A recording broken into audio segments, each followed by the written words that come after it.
down just like a pill.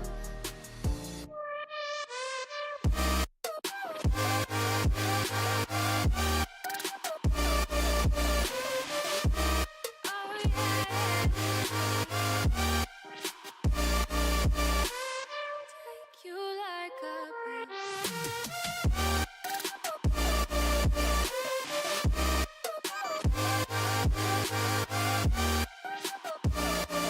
Get my fill.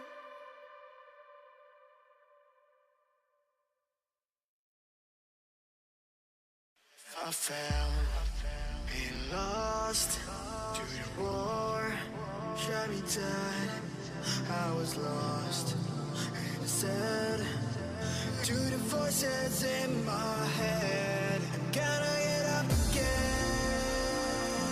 I'm gonna get up to another day. I'm not giving up again. I'm gonna get up. I'm gonna get up. I'm gonna get up again. I'm gonna get up to another day. I'm not giving up again. I'm gonna get up. I'm gonna get up. I'm gonna get up again.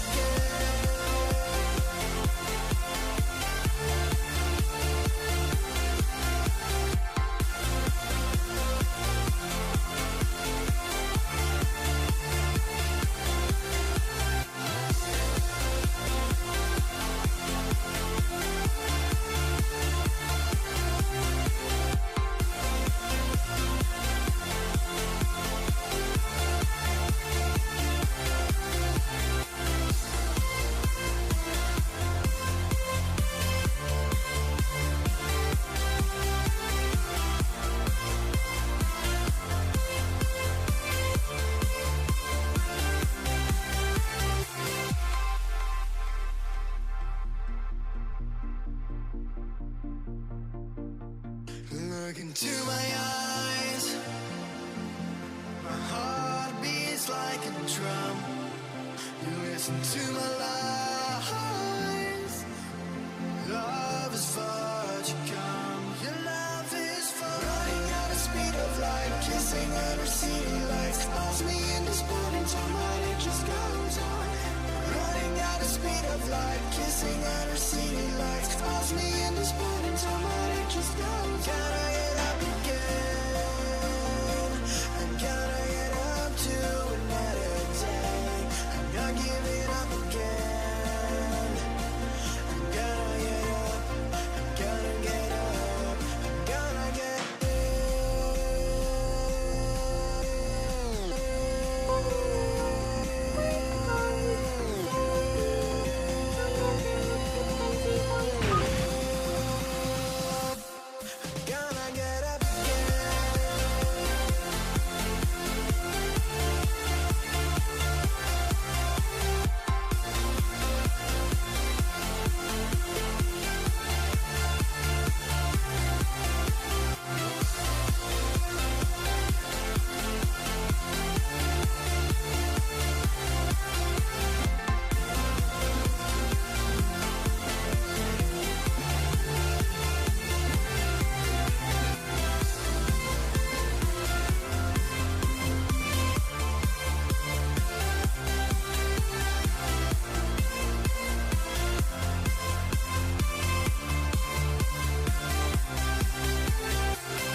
Hello, welcome. How's you doing today?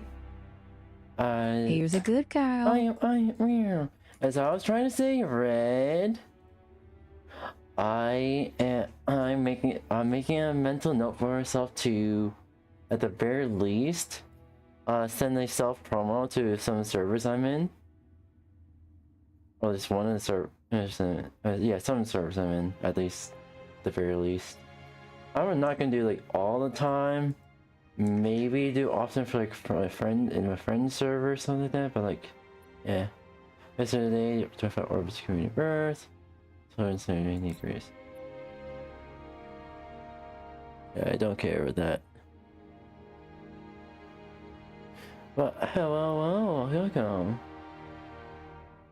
Alright, we're gonna be starting at Halo 4. Oh, what's going on here?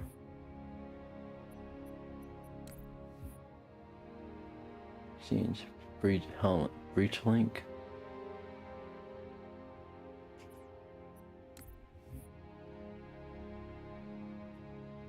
Whoa.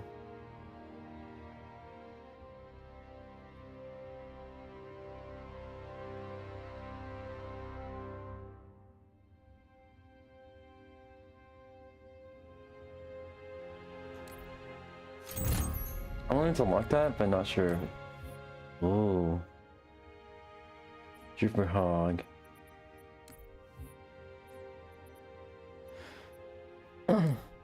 That's only Halo 2 content that's in here.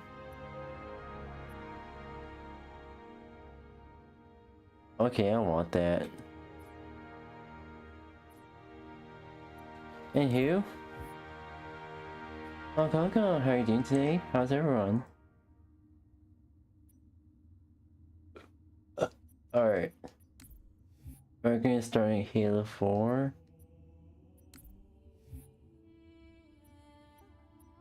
Options. Easy.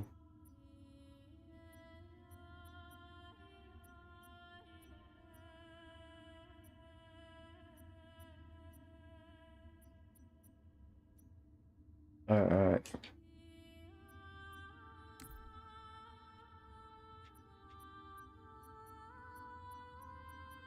Alright. Headshots.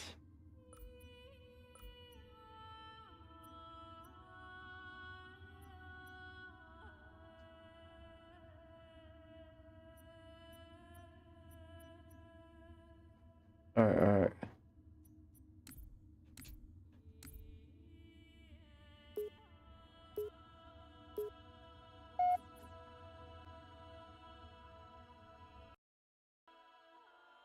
Ooh. Let's go.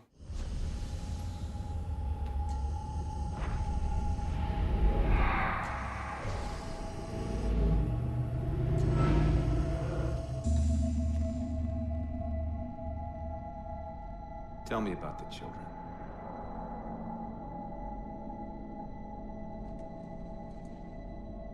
Dr. Halsey. You already know everything. You kidnapped them. Children's minds are more easily accepting of indoctrination. Their bodies more adaptable to augmentation. The result was the ultimate soldier. Oh shit. And because of our success, when the Covenant invaded, we were ready. Dr. Halsey, you're bending history for your own favor, and you know it. You developed the Spartans to crush human rebellion, not to fight the Covenant.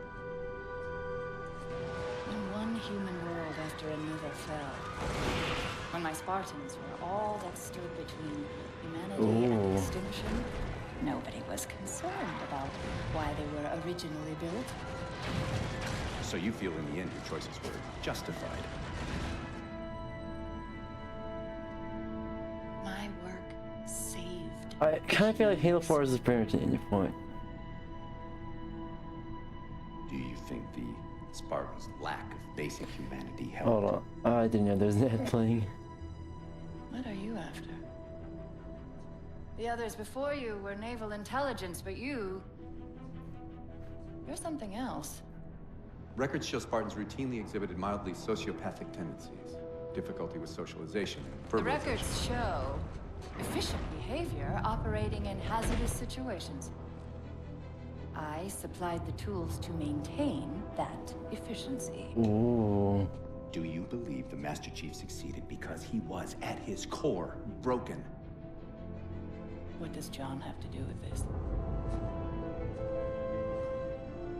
You want to replace him? The Master Chief is dead. His file reads missing in action. MIA. Catherine. Spartans never die. Your mistake is seeing Spartans as military hardware. My Spartans are humanity's next step. Our destiny as a species. Do not underestimate them. Let's fucking go. But most of all, do not underestimate him. Ooh. Oh, and this is after Halo 3, right? Yeah. 2557, 4 years after a Halo event. Ooh.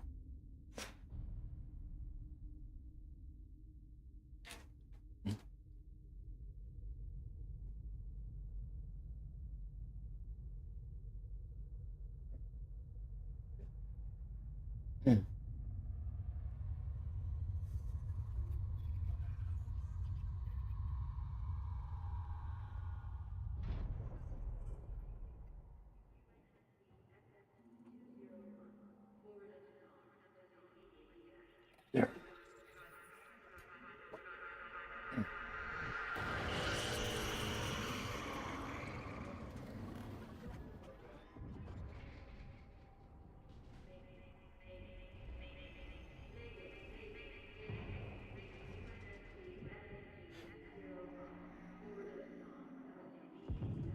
Is an ad playing immediately? What the fuck?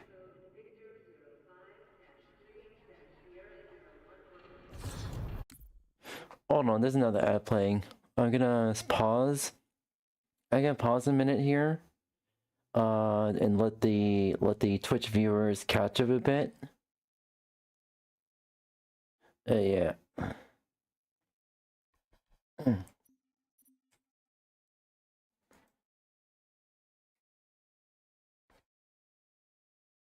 Ooh.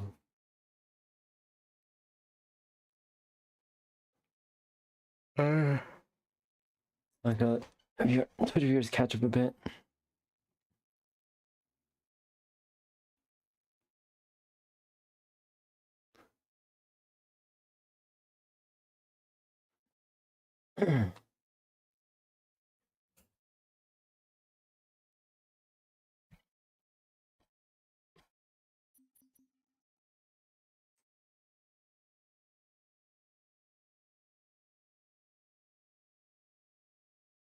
Alright. It's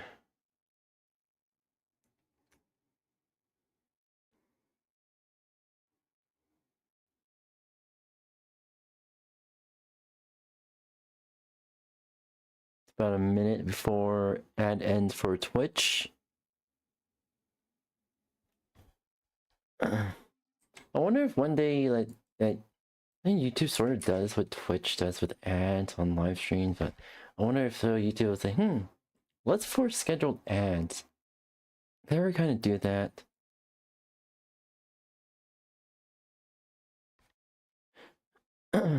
But yeah.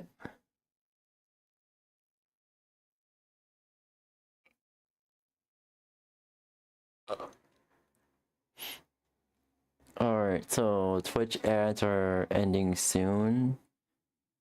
8, 7, 6, 5, 4, 3, 2, 1. There we go. Welcome back. Welcome, welcome. You probably missed a portion of the intro, but oh yeah.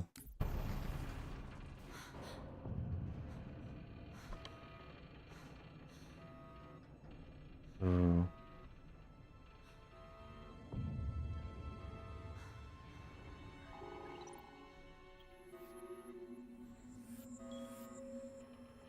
Here's a good girl. I am, wow. Okay, Red, you can't be using good girl every 5 minutes.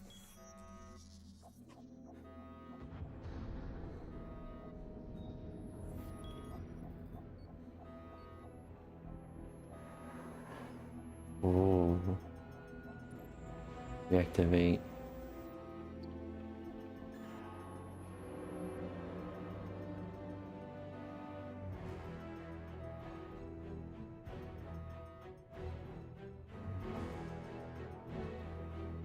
Yes, I know, but I will turn off the sound alert. No. I need you.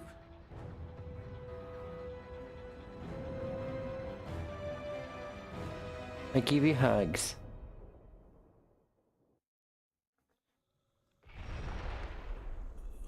Chief! Easy. You've been out for a while. Where are we? We're still adrift on the Dawn. Why did you wake me? Hang on. Bringing your systems online now. I rewrote your ship's firmware while you were out. You've been busy. Activating the ship's gravity generators.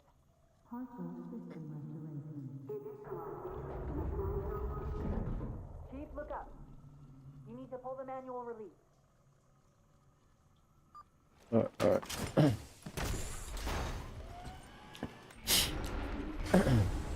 Seems like old times. Ready to get back to work? I thought you'd never ask. Let's do this. We've got intrusion alerts lighting up on multiple decks. Our best bet to figure out who's boarding us is the observation deck, 4 floors up. Could it be a rescue team? Wouldn't bet on it. Intrusion alert. Intrusion alert. Weapon systems online. Prioritization code Victor 05-3-Sierra 011. Alright. Mayday, mayday, mayday. This is UNSC FFG 201 Alright, right now, sound like the house of newer sounds, something is just on. Yep, newer sounds. How long was I out? 4 years, 7 months, 10 days. Somebody should have found us by now. What's that? Sensor scan, high intensity. Doesn't match any known patterns. How close are we to the observation deck? It's directly above us. Alright.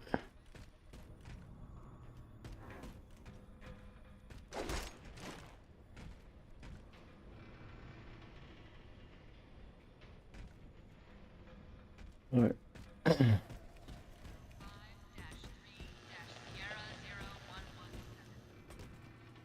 The elevator doors look sealed tight.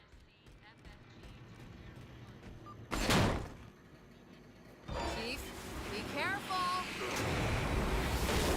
Because some areas might have lost pressure.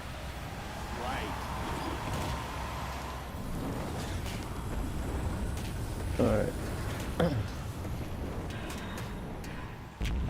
Chief, watch out! Didn't realize the ship had deteriorated so badly.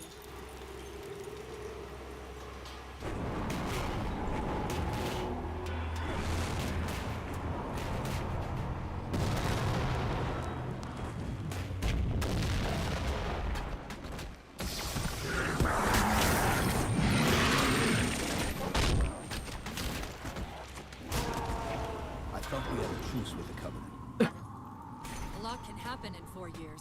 Either way, he's probably not alone. We should be careful.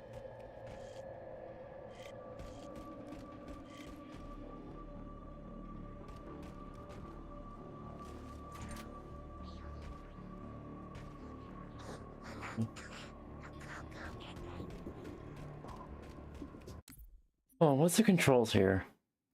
Settings.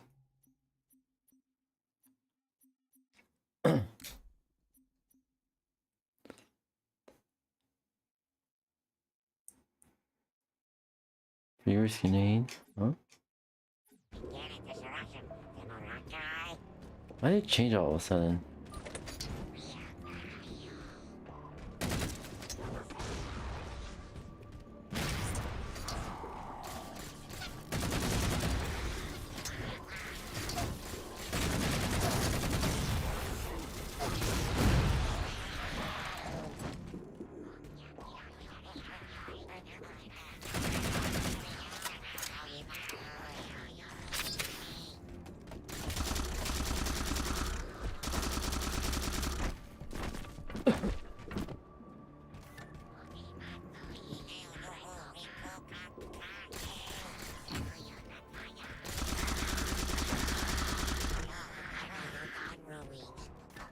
Alright.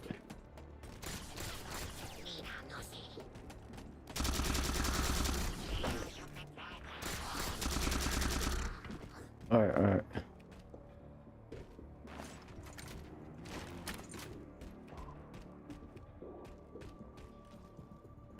Oh, okay. We're supposed to, what, go to the controls?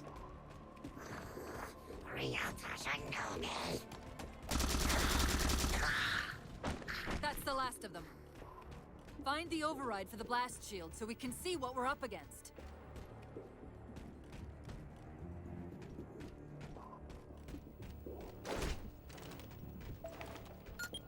Alright. The good news is these Covenant aren't outfitted like standard military. It's possible we just came across a rogue salvage ship. Oh. Or we might have stumbled into an entire Covenant fleet. Once again, thank you, Sinclair. Thank you, Sinclair, for following. Huck too. Lol. Hello, welcome. We're playing some Halo 4. Maybe they haven't This is our first time recognized playing us. it. That's one possibility. Landing craft flanking us!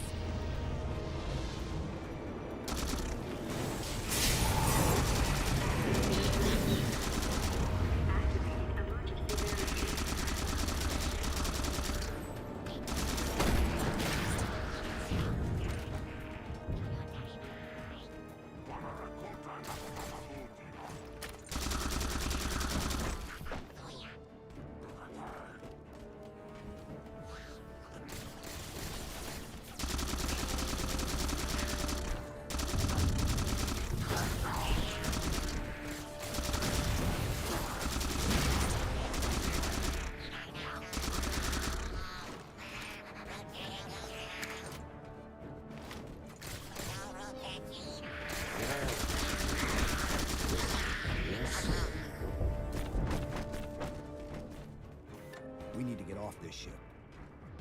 We've got bigger problems. It We've didn't. got a cruiser on an intercept course. Where's the Head for actual? the elevator banks.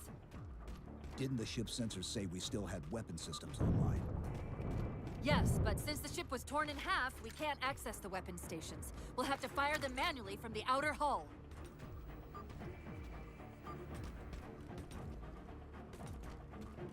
I missed the controls. Alright. Yeah, this is my first time playing Halo 4. Oh, come on. Alright.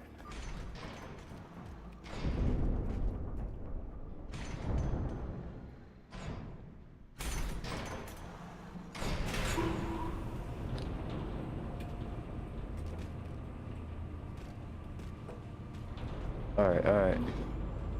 Thank you, viewers. Be back if ADHD doesn't forget it. Don't worry, we'll be live pretty much all day. Alright.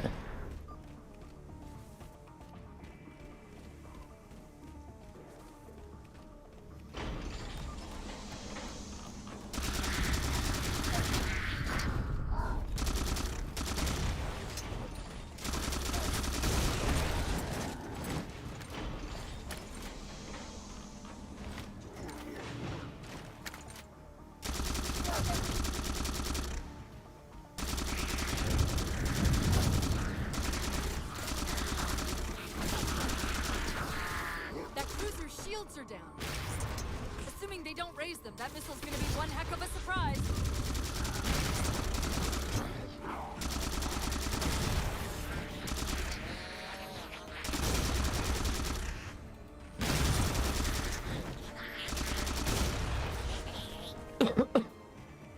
Alright, ooh. Let's fucking go! These covenants seem more fanatical than the ones we fought before.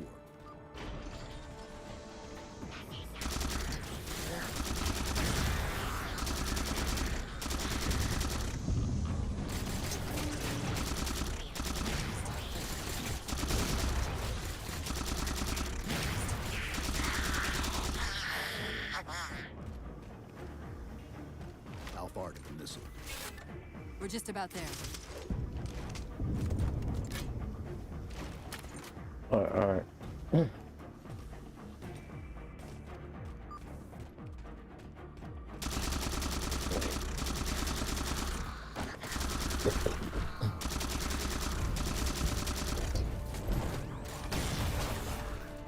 Alright.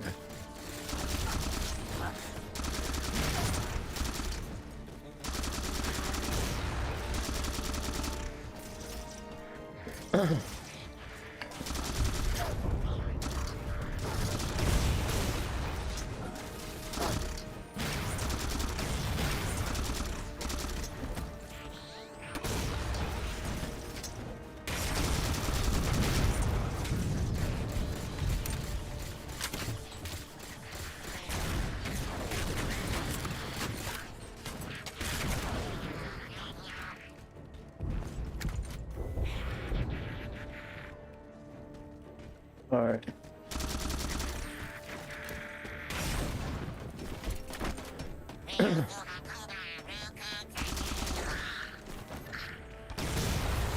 That was close. Alright, where are we supposed to go?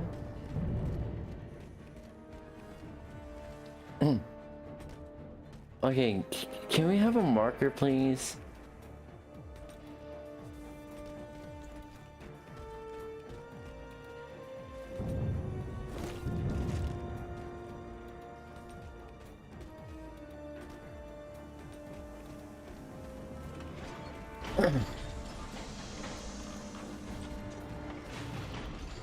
The auxiliary launch station should be to your left, out of the airlocks. You'll have to burn the launch for ignition. Cortana, It's nothing. Just get to the launch station. Chief, you need to find the missile controls.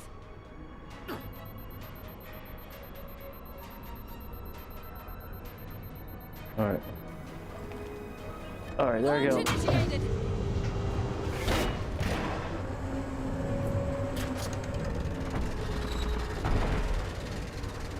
Hey, the blast door's jammed. The missile won't fire until it's cleared. Get down there.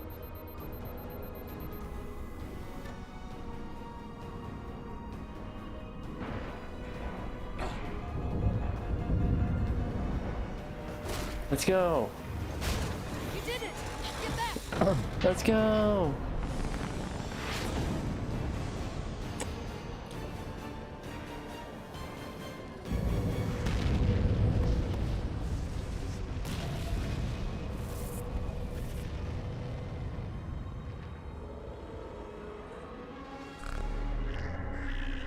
Chief? the Covenant weren't the ones scanning us. So, now can we worry about the giant metal planet? He's using a gravity well to pull us inside the surface. We've got to hurry. The second we cross the dome's event horizon, its atmosphere is going to tear us apart. Where are the closest escape pods? Aft vehicle bay. I'm tagging the closest airlock. Go!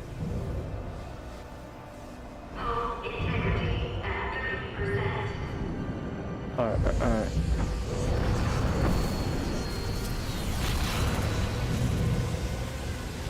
Come on.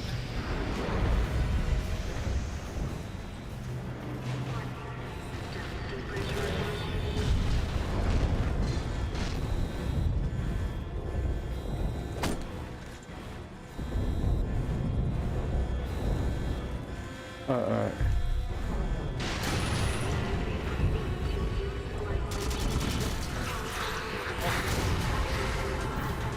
All but one of the grab generators just went dark. Just keep moving with that vehicle bay.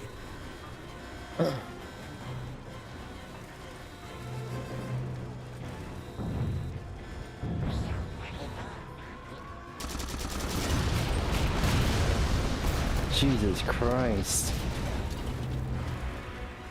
We're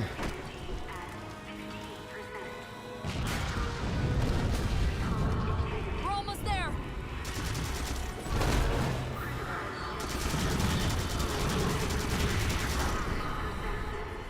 Oh.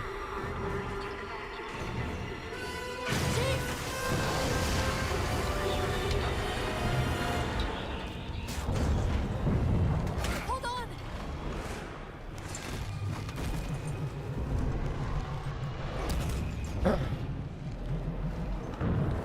Oh shit. Shit. We're caught in the gravity well. Can you track the escape pods? Negative. Look out.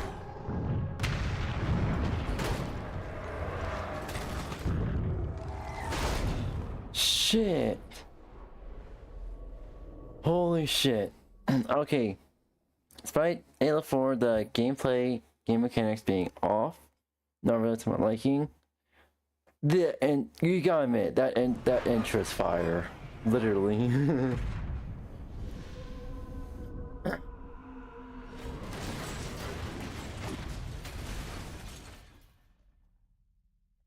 There we go.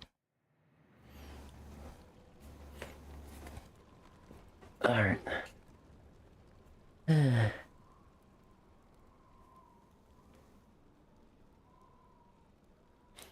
Oh yeah, I want to say that I'm freezing cold right now because the heating is, the heating system in apartment is down completely. And I don't know how long for I get heating back. But I'll get it back by tonight. I'm gonna have to like call like the state housing department thingy-majig. Where are we? Checking coordinate impact data. We have asked you to give up your family, your childhood, your future. Cortana. I'm sorry. It's the crash. I'm fine. Something was wrong even before we left the Dawn. Chief? Really? I'm fine. Cortana. I was put into service 8 years ago. 8 years. AIs deteriorate after 7, Chief. Halsey. Chief. We need to find Halsey. Chief, please. She made you. She can fix you. I won't recover from rampancy, Chief. If we can just get back to Earth and find Halsey, she can fix this. Don't make a girl a promise you can't keep. We need to move. Oh, this that doesn't sound like that definitely doesn't sound like foreshadowing Doesn't that look like the Covenant Cortana fared much will better than end we up did. sacrificing himself. How many ships made it through the roof? Plenty. Why? We still need a ride home. Alright.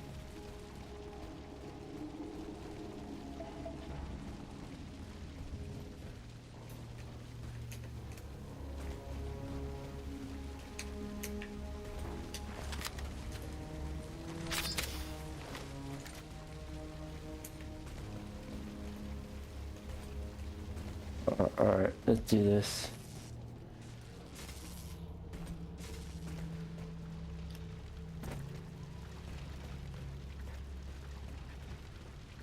Okay, what? Well, you may notice that the stream quality is at 480p. This is to be a stabilized internet connection for streaming.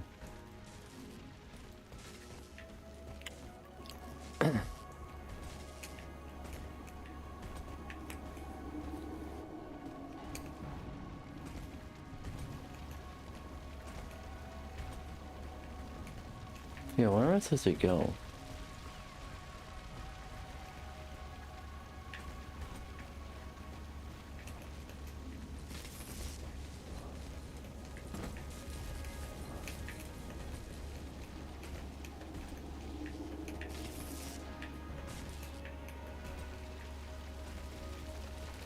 I'm picking up a faint transmission Okay, from there we the high go. band. Covenant? I don't think so. The pattern's different. I'll try to triangulate its position.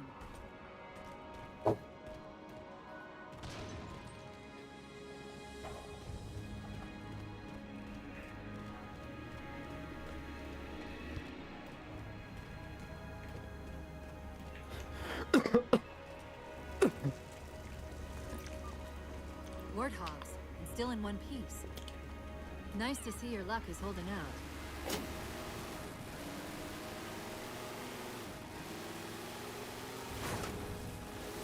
Chief? About my condition? I didn't want to mention it, seeing as how it's a complete long shot, but since you brought it up, it is possible that getting home could help me find a solution for my rampancy. How? Well, as far as I know, I'm the only AI ever generated from living tissue. A clone of Dr. Halsey, to be precise. It may be possible to recompile my neural net by replicating those same conditions. But that means getting back to Halsey soon. Ooh. Alright.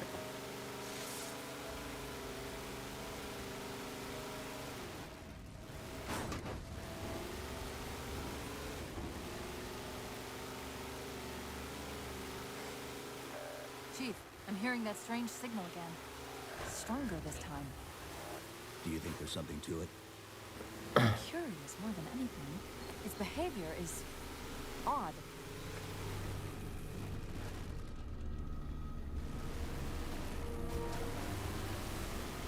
Hostiles!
Damn it. I can... There we go. Alright.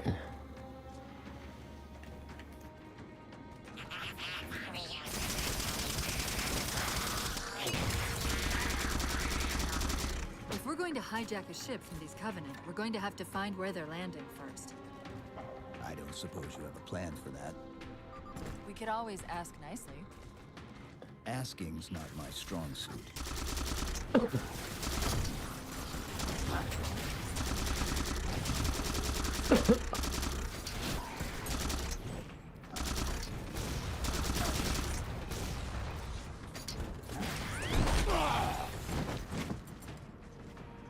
Rip. Also, Master Chief is more gray. Asking's not my strong suit. This is.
Alright.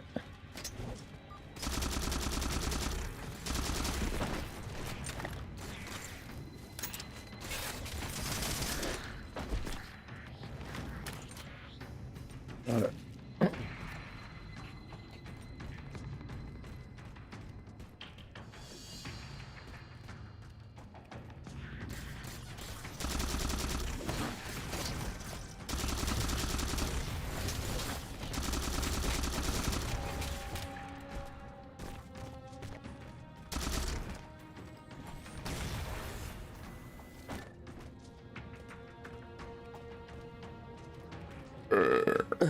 Oh fuck.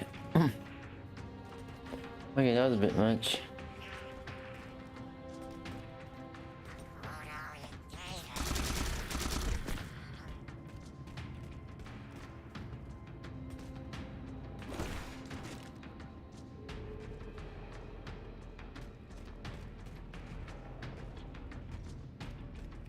Alright.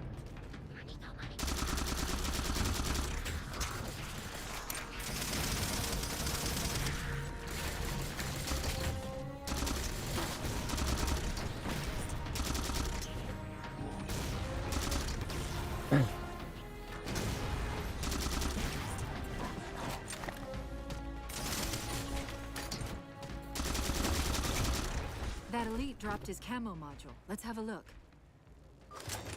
I'll run a soft patch to it from the suit. Never know what might come in handy.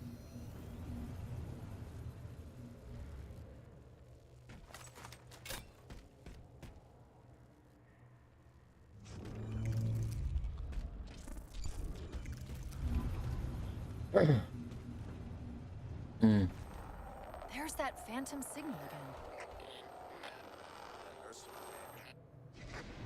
I heard something that time.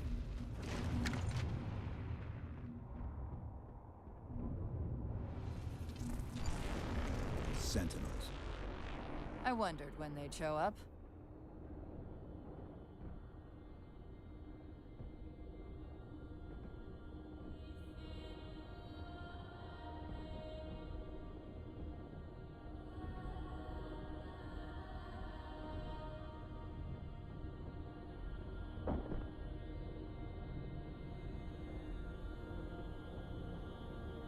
There, Chief.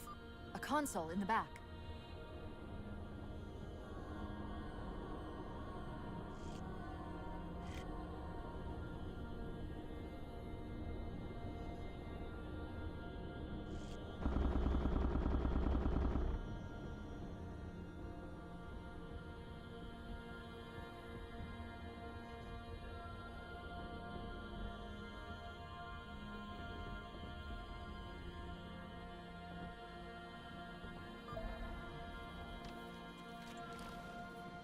It's a localized site cartographer. Okay.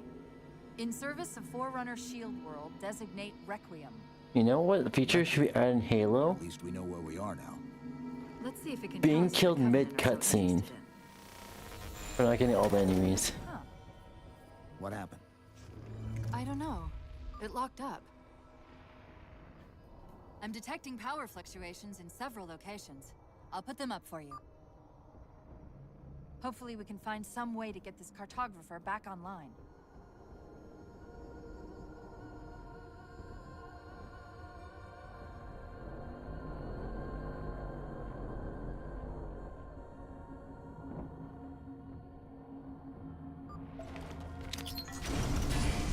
What's it doing? It's all right. This energy is actually a ferroelectric data field. Your shields are just cycling in response to the chamber's charge. Will this bring the cartographer back online? Partially. This type of processing system usually works in parallel. We'll have to locate its twin. Alright, let's do this.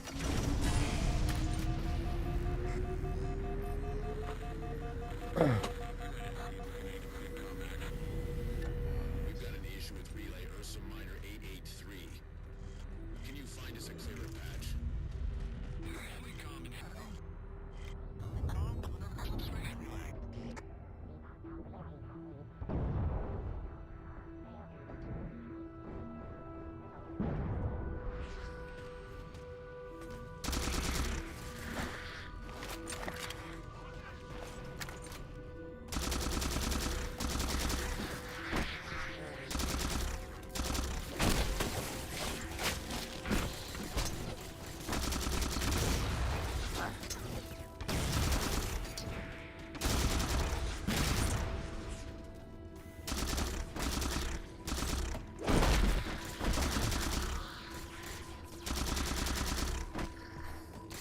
Alright, there we go.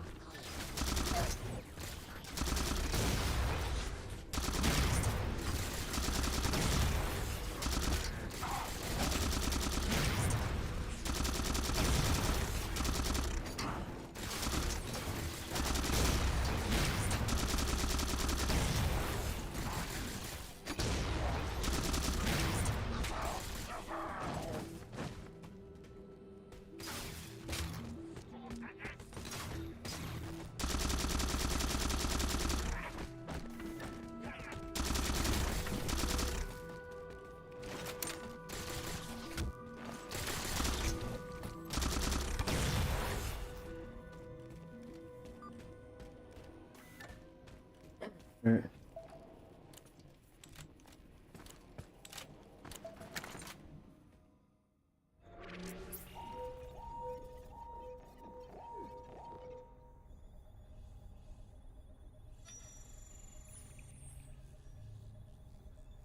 The cartographer keeps acting like the transmission is coming from everywhere on the planet at once. It doesn't want to triangulate Infinity's signal. Oh, wait. I got it. That can't be right. Scan again. We've already passed through one layer of the planet's surface. It's not crazy to think that someone else made it deeper inside than we did. You mean the planet's hollow? Let me see if I can figure out a way to reach these coordinates that doesn't involve us digging a really Hollow big... Earth? There's a terminus on the far side of the complex. We can portal to the planet's core from there. What? I don't know. If we have a shot at getting you back to Infinity, we're taking it.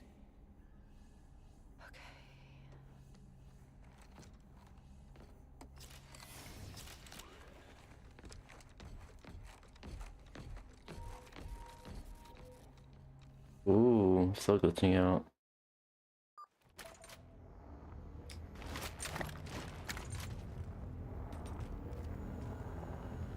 Alright.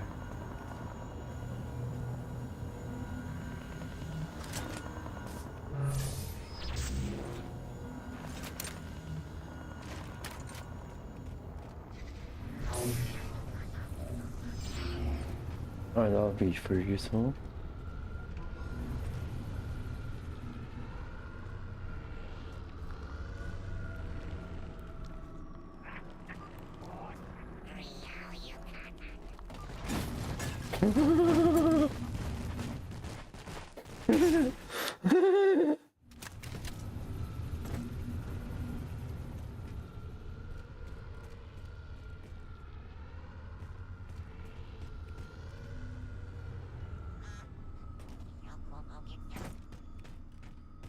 Is the camouflage again? Or... Eh.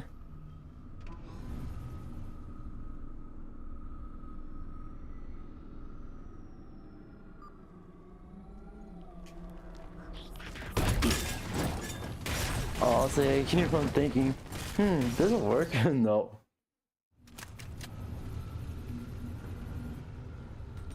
What do I do?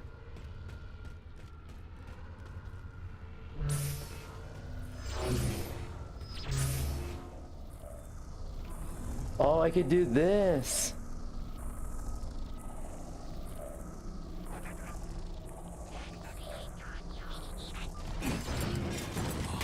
Oh, I thought that would work. I thought that would work.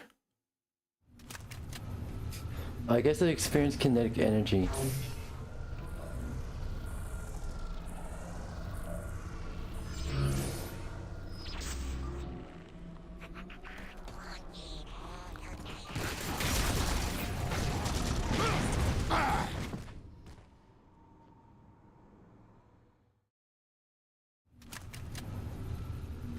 Wait, come on. We gotta do this. We gotta do this.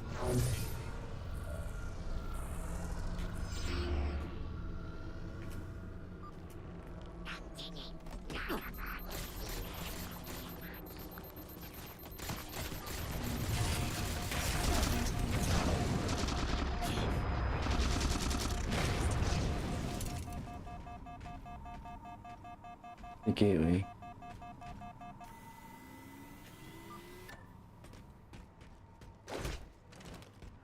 Okay, you guys unloaded everything.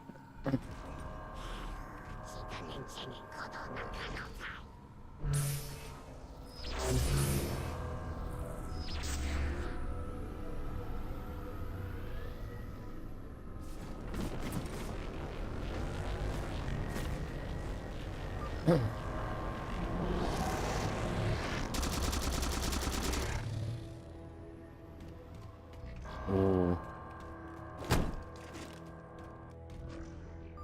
Ooh.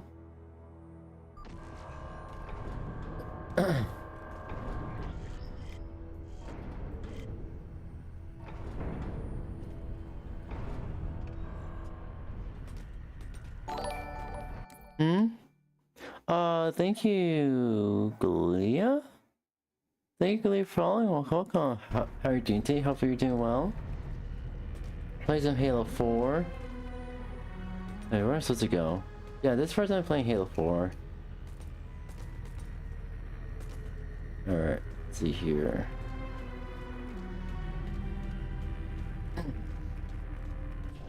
Hopefully.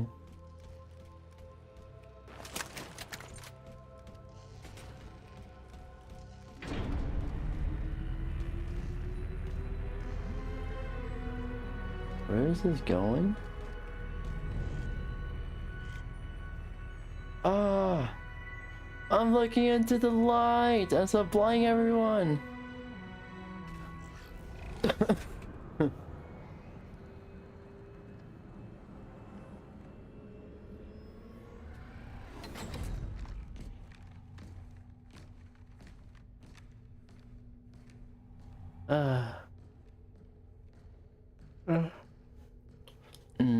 Also, I am a bit shivering. Kick viewers who just joined, I am cold as fuck. The heating system's down, so I'm not sure how long it's gonna be back up. It's not by tonight. It's not by. I already either like went through 2 nights without heat. So if by tonight we don't get any, we're gonna have to. We're gonna have problems. When I tried to access the outlet closest to Infinity's transmissions, the system responded with this. What is it? That's the kicker. It's the Forerunner symbol for Reclaimer. Humanity. That's got to be Infinity. Can you get us to those coordinates? Let me try to open a portal.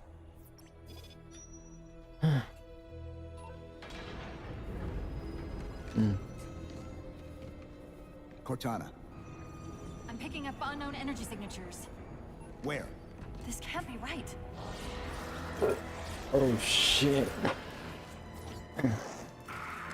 Set a waypoint out of the tower. Cortana? How did... Quick! Into the portal! Chief, go! Go.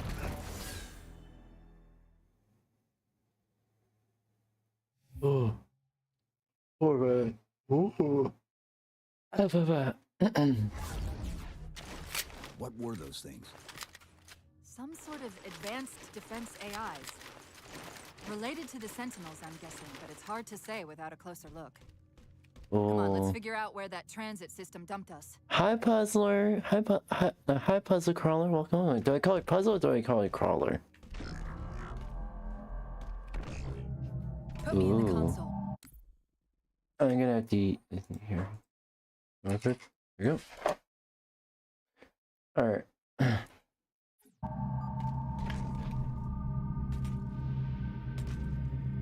Puzzle.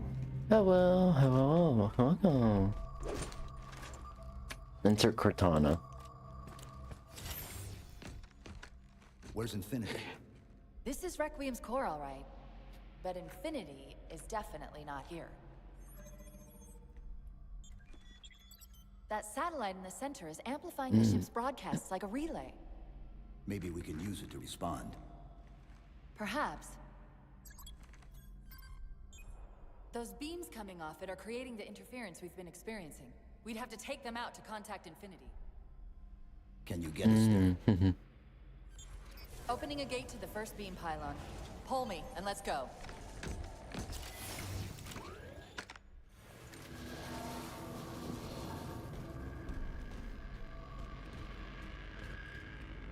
Let's go. This is the first pylon? Negative. This is as close as I could get us. Hope you don't mind hoofing it a little.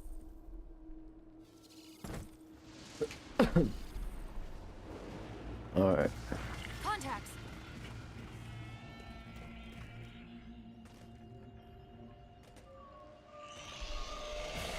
And they're back! Coming down the walls!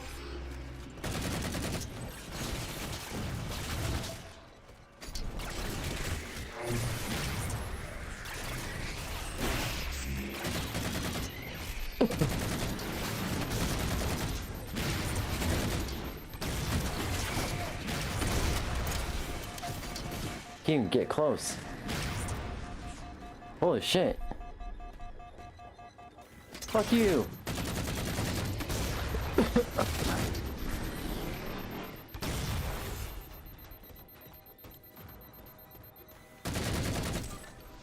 Those weren't the same things we saw in the terminus. Similar cortical footprint as the tower AIs. They're connected, all right.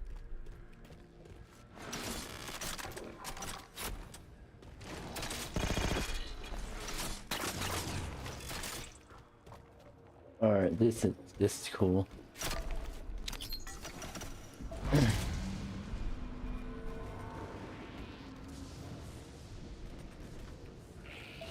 out!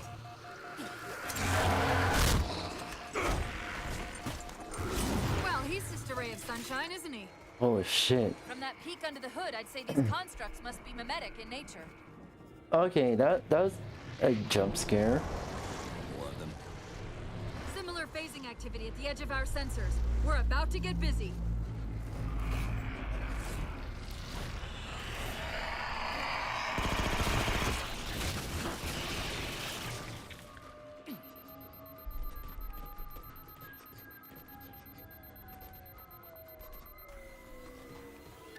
Holy shit.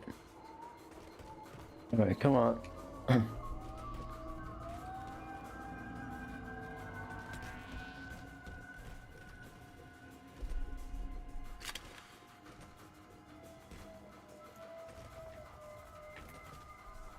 Oh, I'm heading backwards.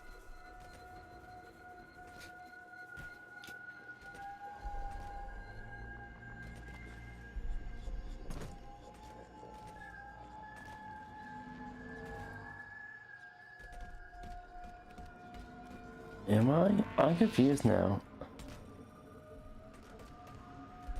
Yes, I am. Okay, this map's confusing.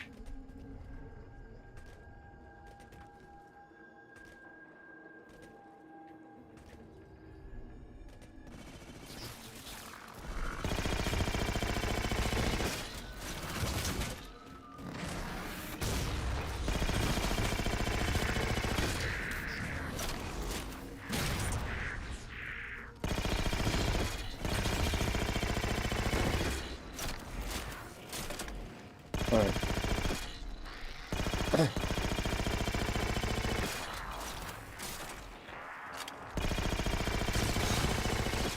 Alright, come on.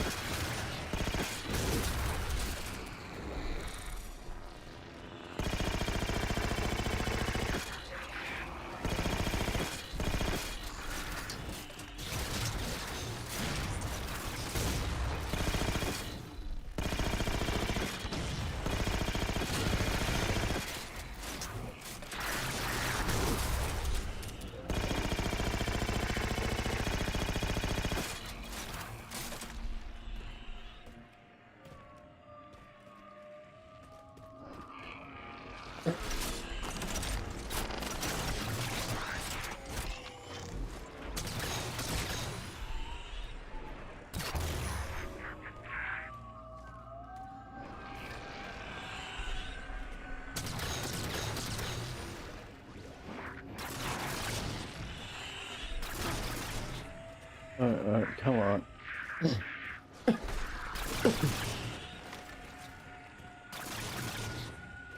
Fuck.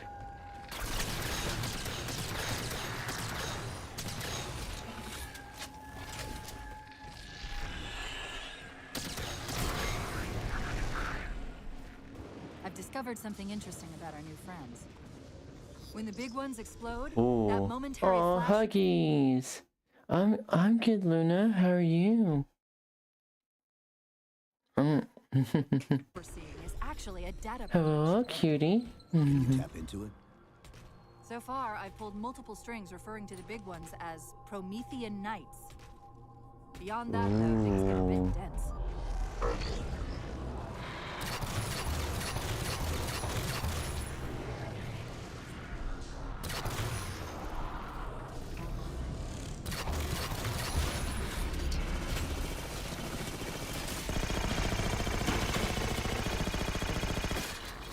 Alright, ooh. Huggies, give you hag hag.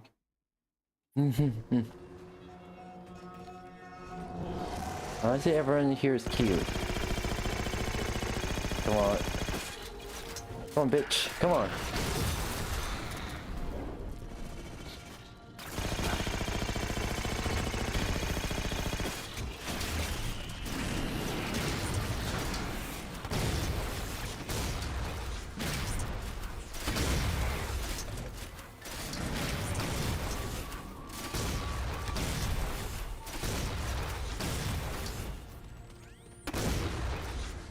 Oh.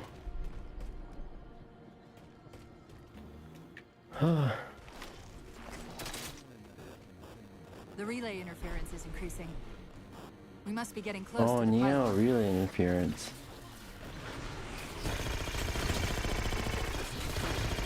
Come on, come on.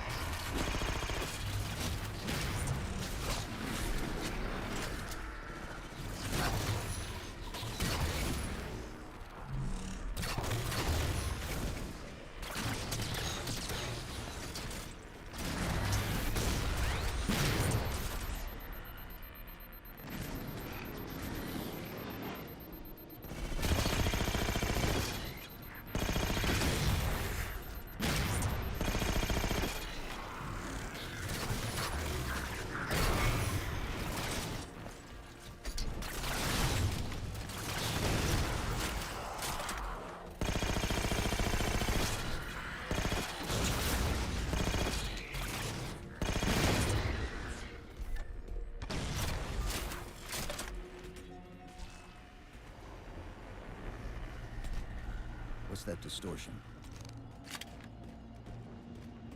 That's me. Something about moving through those portals is increasing the load on my systems. Are you gonna be all right? Don't worry. I've held off rampancy this long, haven't I? That's not good. That doesn't sound good. That doesn't sound good at all. So I'm probably gonna have to move over here.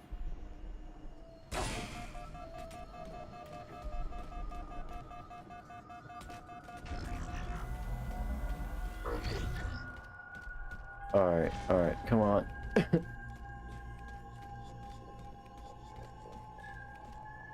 Should be... That's There we the go. target, but it looks like the entrance is shielded. There we go. Let's figure out how to take it down.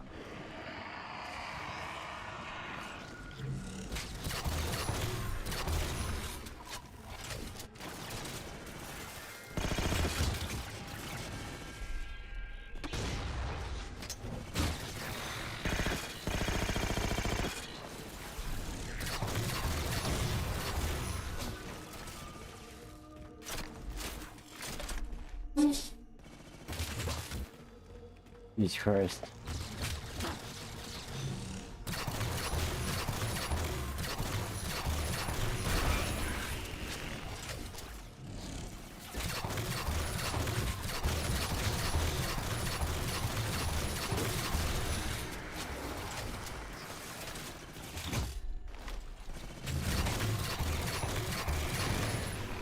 Alright.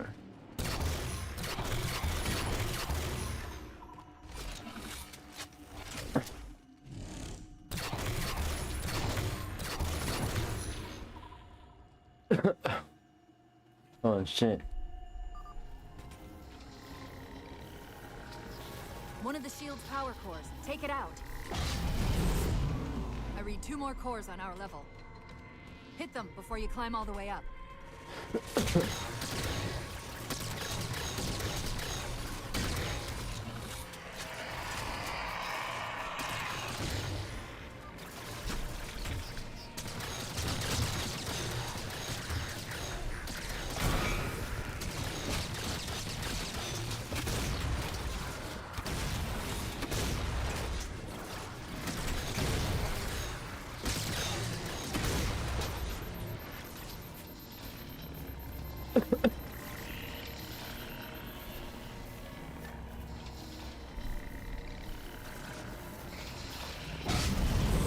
Well done, Chief. 1 to go.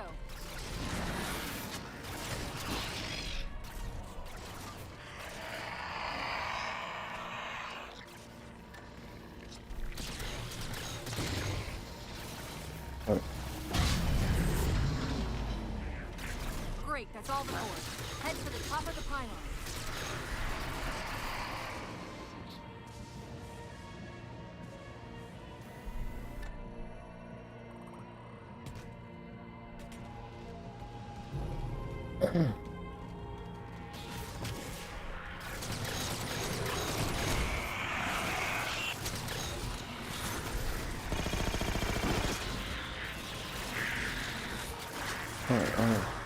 Chief, look at this. What the fuck? That's Requiem. They're not inside at all. They're moving into orbit.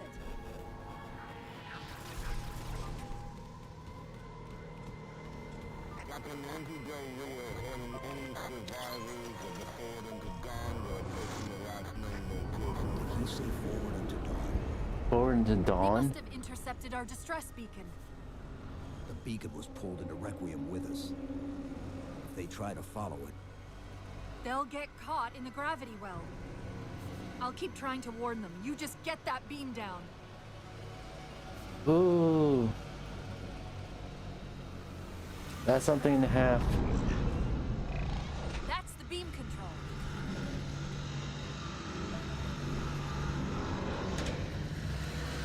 Ooh. It's working. The signal from the relay is starting to clear up. Detected a UNSC beacon coming from somewhere inside the planet. they haven't hit the gravity well yet. There's still too much interference to warn them. We've got to disable that other beam before they're pulled in like we were. Alright.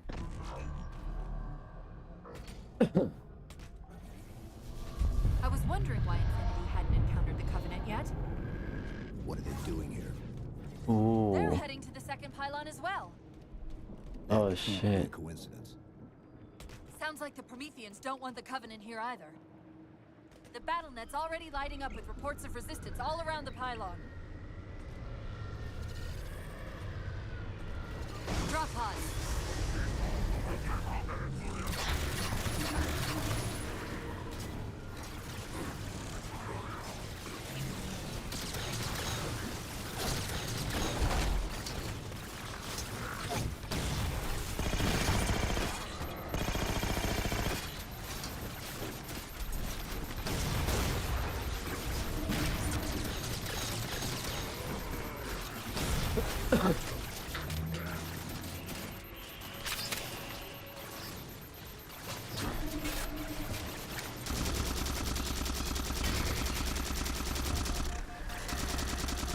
Shit.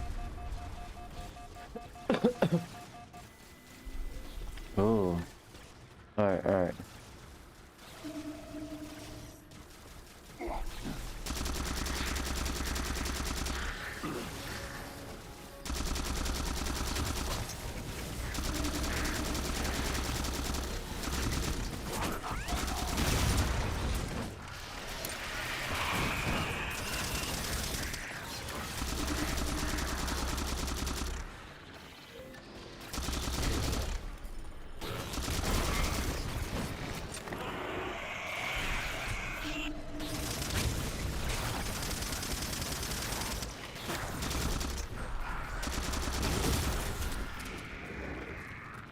Ooh.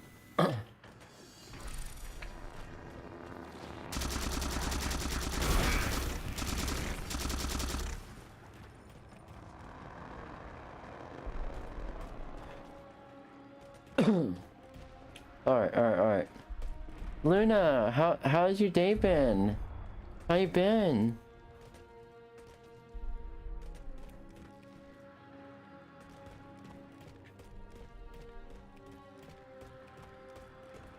Alright.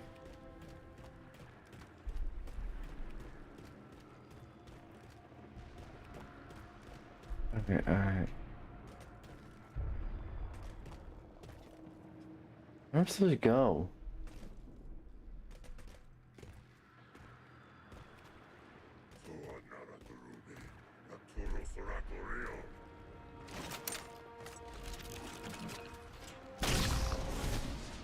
No.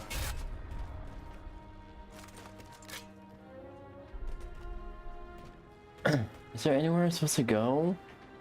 Like any markers, anything?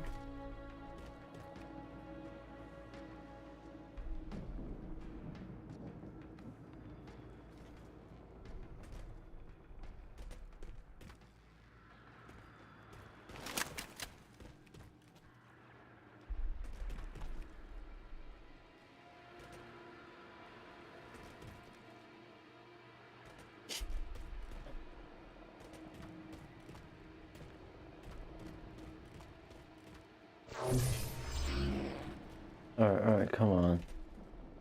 There's gotta be something. There has to be something.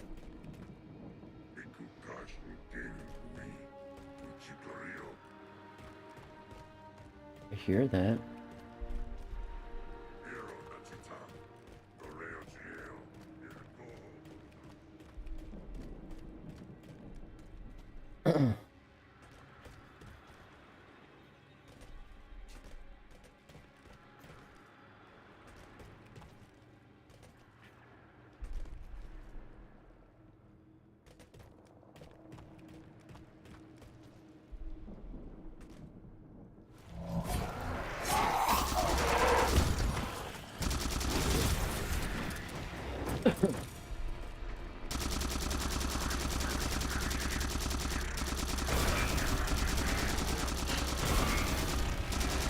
Alright.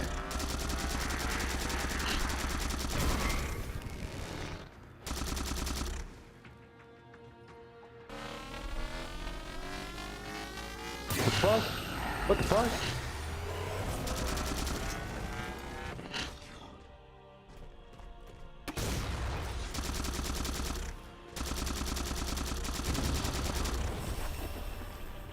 Holy shit.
Ooh, that was good.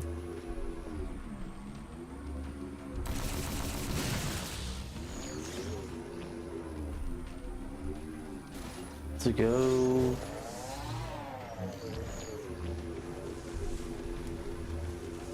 Oh, up there, up there.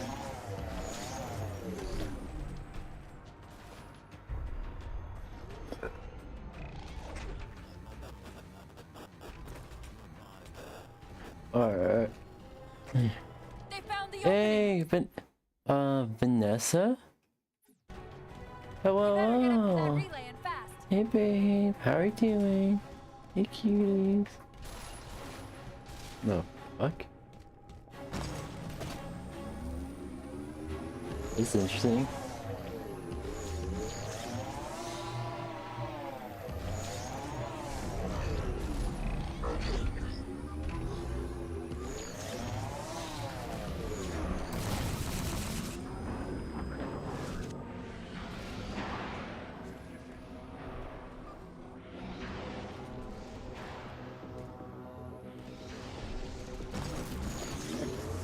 Go, go, go.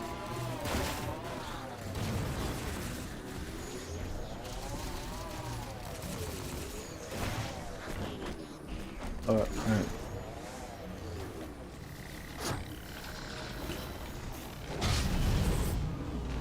Power core down. Shield's weak. Still online. Take out the other two power cores and we can access the pylon.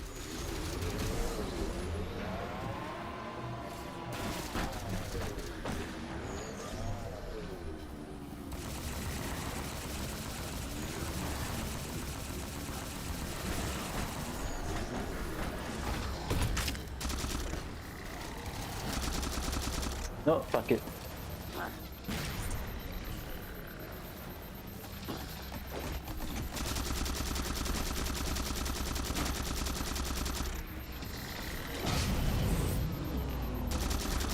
Second power core offline. Good job, Chief.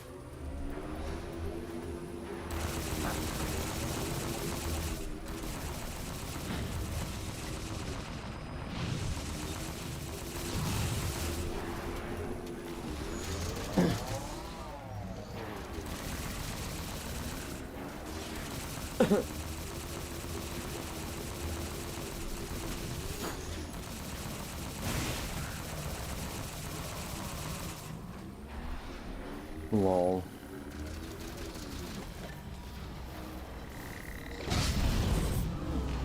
That'll do it. Shield should be down. Get up to that beam.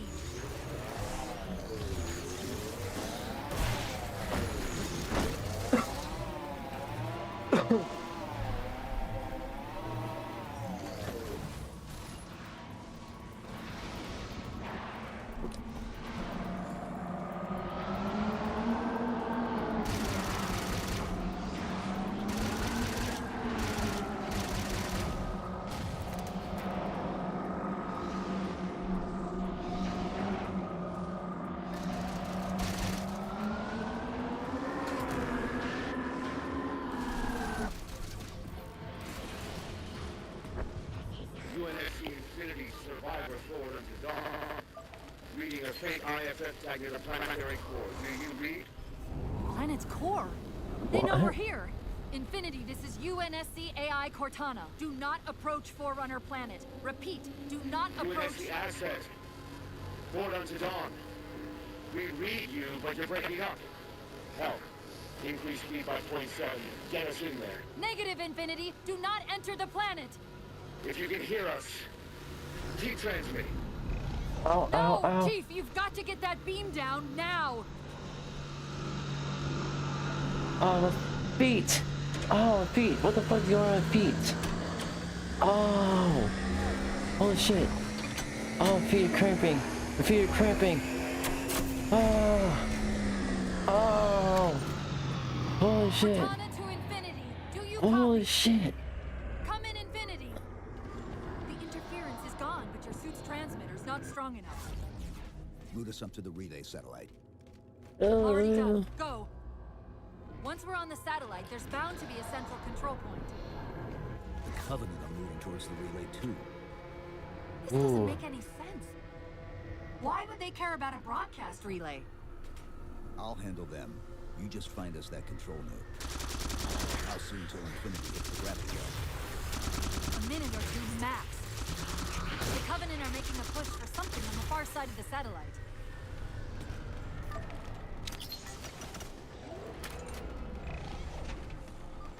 Holy shit.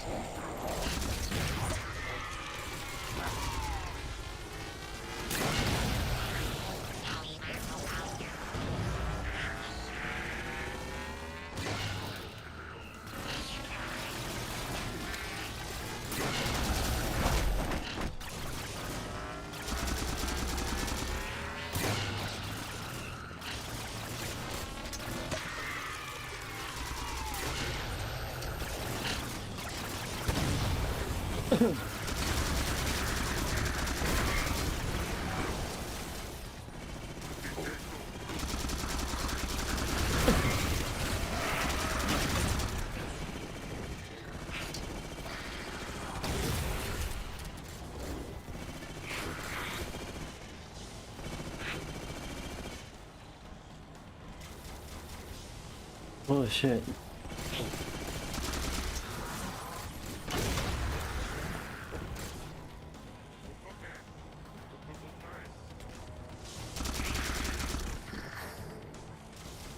Oh shit.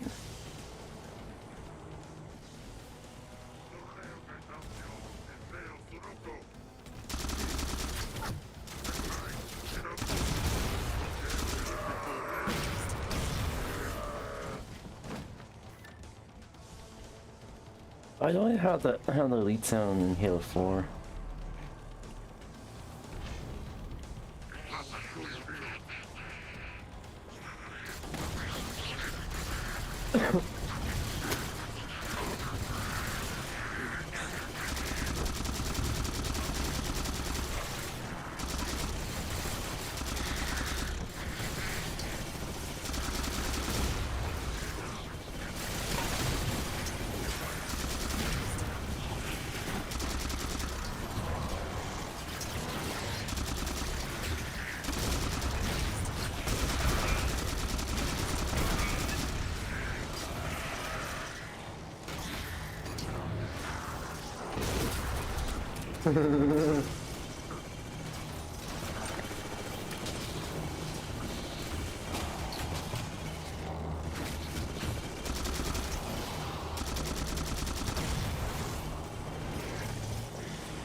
Alright. Holy shit.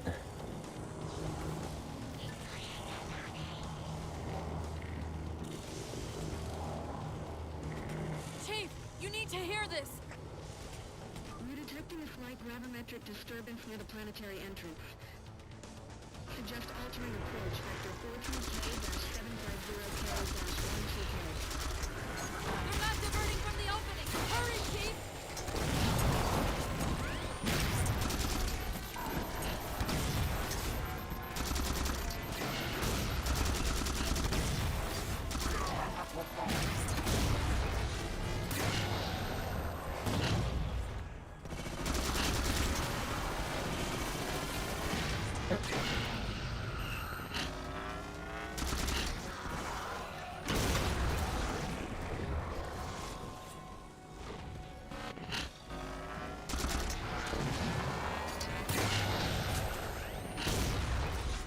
Jesus Christ.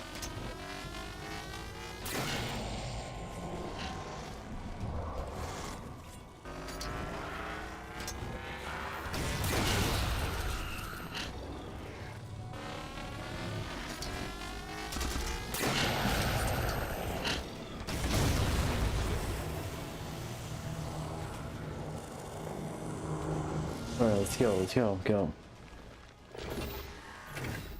Oh, oh. Holy shit. Infinity, this is Sierra 117 of the UNSC 4. I'm doing posture check. Oh, posture check. There we go. Infinity, do you read?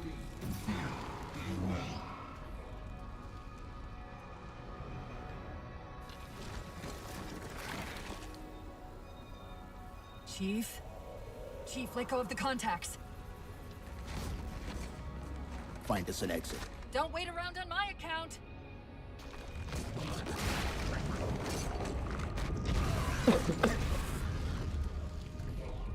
Shit. Holy shit.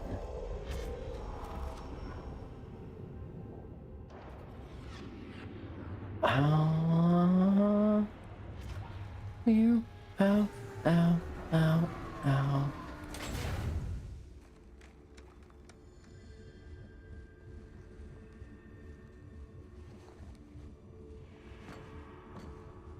Eee.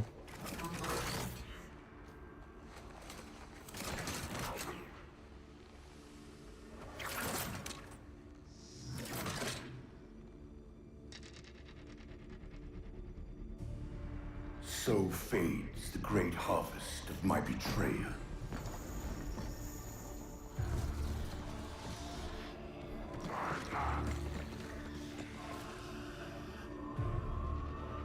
Oh.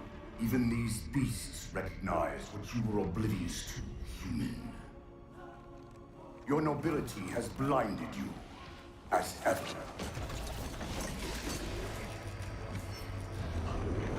Shit. The librarian left little to chance, didn't she? Turning my own guardians, my own world, against me. But what hubris to believe she could protect her pets from me forever. If you haven't mastered even these primitives, then man has not attained the mantle. Their ascendance may yet be prevented.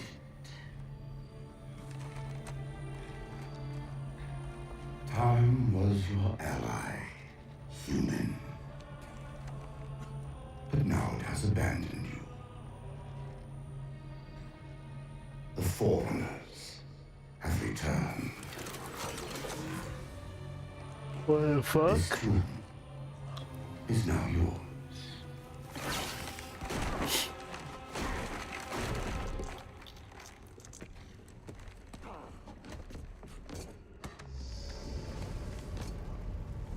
Slipspace rupture! Chief, move! Oh no. Hi, Chief, Ark. please. Hi, Ark. We've gotta How are go! you? How are you, cutie? That Hey, Didact, he Blitzies. manipulated Infinity's signal to get us to release him. Get up! What's happening? Moving the satellite. Destabilize the core. The Didact's leaving. We've gotta find a portal out of here before the whole network collapses. Oh, next stop, Grab one certain of those death. ghosts. Ghost? Oh. Hang on. I'm going to channel energy from your shields to overdrive the ghost.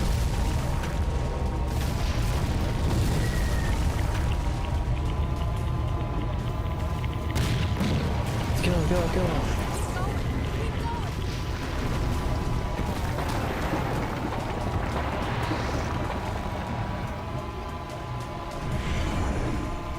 Ah! Holy shit! Holy shit! Holy shit!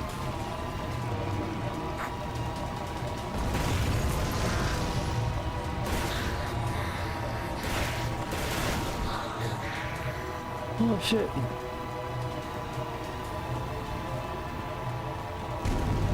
Oh shit!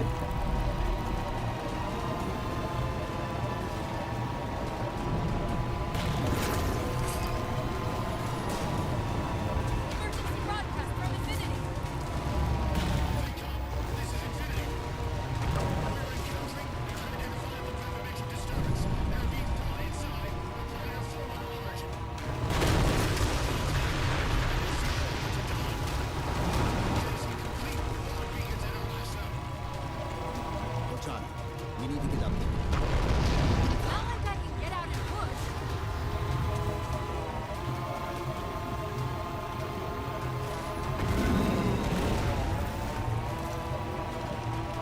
Oh shit.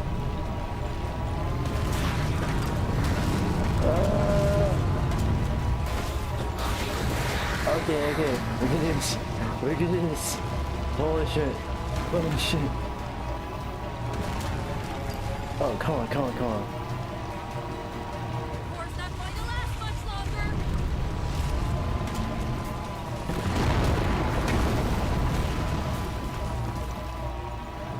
Portal up ahead. Go, go, go. Are you fucking kidding me? Really, Ghost? Chief, what are you doing? It's not my fault.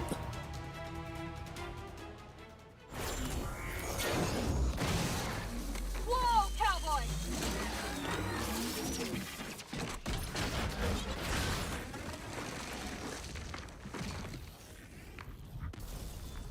Oh shit. Chief, there! How are you doing? Oh.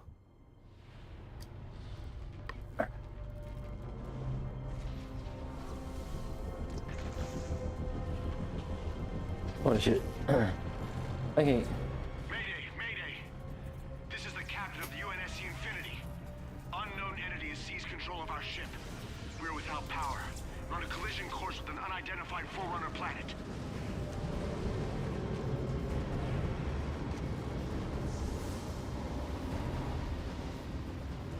Oh. Track its descent. Marking. Impact predicted 77.8 kilometers due north.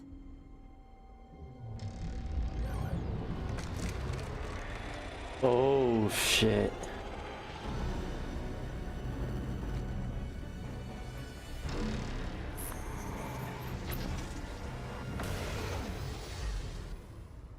You know where he's heading. Same place we are.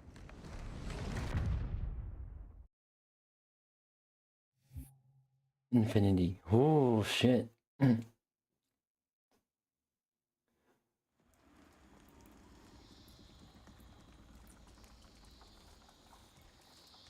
Yeah. Fuck.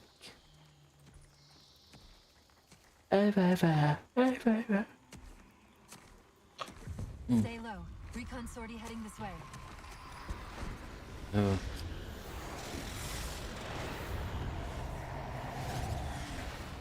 The ship looks intact. Oh. Something tells me that's only because the Didact wanted it that way. This is Lasky to UNSC Infinity. We're up to our next bad guys down here. Does anyone read? This is Sierra 117 of the UNSC Forward Under Dawn. We're on station, ready to assist. Negative copy. Sounded like you said forward at the dawn coming in.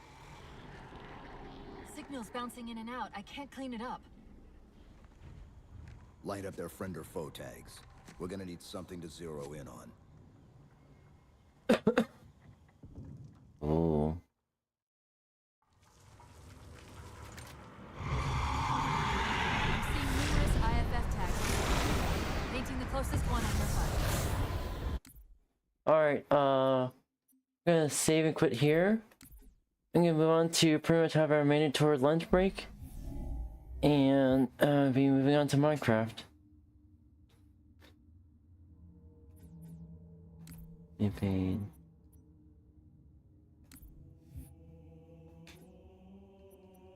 Alright. I'm gonna quit the desktop here real quick. Alright. Alright, let's see. Let me quickly switch the tag now. Info.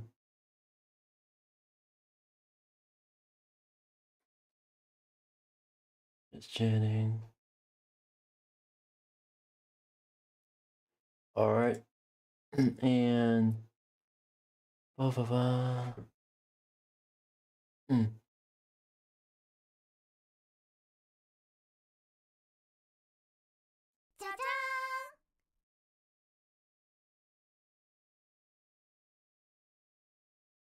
Alright, let me switch this tag to. I want to see I want to ask how has everyone's day been. Honestly, my last 3 days has been shit for me. But at the very least, now we get to chill. We get to chill. Alright.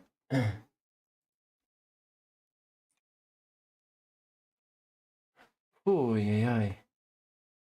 That was something and a half. Also, I wonder if your will still work or... No, hold on real quick. Properties.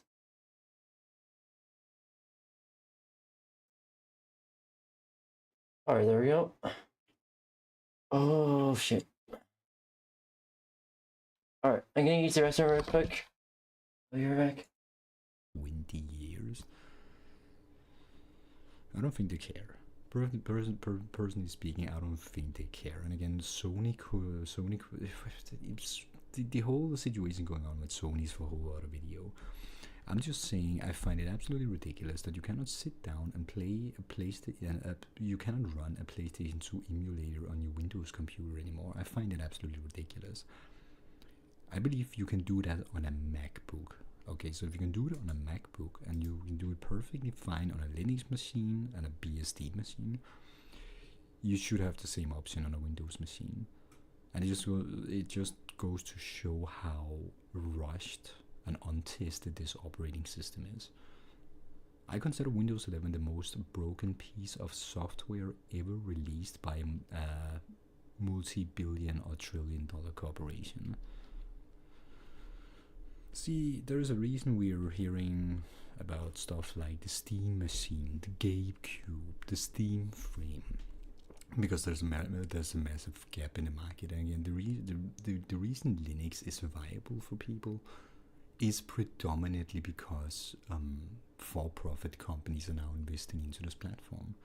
That's why Linux is now usable the way it is. It's a viable alternative to Windows, and it took forever to get to that point. Linux for the longest time wasn't really viable for people like you and I, but it's definitely a much more viable option now. And again, the cool thing about it is everybody can make their own distros, everybody can change whatever they want to change, and you have access to the entire source code. And as a result, it does come with a lot of benefits. And what Steam, for example, right now is doing is benefiting everyone. And that's why I'm a big supporter of it. I find it absolutely ridiculous that you're not allowed to do what you want to do with your computer. And viewer sent the screenshot, and it honestly surprised me. Typically speaking, back in the day, you would get a pop-up saying, oh, this app might be unsafe, and then you would get a drop-down or a hyperlink you could click, and then you could essentially add an entry in the firewall, so you could run this application, given that it was under your own supervision, given that you approve that this application might be harmful. But you still had the option to do it. I remember that on the Windows 7. It would come with this pop-up, and it would then say, hey, you wonder this application might be harmful, yada yada yada. Do you want to add a sub-entry in the firewall that allows you to run it? Because right now it's getting blocked. Oh, I'm back. That's not an option anymore. Because they want you to go to their app store. It really boils down to Microsoft wants you to go to their app store because they're getting desperate. They slapped trillions of dollars into a black hole, and they've lured investors into pumping this black hole full of money. But what happens when you throw something into a black hole? It disappears. It gets spit out somewhere else. You don't know where it's gonna get spit out. AI is a bottomless pit. Okay, it's a bottomless pit. What they're trying to do, so let's sum up what they're trying to do. They're trying to fill the pit with money. That's what they're trying to do. They keep throwing money down this pit, trying to fill it up, but it's never going to happen. You could take all the money in the world, shove it down into this pit, and it will still be a bottomless pit. It's a never-ending pit. If somebody jumps down that pit, they're never going to return because they're going to keep falling. And the more you fall, the harder it is to get out of the pit. It's a bottomless well, and they keep pumping money into this bottomless well here. I know people say, well, a few people have mentioned that they're now dialing back on it, but it's just too little, too late. I'm not going to return to the Microsoft ecosystem after what they did. I would have still been using Windows if I could use Windows 10, knowing that it wasn't a supported operating system. Like, I might have as well have used Windows 11 if they gave me an option to get a cut down version that was more simplistic. They didn't have all those AI features. And there's here's the thing, even Windows 11 Enterprise version also is chocked with AI.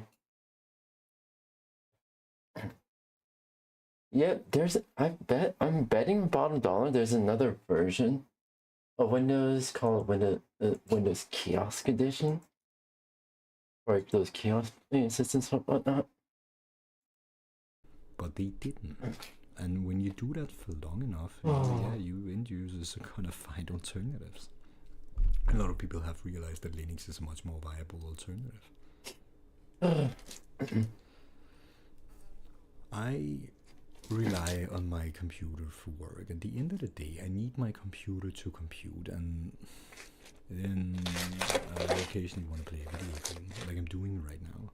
I don't know if I'm gonna use Counter-Strike. I don't really know. Here's the thing, with what Microsoft is doing, the bullshit, the fucking in Windows 11. The fact that Windows 11 is breaking to the point that you can't even boot into it, not even shut down, or pretty much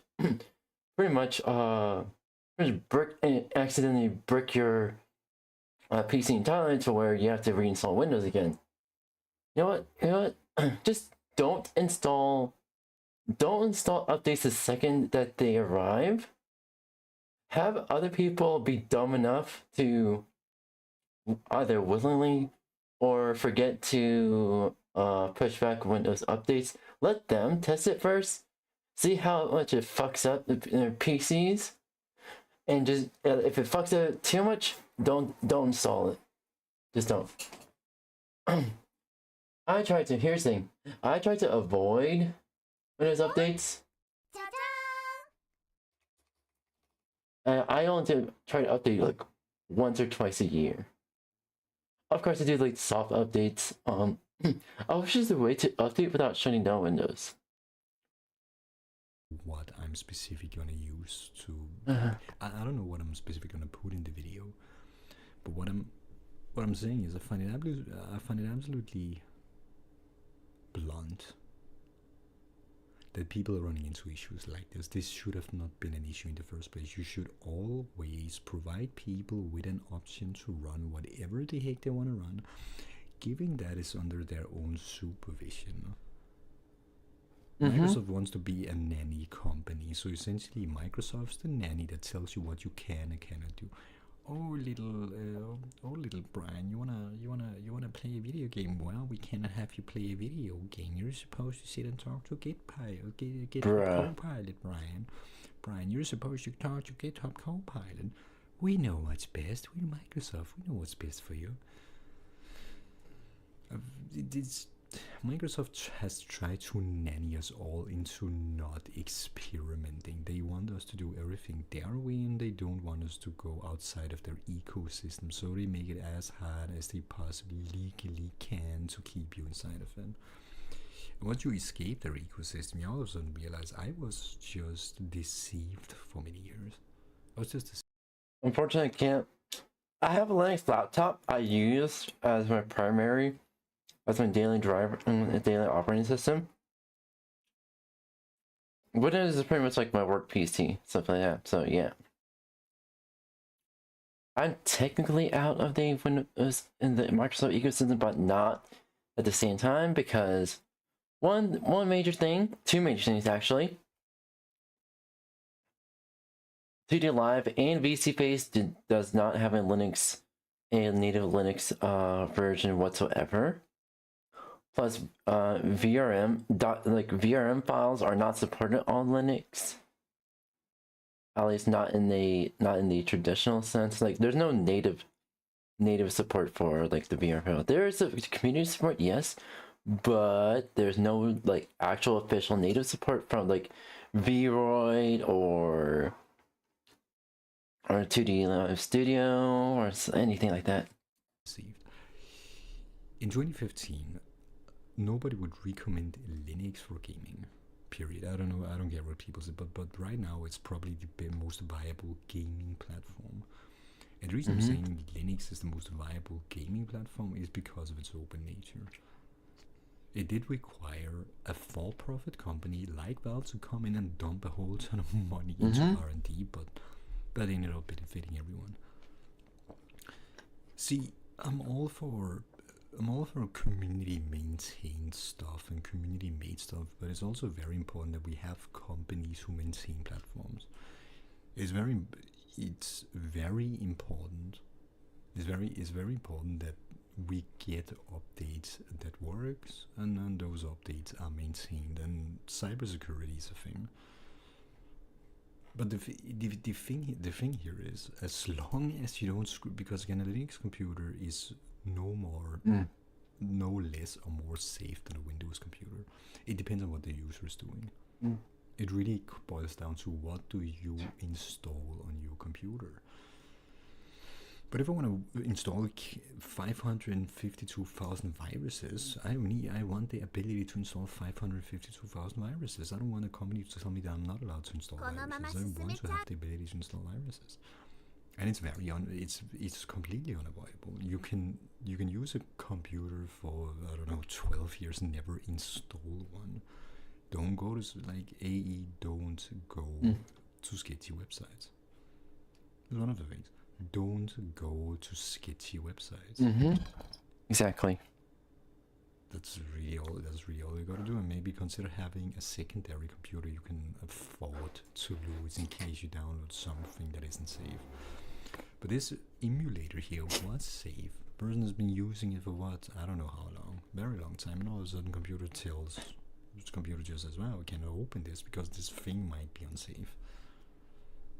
Screw you, Microsoft. If I want to run an emulator, run PS2 or PS3 or PS4 or whatever games on my computer, I want an ability to do it. This is also a reason why I disable smart screen and smart app control, because Microsoft's just doing too much. They're just doing too much in general, pretty much. And what I like to do is pretty much I try to get as full control as possible, including up to messing with the Windows registry, so it does not connect to any Microsoft services outside of like the Microsoft Store itself and Windows Update. If it's neither of those two, then it doesn't connect to Microsoft at all. If it's not Windows Update, if it's not the Microsoft Store, and especially if it's not Minecraft, then does not connect to Microsoft services. The emulators exist. I've been using emulators for a very long time, and they've been they're very good now. Ooh. That's just frightening. Someone commented, teachers are screaming this from the rooftops and nobody is listening. Subbed for a class of 2nd graders, majority didn't know how to read. One little girl said, I don't read, I just play YouTube on my iPad, when I asked if she read at home. Kids can't tell time either, unless it's digital. Kids are always asking me what... Here's the thing that's also kind of counts to me, despite me being a Zoomer. Pretty much, I more than I'm not exactly sure, but more than realistically, my parents neglected to even teach me how to read until I was in the fucking second grade.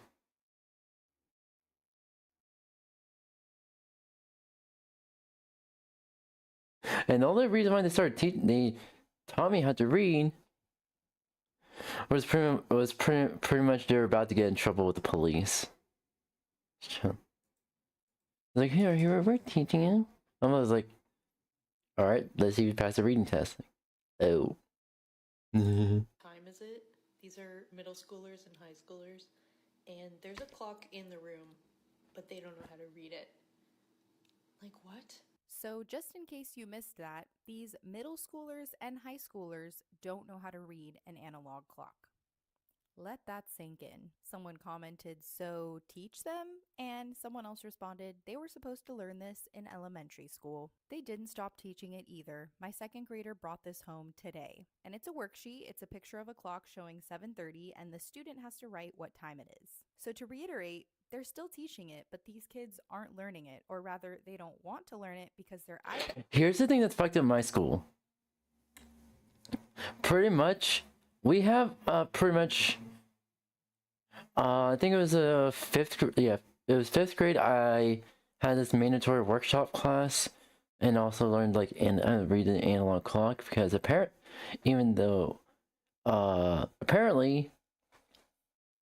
Yeah, my parents also had an analog clock, like on the wall, on the living room wall. Yet they never bothered to teach me how to read an analog clock. Yeah. Yeah.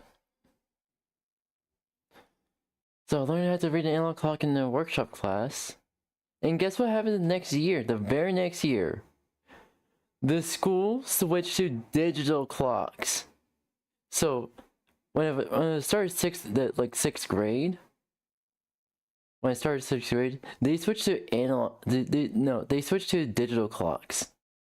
I'm like, I immediately hit to a workshop class. The teacher was like, "Hey, workshop teacher, why did the school switch to digital clocks?" Even the workshop teacher was pissed about it. I was like, "Yeah, you know the thing about you said that you were gonna need to learn how to read analog clocks? The fact that the school switched to digital clocks, it's gotta send you a message. It's gotta send you a real big message right there. It's like, yeah." She was like, "Yeah, I think this was surely like gonna work." So they're like, "Nope. Mom works at a hospital. Her hospital uses digital clocks." And work use digital clocks as well. And she literally said, "I wasted my time.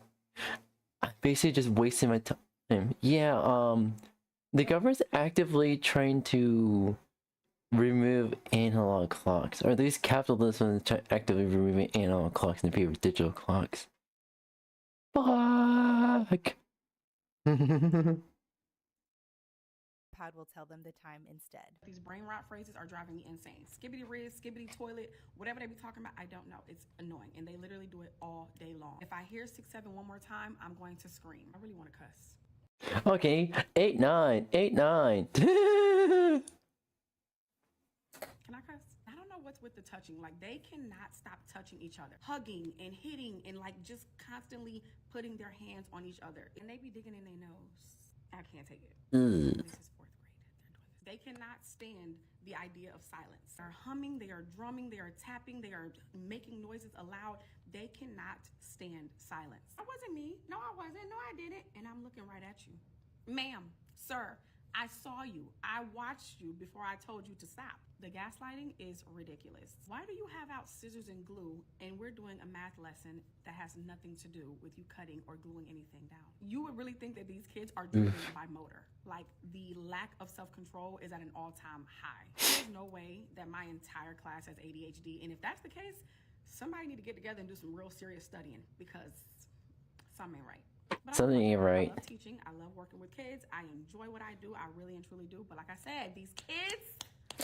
You know, oh my god, this is okay. Before I say anything, this is a joke. Twitch, this is a joke. All right. With that warning disgressed. Basically, the one person who says everyone's a little ADHD and stuff like that. Even though that's very toxic and horrible to say. I think they just predicted the future, or they predicted what's gonna happen to Gen Alpha. They don't make it easy. They making us work for that little chick, and I do mean little. So I felt like a boomer when I looked up a lot of this brain rot content kids are consuming. I don't have any young kids in my family, so I did. Do you know what the term Zoomer is? Zoomer with the zoomies. Anywho, know the slang and kind of the things that were popular on social media with them. And I've heard about Skibbity, and I still don't really understand what I don't understand I either. did come across some very concerning things that kids are consuming online. I need to show you how Ballerina Cappuccino took me from Bluey to an AI video that depicts the worst thing I can imagine on a kid's feed, and somehow I'm still shocked despite this being day 10 of these tests. Like always, I wiped this iPad, it's my 3rd time doing it, and I created a YouTube account and trained it on kids' videos. So I use the regular YouTube app, not the YouTube Kids app, because regular YouTube is 15 times more popular for kids.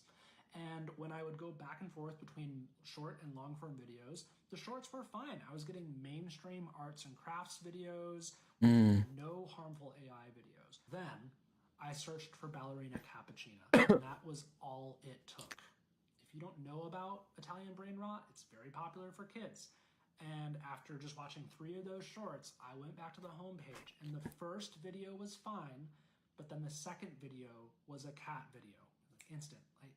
I literally cannot tell you or show you what's in this video. I'll show little snippets that are not the graphic part, but there is a scene depicting the worst type of act towards a woman.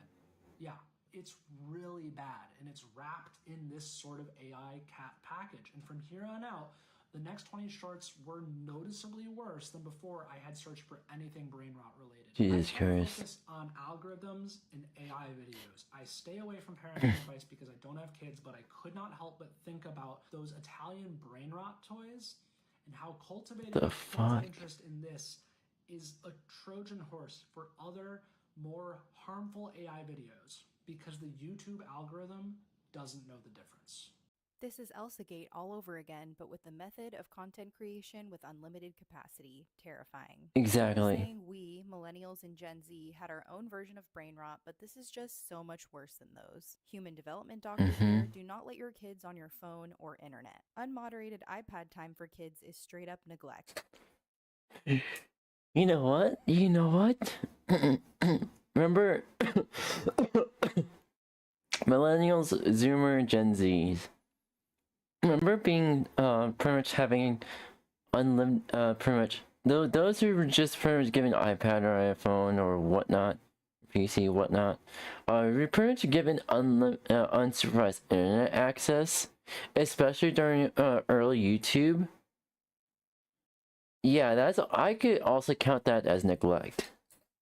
The fact that it was AI essay so quickly is chilling. The internet is not for kids, and I will die on that hill. So naturally, I went down a rabbit hole and started looking into this. The internet is not for kids at all. AI content, and it was very concerning what was showing up on the screen. I was seeing violent acts towards women, content that is way too mature for any child, and even weapons featured in these videos. It was disgusting. What's even more sinister and makes my stomach drop is the fact that there are adults out there that are creating this content for kids to consume. And I hesitate to give out parenting advice because I'm not a parent myself, but if you have a child, what is the reason that they need to have a smartphone, especially at such a young age, or an iPad? Exactly. And if they do, please make sure you have parental controls and safeguards in place. Even that isn't foolproof. Kids know how to get around that too. But monitor them, because just like that guy in that clip showed, even with the completely wiped iPad, as soon as he typed in one brain rot phrase, the content got very dark, very mature, not okay for children's eyes, and all it took was that one search to take him down a dark rabbit hole of content that kids should not be watching. Hey, I just subbed a 5th grade class, and as someone with a lot of experience in the classroom and a lot of experience in reading, I just want you to know we should be really afraid about the future of our society.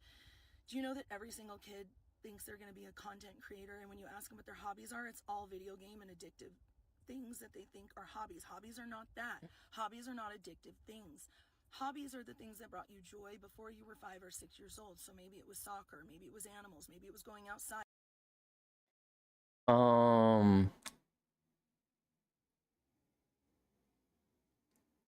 Hold the fuck up. We're us Gen Zers, us Zoomers were raised as iPad kids or whatnot. Pretty much, I was shoved in front of a TV, so parents could shut me the fuck up. Plus,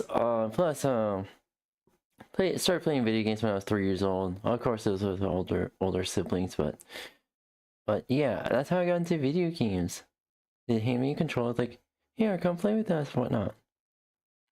That was the beginning of my video game addiction. Anywho, yeah, that's pretty much that. But these kids don't know those things about themselves. Quite frankly, I don't even think they know when they have to go to the bathroom. I don't even think they know when they're hungry. They just want to get back onto their devices ASAP. And I'm not blaming their parents.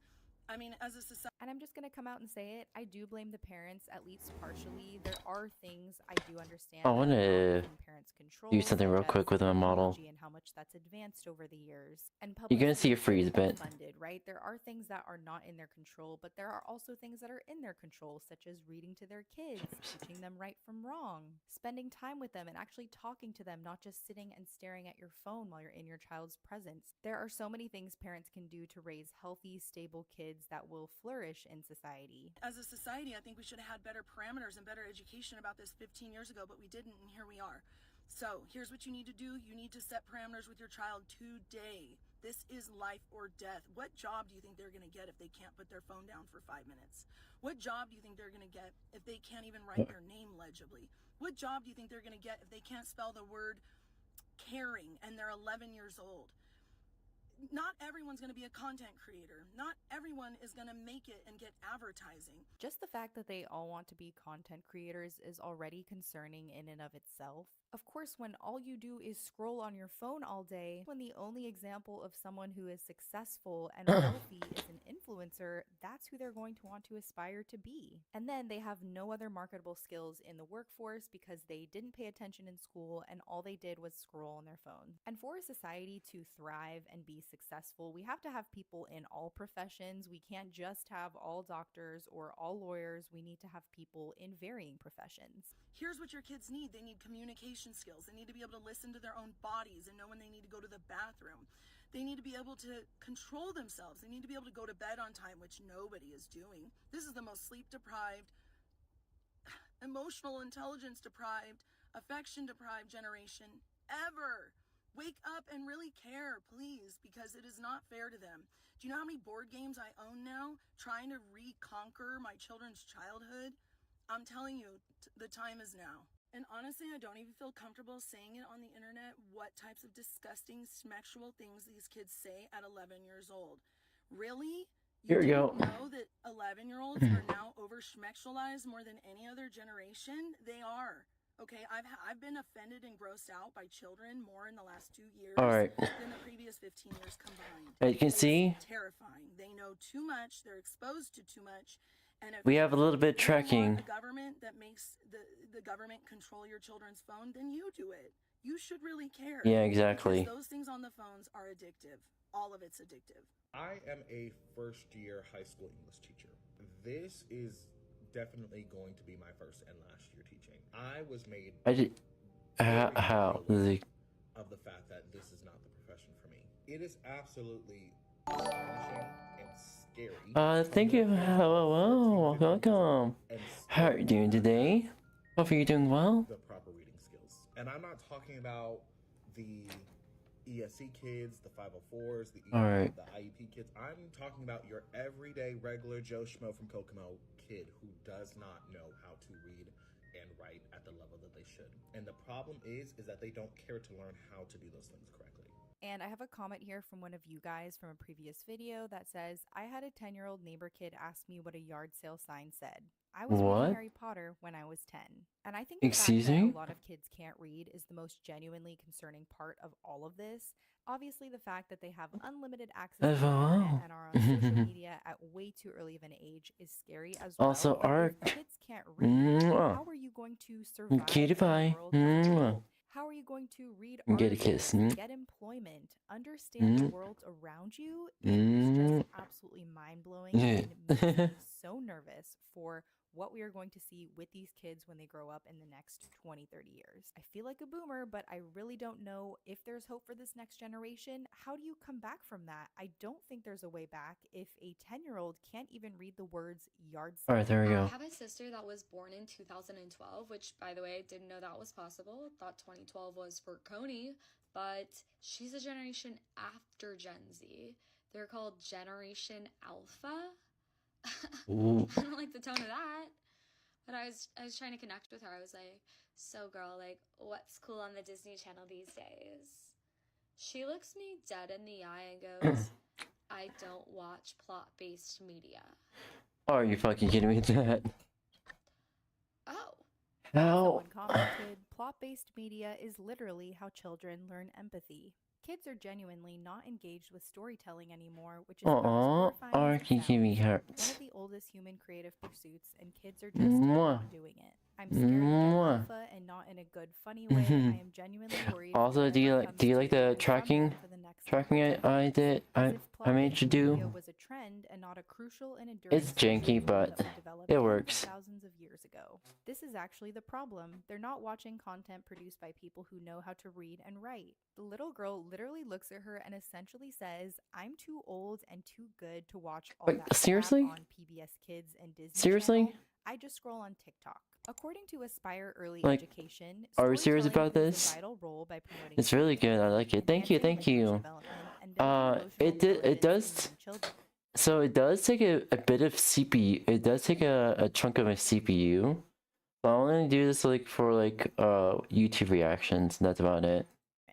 Through stories, children are introduced to new vocabulary, different perspectives, and important life lessons. Stories, even ones for children, often involve characters facing challenges, making choices, and experiencing different emotions. This offers children the opportunity to empathize with these fictional characters and share another's perspective. Yeah, it shot my CPU usage from 20% to around 50%. From a young age. So this little girl who apparently So using around 30% of my CPU. is missing out on a very important child development tool, which is storytelling. So these kids essentially are going to grow up with very low or no emotional intelligence at all. They're not putting themselves in the shoes of fictional characters, following them throughout their story, throughout their life. They're not seeing how these characters' actions affect the people around them. They're not seeing these characters go through trials and tribulations. And they're not experiencing these emotions that these characters feel throughout different points in their life when something good or something bad happens to them. At surface level,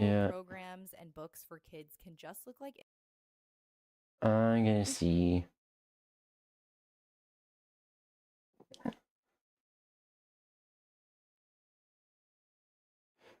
Alright. Natural videos. Uses of internet? Alright. Okay, I know 3 of them I can do.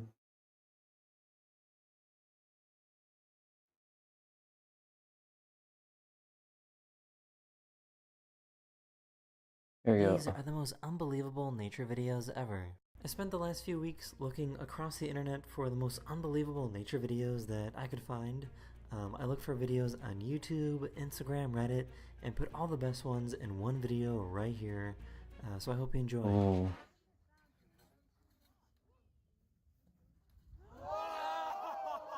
Oh, that's cool. That's fucking cool. Bro, this? Are you kidding me right now?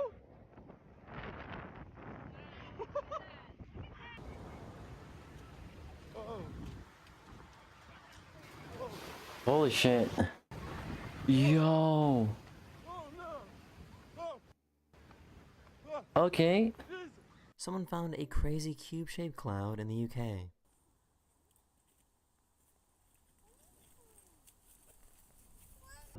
I mean, Minecraft's leaking into the real world. Does that mean that the Steve from the Minecraft movie was actually right about the portal? And he pretty much inadvertently corrupted our world. Oh.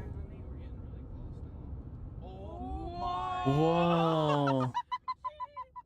This is what it looks like when an iceberg flips over.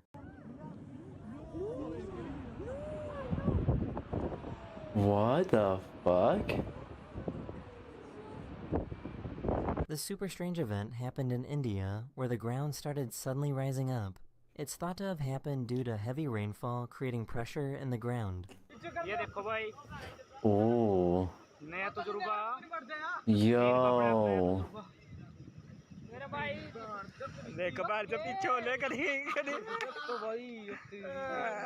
Let there be The fog clears ground. out so fast as soon as they get to the other side of this mountain. I think you've seen this one. I think some of the videos were reused. Oh. That's so surreal.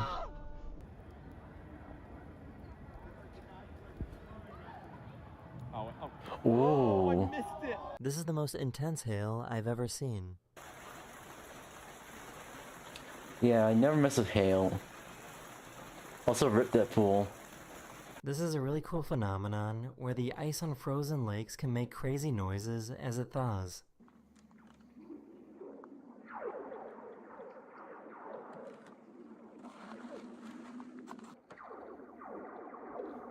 Ooh. This is called a sundog, but it's a very... Wait a minute, hold on. So that ice noise, it sounds so similar to like the gun sound effect in Star Wars. Wait a minute, what? Seriously? very rare type of sundog because it is so low to the ground. The light reflecting off falling snow made what looks like a portal to another dimension. That's called a snow candle, a sun candle. Yeah.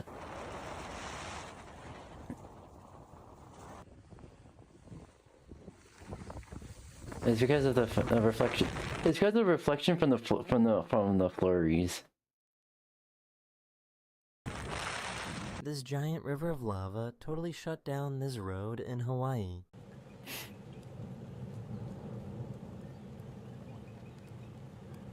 This guy pulled his car out of his house just for his house to be destroyed seconds later.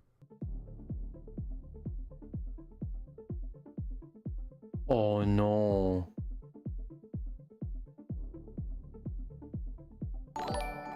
Oh no. Oh, thank you, Summer Falling. Welcome. How are you doing today? Hopefully you're doing well. Or just take your pretty much our lunch break and ooh. Oh yeah. I didn't even know there's an ad break. I didn't even realize there's an ad break. Hello, welcome back to the viewers. Also, how do you say Sarma or? I'm gonna say Sarm. Welcome. I feel bad for this dude. He pulled out his house during a storm, and his house got destroyed. Oh no. Shit.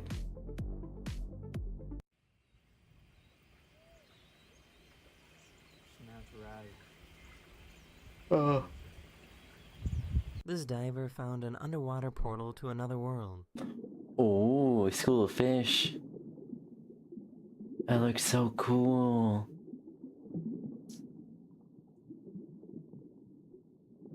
This person was out sailing near the Pacific Ocean when suddenly their boat was surrounded by rocks. These floating rocks turned out to be pumice as a result of an underwater volcanic eruption.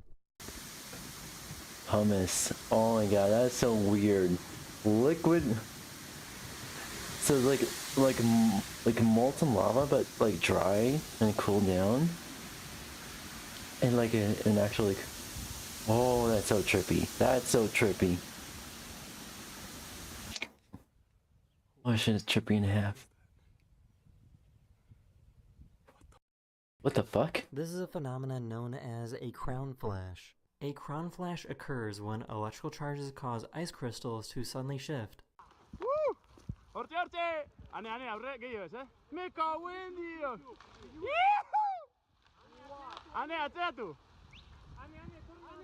Oh no. Oh no. It's heading to you. Back in 2011, the Japanese Coast Guard captured the moment that they went over a giant tsunami. What the fuck?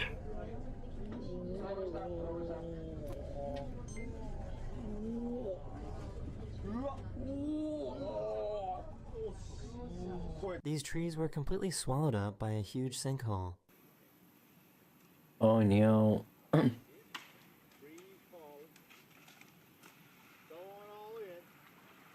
Oh no. An underwater sinkhole.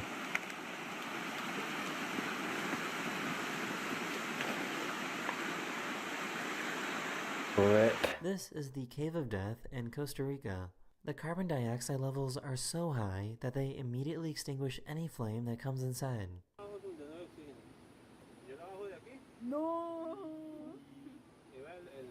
Oh hell The no. wind blow in the sand looks like something from a movie. Oh. Wow.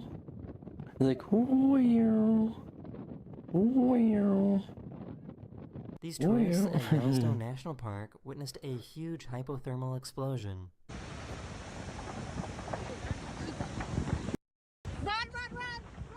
Run, run, run! Run, everyone, run! These people in Norway captured the most incredible aurora borealis. Oh.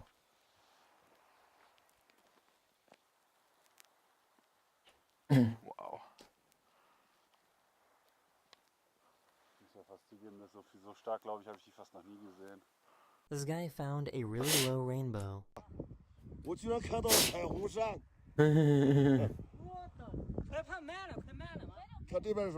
This giant rain bomb dropped millions of Earth liters is of water gay. over Nevada within just a few seconds. Oh, what the fuck?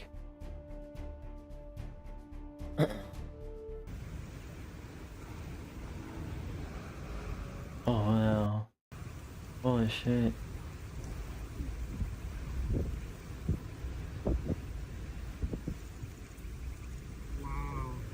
These people saw something huge moving Explodes. in the water in Norway. Boom. Hi Fame, welcome. I got like tracking working. I got like body tracking working here. The California wildfires in 2017 created this crazy visual Yeah, of with my people camera. driving to work in the morning. I got body tracking with my camera. It's just the upper half though. These bugs were spotted creating swarms directly over the road markings. Over the road markings.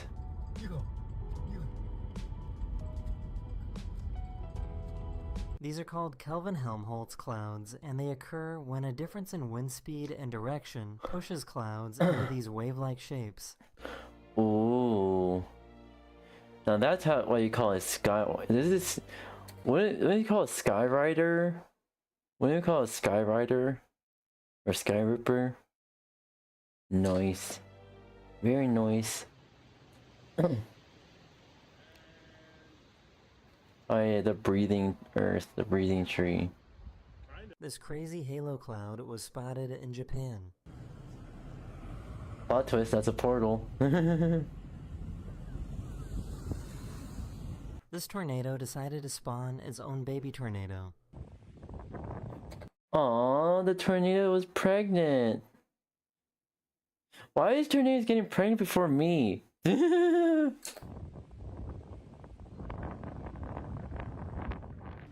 But yeah.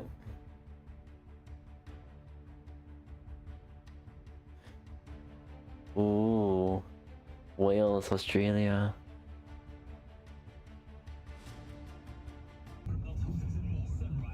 Oh well. Look at this crazy cloud. Such Whoa. a crazy cloud.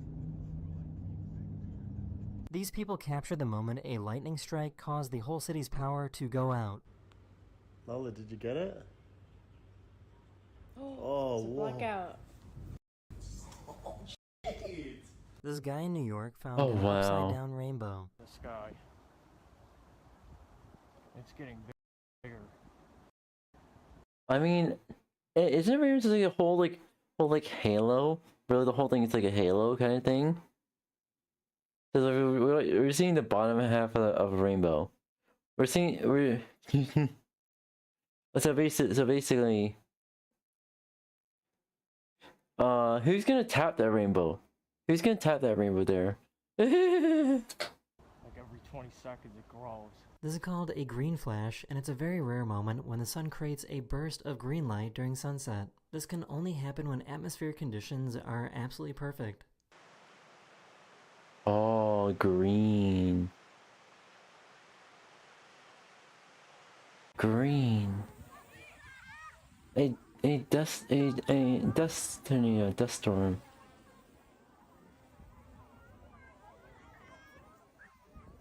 I forget the name of the Lynch's character.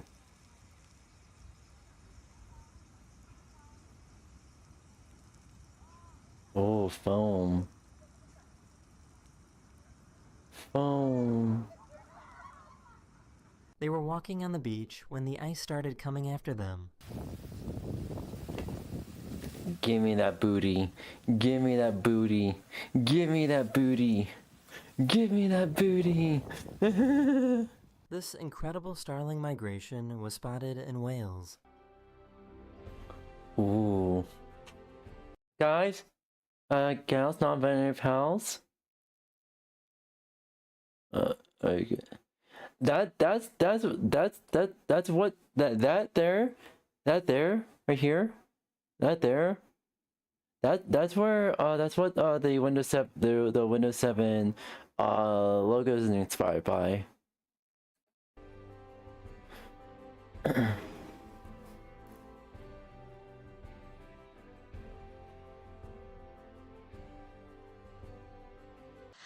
Ugh.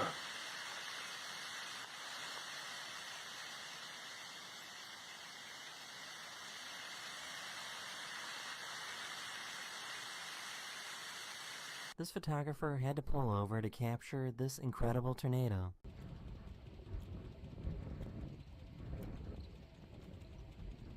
Oh, wow. Oh. These guys saw that their boat was being chased by killer whales. Oh no. This is how quickly an avalanche can move down a mountain. That's so fast.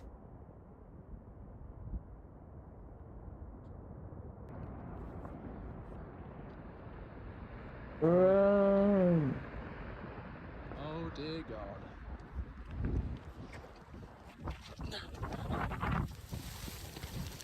They were chopping down this dying tree when it started gushing out water. This tree had a very specific type of internal rotting that allowed it to store water and I don't think that's like the tree is literally shitting itself in an unusual way. Wow. The tree is massive diarrhea. Okay, sorry. I made it like that. The water level in this harbor completely changes throughout the day as the tides change.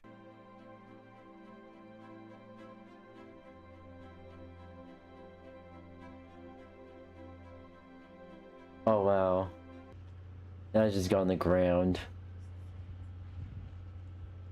Oh. So that's what the vapor aesthetic comes from. Ooh. Dustnado. It dustnado. For some reason, all the rain fell in this one area.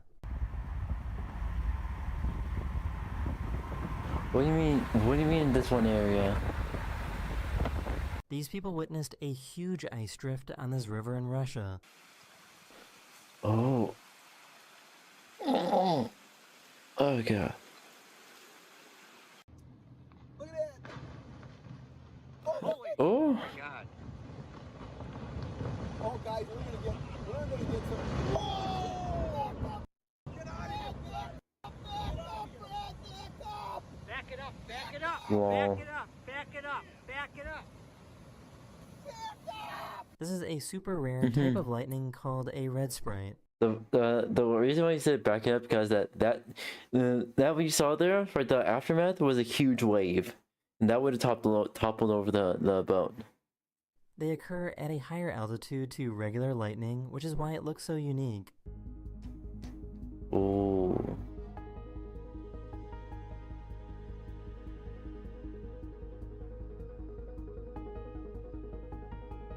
That's so cool. This person was traveling in the North Sea when they noticed that they were able to see day and night at the same time.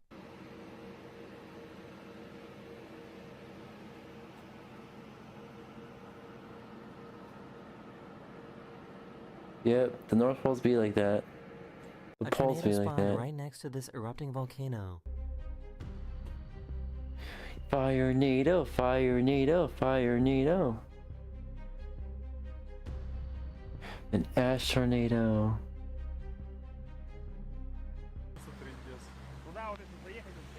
Твою мать, что за наклон? Не знаю, видно или нет, эта фигня крутится. Смерч сраный, господи. The super long roll cloud was spotted a few years ago in Virginia. Oh.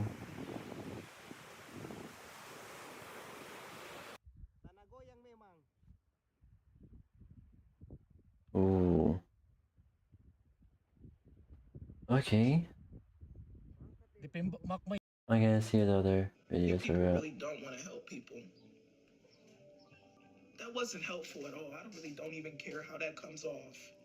Some of y'all really don't want to help people, do you? Lol. Clearly they do, dumbass. She's Scratch his saving head. money. Scratch his head like this. Like this. I wonder how Patreon allows anime to be streamed. Patreon, not so much. You gotta be careful with that. I'm not sure how the hell Taiga is streaming a whole ass anime series on fucking Twitch and YouTube without being copyrighted. I'm sure they've been getting copyrighted, but like, I don't want to risk that. No, you can't. Pretty much, yeah. It's not worth the risk. A creator making multiple posts on Patreon of anime, not their own anime. Yeah, yeah, they're probably gonna get a lawsuit for that. Or pretty much force Patreon to take it down and then sue the user. But I'm doubtful. We'll link her. Yeah, you can share the link in Discord. I'd rather not have the link shared on in the stream. In DMs. Yeah, that's fair. That is absolutely fair.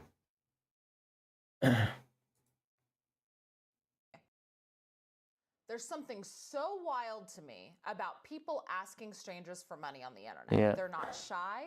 They're not grateful. They're just irritated when people don't deposit the money fast enough. And that's the part that we're going to pay attention to today. Yeah. The confidence. Not Have desperation confidence. needing the money. Have confidence. No confidence.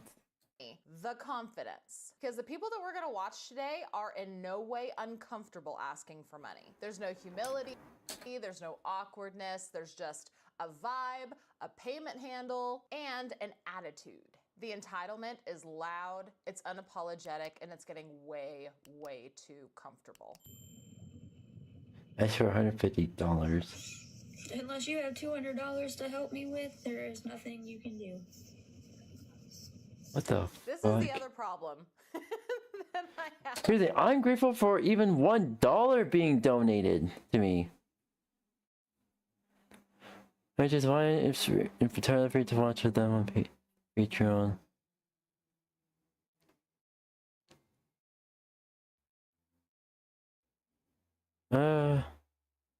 She also charges the collection. Yikes. Yikes, oh no. The one thing to do is just share the anime on like on a pirate site. It's an extremely stupid move to charge people to share to watch an anime that they could just easily go to a 7 Seas site for it. Yeah, a 7 Seas. I just don't understand. You can literally go to like a treasure island. It unless travel 7 seas to a certain treasure trove of anime. Treasure trove of anime island. Yeah, definitely. Ooh. Who just tapped on? Wow. Thank you for the tips. Wow. But yeah, the very least I can stare at facial expressions. A model doesn't really do facial expressions when it's in like body tracking mode, but like, yeah, there you go. Yeah. I mean, yeah, winking.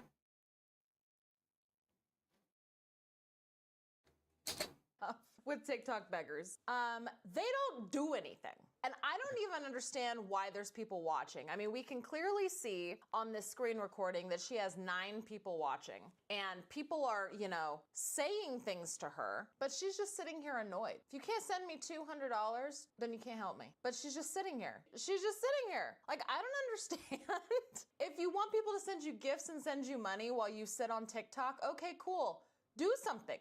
Tap dance. Sing a song, play the violin. I don't fucking know. Just do something. Don't just sit there Yeah, and just do stare something. looking pathetically at the camera and just wait for people to send you money and get angry when they don't.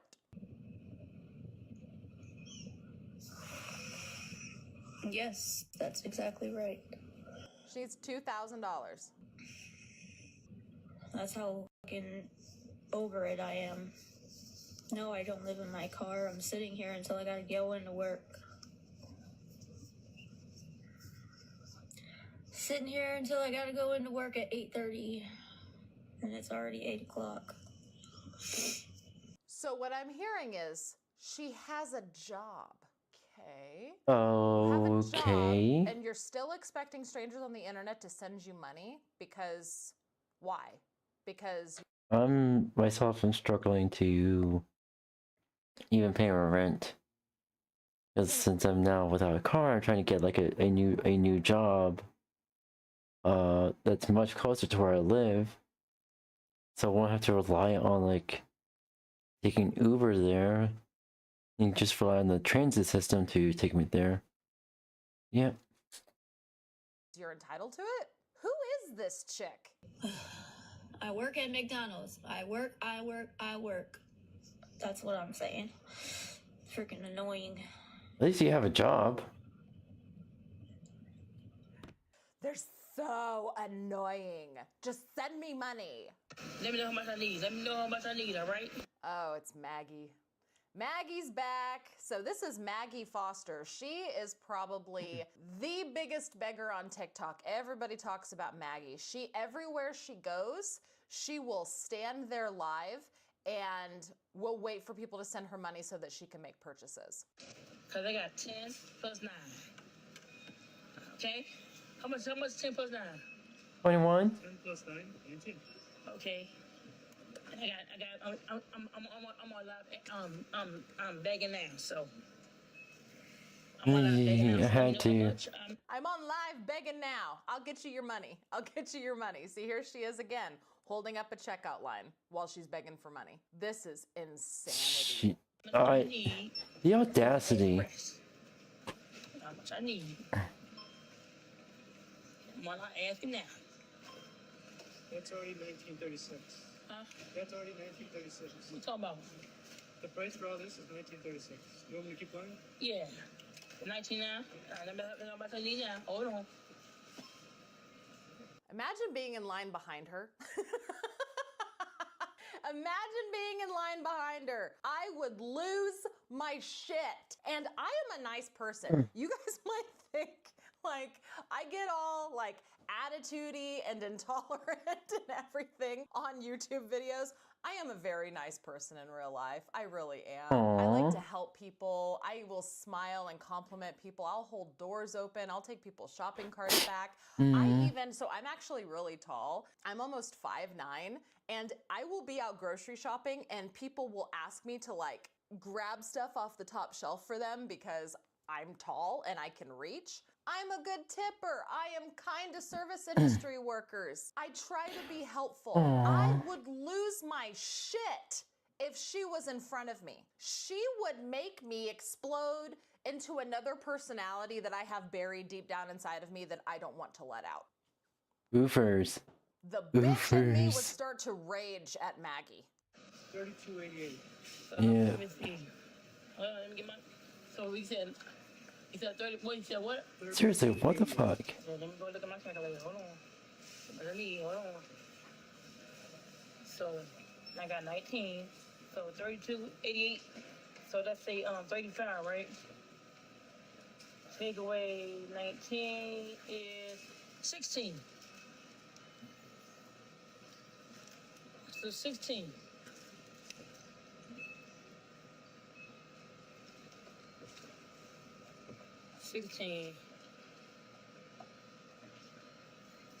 Seriously. Okay. Get out of the way, Maggie! Get out of the way! So everyone, 16 left. I just don't understand people like this. I don't. Might be wild. 16 left.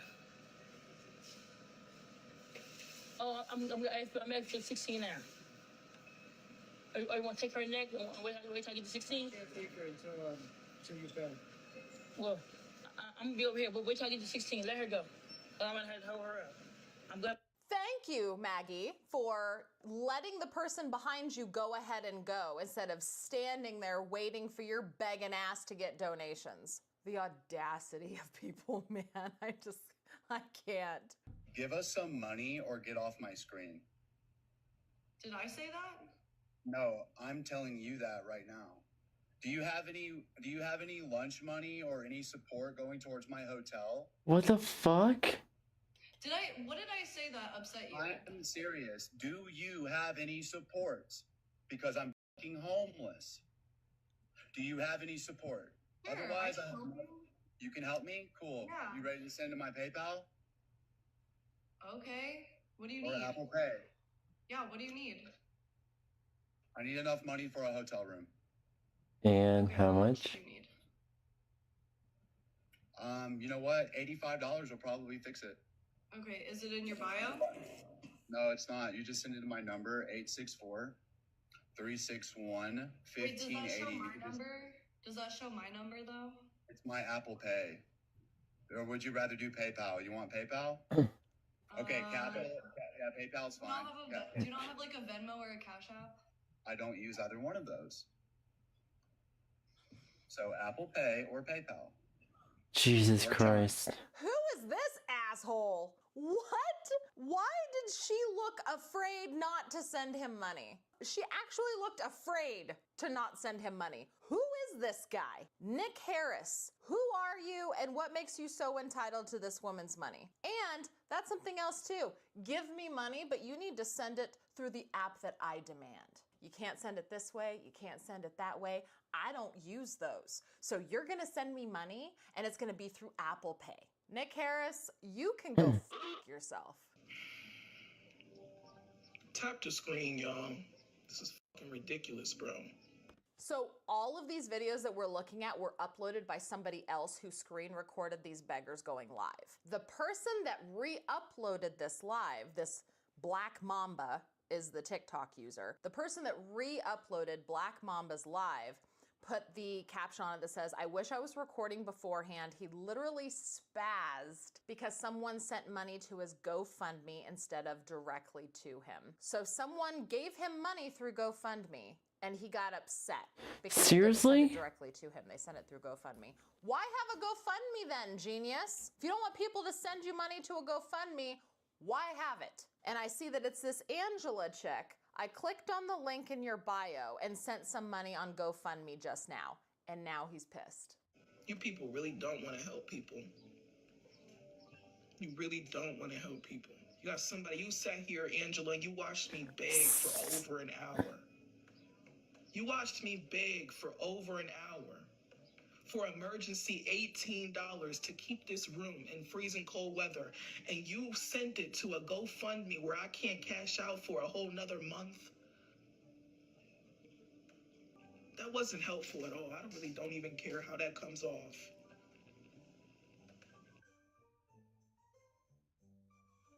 I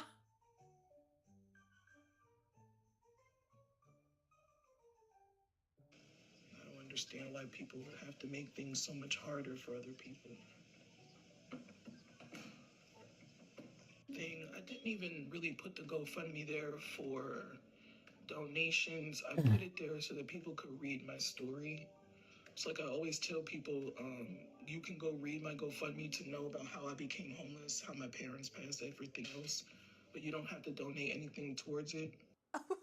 Excuse me? Some of y'all I really don't don't understand. want to help people, do you? Clearly they do, dumbass. She sent you money. She sent you money. You have a GoFundMe set up. People were donating to your GoFundMe. What an ungrateful dickhead.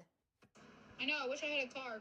It's gonna take me a while, but I'm gonna start saving all these dang gifts that everybody sends me, and then one day I'll get a car. Back up, I'm having a cigarette, go. Back up, Sophia. Can you seriously back up? I'm having a cigarette. I'm having This chick cigarettes. seriously reminds me of the mom on that movie Florida Project. Have you seen that? The Florida Project? Oh my god, this is unacceptable. I failed as a mother, Mooney. You've disgraced me. It's a good movie. This reminds me of the mother on that. In the comment section, I'm not the only one that thinks that. Is this the Florida Project sequel? See, I'm not the only one. That's who she is. It's like this person is who that movie was based on. I'm gonna say this one last time. Drop some gifts where I am not staying on. I'm not gonna have you guys talk shit the whole time. So this is 𝙂𝙚. Somebody re-uploaded her live. It looks like she is an influencer of some kind, and she has 150 people on this live, 833 likes. And if someone doesn't just start sending her money, she's getting off of here.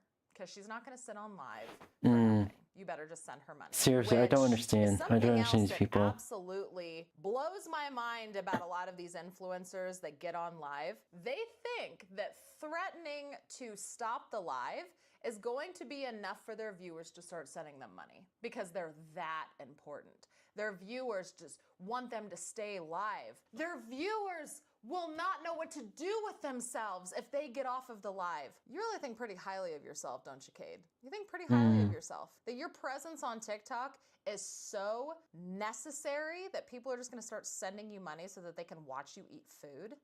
Get the fuck out of here.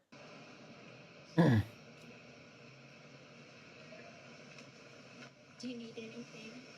You have a car?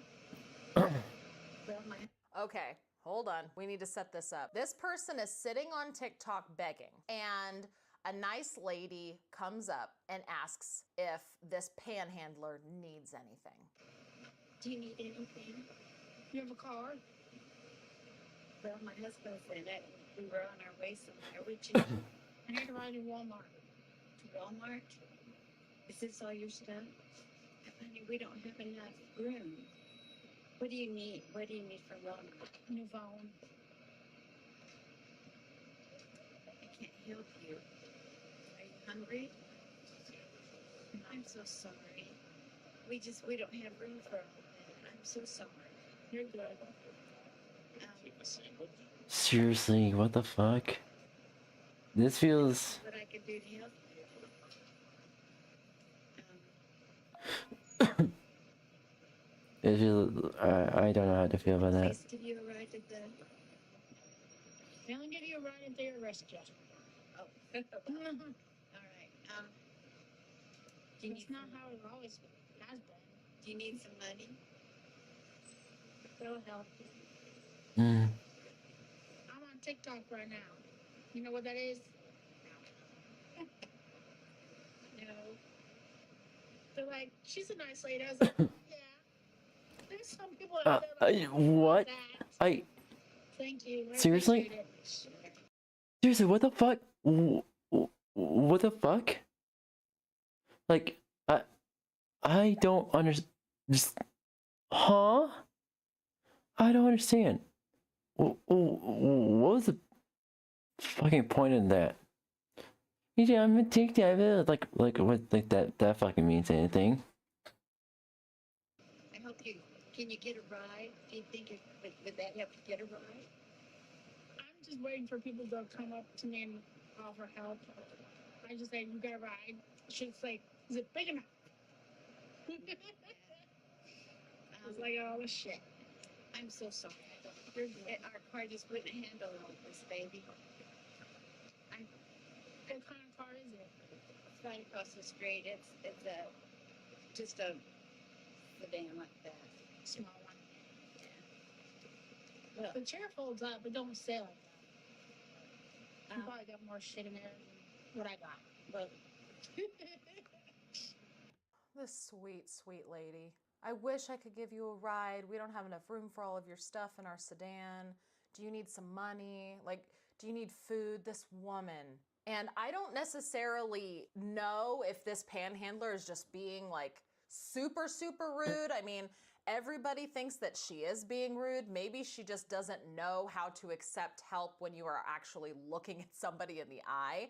A lot of these people will just sit on the internet and beg, and you're not actually, you know, making eye-to-eye contact with these people that you're begging. But someone who actually approaches you that is being kind and looking at you in the eye, maybe she just doesn't know how to handle that. I don't know, but God bless this woman for trying to help another human being. God bless her. Even if they're not really being grateful about it. And I have bills that are due. Do you guys not think I'm obligated to you guys' money? Seriously. This is how I make my money. So, like, if I have bills that are due, and I'm like, I'm $300 short, I ask you over $300. Why wouldn't you give me $300? Is he serious? It- Did he really just say, I'm obligated to your money? For real? Seriously? Dude, get the fuck out of here. You know damn well you got some food. I don't have food. I'm dead serious. If I had food, I wouldn't have been begging on TikTok. I wouldn't have been begging on TikTok. Proof. Girl, I don't have money. I got $7 in my cash app. You want to go to my PayPal? I also have a PayPal, but I don't have money on there. You see? No. I don't have money on TikTok or Cash App or PayPal, etc. I'm broke. I just need help to feed me and my baby. Get a bed. I do have a bed. It just came in the mail today. Does this person have two phones? I mean, live on one and holding another. They're two phones. You're begging for money, but you have two phones? Because I don't think they have a significant other with them because it said me and my baby. So where's the other phone coming from? Yeah, where's the other phone? Oh, I just want to watch Instagram reels. You have Instagram, right? You want to watch Instagram reels? Fame. I post some shorts. I post some shorts on Instagram too. Nada, I don't have it installed. No, installed. Fair. That's actually totally fair. You don't want Facebook. You don't want Facebook spy on you. I have Facebook spy on me because I make content.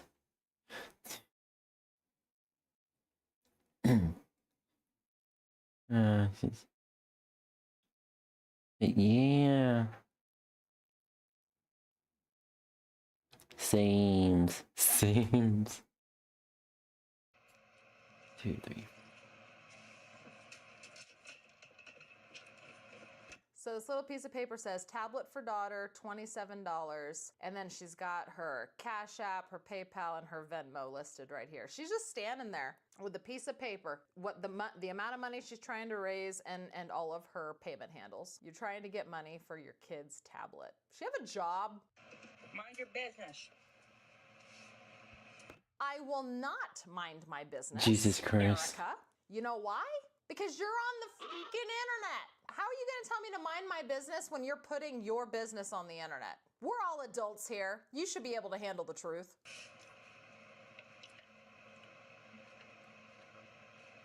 How about you this? How about you do that? constantly talking about my kids. Of course, people are going to say something about your kids. You're trying to get a tablet for your kid. So we just supposed to pretend like you don't have kids? I don't understand, but the lip smacking and food eating ASMR, I can't handle it. What do you guys think of TikTok beggars? Did I say what everyone is thinking? I'm If sure I didn't say something you were that. thinking, let me know down in the comments below. Alright. If you like these kind of videos, make sure to hit the thumbs up button. Alright, blah. Bro, the inflation is real, bro. Look at that. It says 26, but on the sticker it say 23 and 24. What the I fuck? got pants back here that say 15. Oh my god, again, be right back. Guys, Walmart is pretty expensive, not gonna lie. Like, I know we talk about how Walmart's cheap, this and that, but it's honestly kind of pricey. I mean, food prices are just so much more expensive. Like, Walmart nowadays, like a trip there is like $150 for me. And that's just some basic food. You know, a lot of people on the forums are agreeing. I mean, Walmart 60% There we go. more expensive is what some people are saying.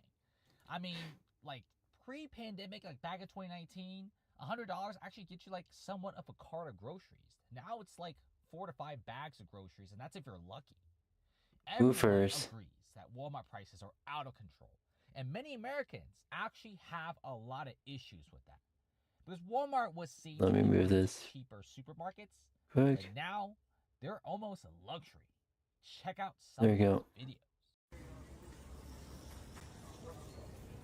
For some chips, it's crazy. Wow, and then for the reading. I pretty much just ordered some like deli meat, something like that. Not even mine, like 4 items. 2 deli meat, 2 packs of deli meat, and 2 packs of like 8-ounce potato chips. 30 and with the $10 delivery fee, $30. $30. And that's just bare, like fucking bare minimum ingredients. The deli meat is bare minimum ingredients I need to like usually make my morning, like a morning sandwich. Inflation is getting so crazy. It's getting lol. Thank you, Red. Thank you. Hi. As I was saying, Red. Yeah, inflation is getting out of hand. Red, welcome back to the stream. Let me reiterate what I just said. I just bought 2 packs of deli meat and 2 8-ounce bag of potato chips. I need the deli meat to pretty much usually make my morning sandwiches. And just have the potato chips for like just on standby, just in case my body decides it's hungry or whatnot. Not because I want to, it's because if I don't eat often, I actually do get like a hunger headache. I do get a hunger headache. And the worst part is I get nausea if I don't eat, which is fucked up. It's fucked up. And guess what? With the delivery fee, with the $10 delivery fee, it's $30. It is $30 for everything. I don't fucking understand.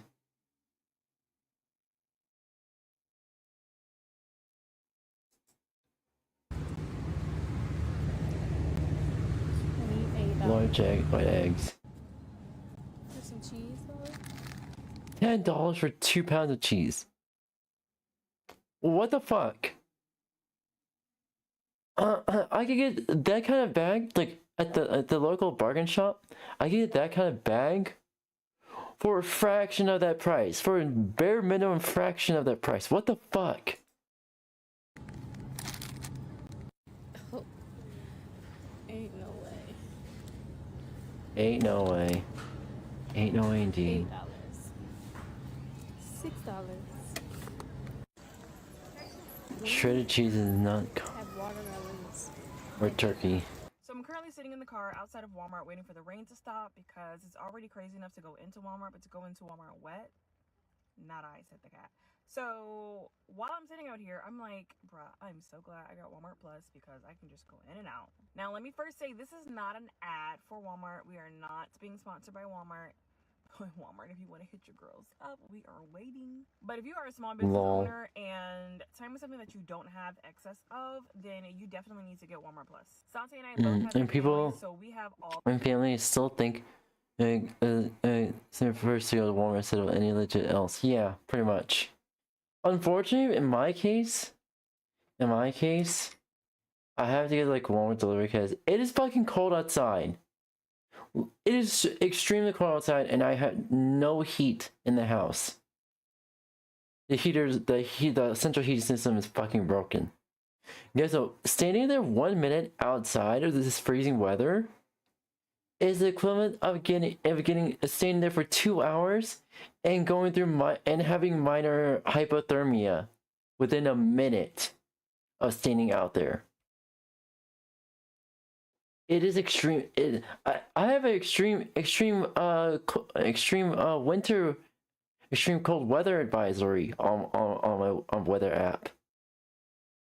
As soon as I get spring or summer, it'll be okay for me to pretty much walk 15 minutes to that bargain shop, get what I need, and then walk 15 minutes back home. Yeah. All the subscriptions or memberships. We have Sam's Club, BJ's, Costco, whatnot. But I would say the one that we utilize like on a daily basis is for sure the Walmart. We are always ordering something from Walmart. I would say 85% of our ingredients are cheaper to purchase there versus purchasing at a big box store. For us, eggs are cheaper there, milk is cheaper there, buttermilk is cheaper there. Like all the things that we need immediately, cheaper. And so 99% of the time, we just simply place a Walmart order, have it delivered, and we don't even have to worry about it because we know that it's going to be one, on time, and two, everything's going to be there. And so that has saved us so much time. But if it's on a rare occasion where you actually have to go inside, like we took on a really last minute order because I really wanted to do this design. It's a hyper realistic orange cake. So it's due tomorrow and I need to work on it now. So I had to go to Walmart to grab some more fondant. But because we have Walmart Plus, it's an in and out scenario. We don't have to worry about waiting in line behind everybody else, doing all of that. If you're a business owner, get Walmart Plus. It's tax deductible. It is one of the best investments we have made in a very long time. Like I said, we are not sponsored by Walmart. But if Walmart wants to come and sponsor us, we are always waiting. But yeah, time is money, so save yourself some time and some money, babes. So if you want your breath fresher for 24 hours, it's 15. Jesus fuck. A little less fresh. That's $13. This is insane. Holy shit. Same size, 1 liter. 1 liter. Walmart. That don't weigh no 4.66 pounds. We'll use the scale. 2.37 pounds. They're ripping people, straight ripping people off. I'm going through every single one of these. Fucking scammer. Stopped at Walmart to grab some chocolate chips. Yeah, that's scam. This is outrageously expensive for chocolate chips. Here's the thing, Walmart's not the only one guilty of this. Even cheaper places, even cheaper places like you said, they also do this shit. They don't weigh by the individual package. They weigh by the crate. It's fucked up.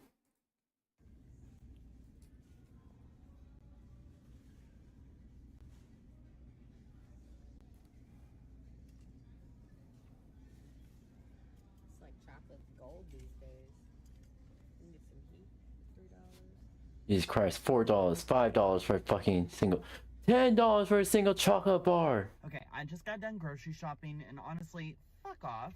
Why are these prices so expensive? I swear, I'm putting stuff in my cart and it's like $4 here, $5 there. Every once in a while, it's $10 or a little bit more. But somehow it's $250 fucking dollars for one person to grocery shop. I'm sorry, what? You're just... I'm telling you, chat. Start shopping at like your local bargaining shop. or pretty much like the basically the bargaining shops is pretty much the grocery version of a thrift store. Except none of it's donated. It's actually sourced. Basically, it's like combining Aldi, the quality of Aldi, with the I think it's pretty much with the with the prices of a Dollar Tree, with the efficiency of Walmart. Boom, bargaining shop. Gonna have to deal with my chapped ass lips now because I can't afford the chapstick now that I bought my groceries. Happy Wednesday, y'all. Hope you have a great day. $75 for 3 steaks. Do you think that's ridiculous? Last week I was here, it was $70 for 3 steaks. Now it's $75 for 3 steaks. It's like, where do you guys draw the line? If you think $75 for 3 steaks is ridiculous, give me a follow. I'm buying the $10 steak. That's just me. It works better for my budget. If you are tired of these high prices and you just want good food at a fair price, give me a follow, because none of us should be paying $75 for 3 steaks. That's ridiculous. Exactly, right? it's fucked up. How much did we used to pay for a 5-pound bag of potatoes? I don't think it was $4.33. If I think back, maybe last year, maybe at the most, maybe $2.99, because they used to be $1.99 maybe. The cheese, everything going up. So with that said, how are you guys going to adjust? Are you going to coupon? Are you going to shop for what you need and not for what you want? Or you just going to go with the flow? Bye. Y'all, I was at Walmart today and some of these prices I thought were kind of ridiculous. Like $34 for that sweater, $36 for, I think this was a dress at Walmart. Now this sweater was $26. I still find that kind of pricey. These were $28. Again, I feel kind of pricey. These pants were so cute. Now these were more my price. They were $16. I just had to show you. I don't think I could pull them off, but they're so cute. These are also $16 and so cute. I just remembered to get rhinestones. This tiny thing of rhinestones was like $2.98. I get up to the cash register and it rings up as like $7.50. So I swiftly left and went back to the crafting aisle and I took a picture of the price and I brought it back up front, and he's like, I can honor it for now, but just so you know, the pricing is going to be changing. And I'm like, what do you mean? And he's like, we're going to get like the digital price tags, so soon the price can change at any time, and then we're not going to be able to price match any pictures you provide us. The fuck? Yeah, this is why you stop shopping at Walmart. Stop shopping at these overpriced scammers. These supermarkets now, like Walmart, they're fucking scammers. They're just as bad as Indian scammers. Like, supporting like local bargain shops. Support support your Dollar General. Support your Trader Joe's. Support your bargaining shop. Support any small time or pretty much small grocery store. Because generally those prices are gonna be a lot cheaper, and it's gonna save you a lot of money in the long run. Basically, the small grocery stores, small time grocery stores, those will run your buck a lot farther than these supermarkets ever will now.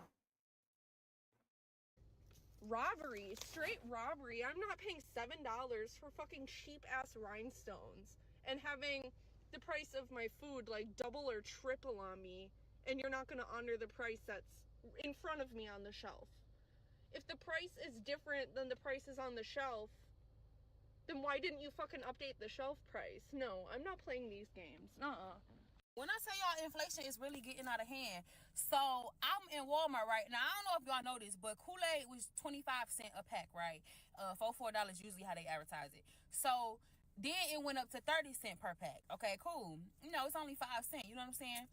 Why did I just leave out of Walmart? I'm ringing my Kool-Aid up, even though it was advertised at 30 cents. They need to change that.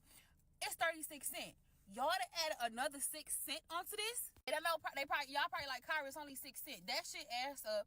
And I don't know if they thought we wasn't gonna notice because it's only 6 cents. But like I said, after so many packs, that shit starts to add up. Oh my God. And please don't get me started on the used to be Dollar Tree. I won't try to change our name to 125. What's crazy is when I started TikTok, I used to do those Dollar Tree DIY stuff. Mind y'all, that's when the Dollar Tree was $1. Like TikTok then grew with me in life. That's kind of crazy when I think about it. Cause I ain't even everyone start supporting a local bartering shop. Like the actual small time one that if it's less known, if it feels like you're like that one grocery store that you keep passing by that you really don't recognize but don't shop there, start supporting them, because the most likely their prices are a lot cheaper and your buck will run a lot farther than than how Walmart or Dollar Tree will ever get you. I had one child when I started TikTok. I'm getting off a topic. Inflation is out of fucking hand.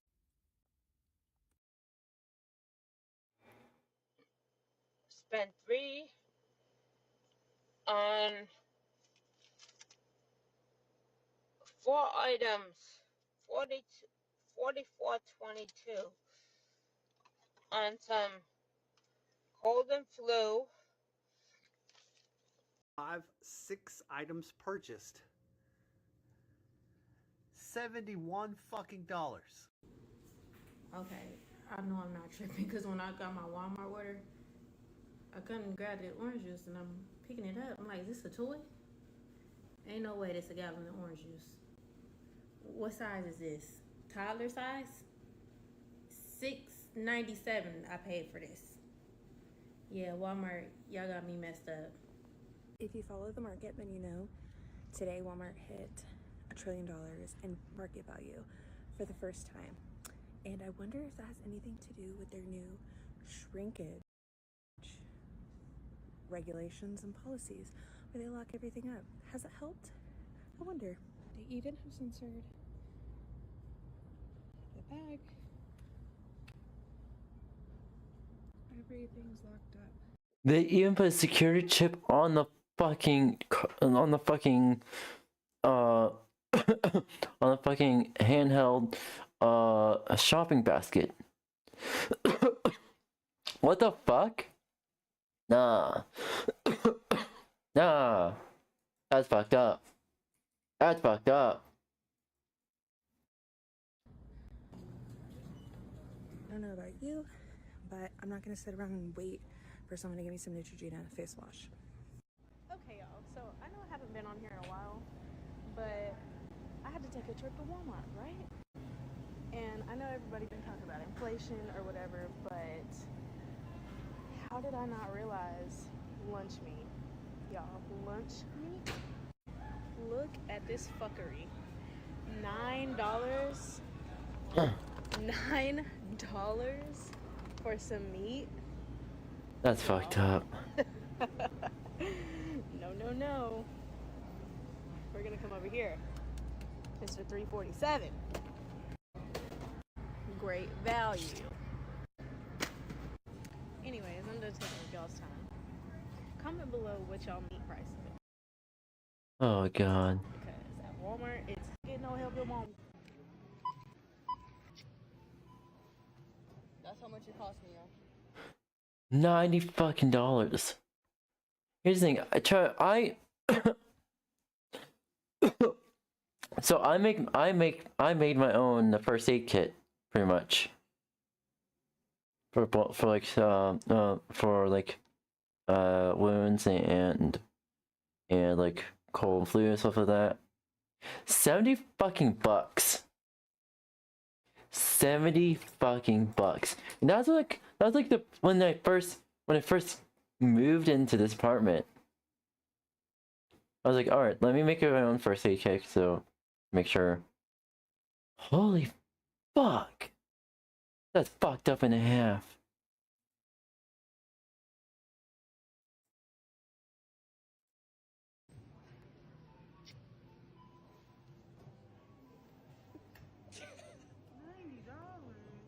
Yeah.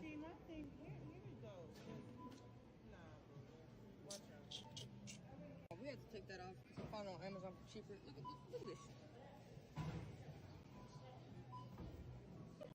Have y'all seen the video of the guy reordering his groceries from like, I think 2021 to see how much more expensive?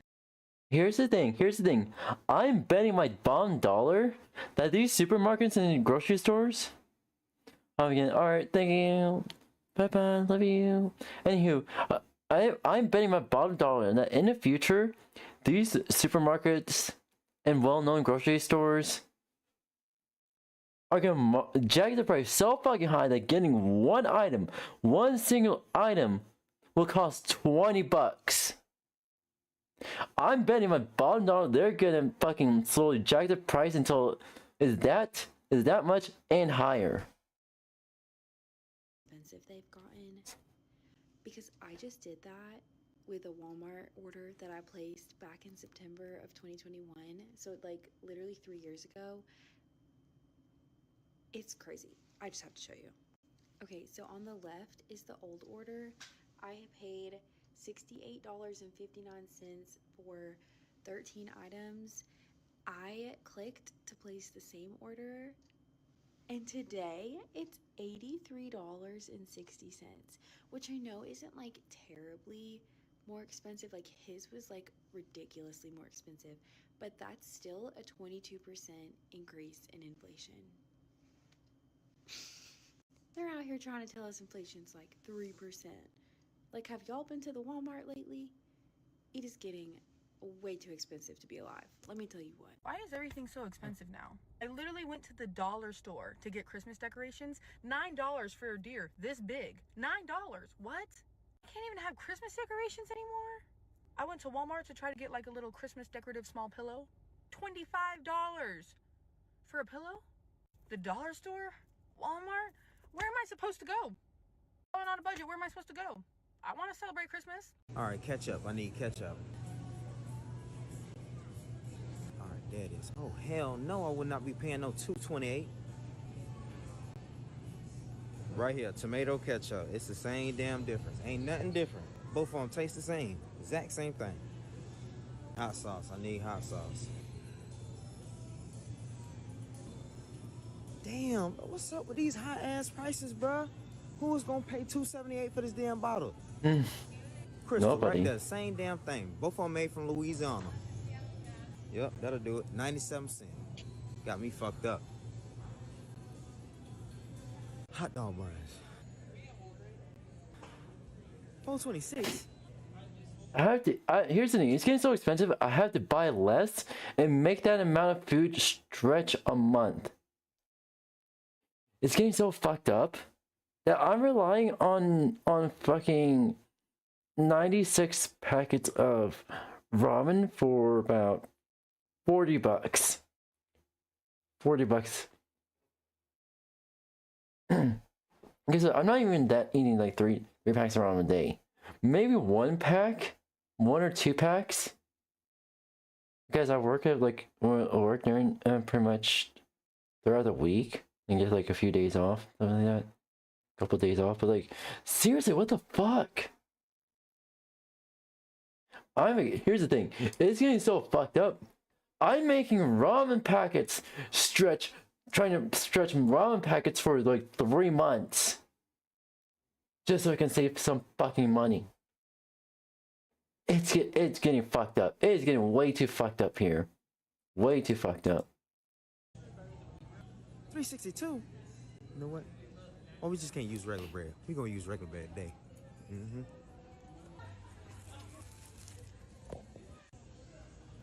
Doritos is $5.94. Shit is high as hell. And they sitting there buying that shit up too. Oh, hell no, not me. They'll take my ass right over here and grab the generic brand. See how much this stuff gonna ring up to. I ain't get that much. Still high as hell.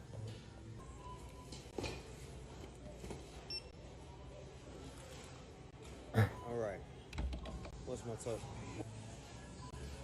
What the hell? $58. I barely had anything. Some of this shit gonna have to go back. I need help. It's fucked up. I feel bad. I feel bad for it. It is way too fucked up. Way too fucked up.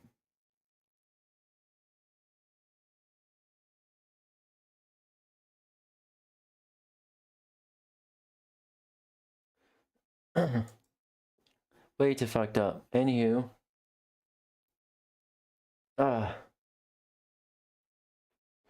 Anyway, chat, I'm gonna be looking.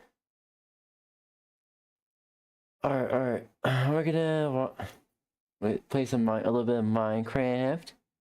Play a little bit of Minecraft. Alright, let's get back here. Alright, here we go. Alright. Holy shit. Anywho. Wow. Alright, allow me to change everything real quick.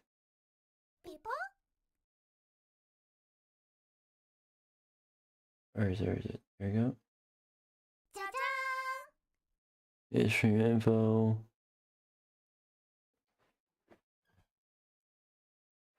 I need to get closer to the fucking desk. Here we go.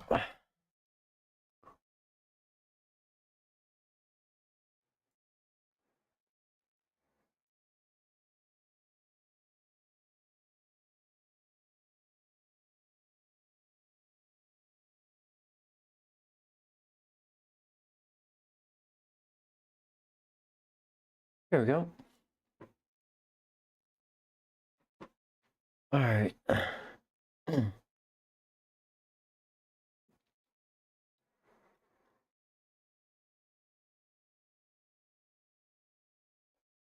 Alright.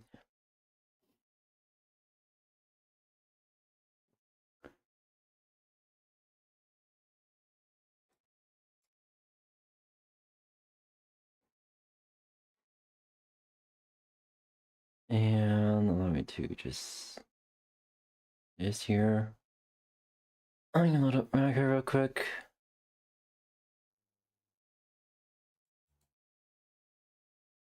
Launch.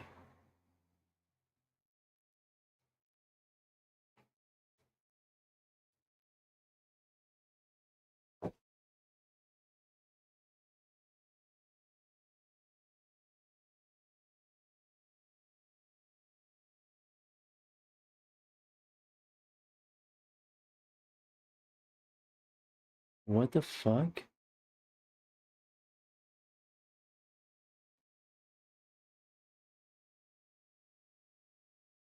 0.18.4. Alright.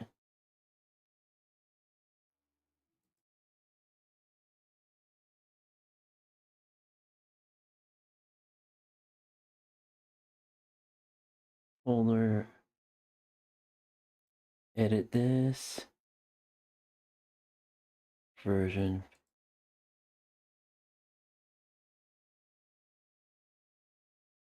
Fabric.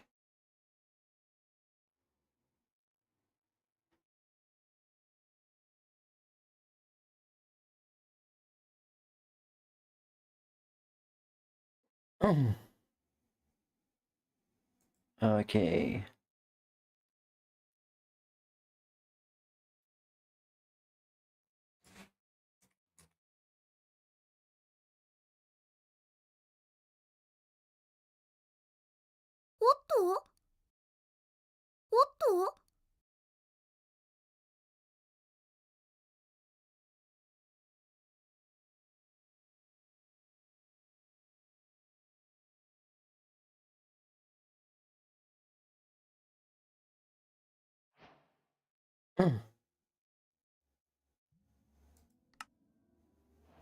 I thought it wouldn't even. Okay. Here we go.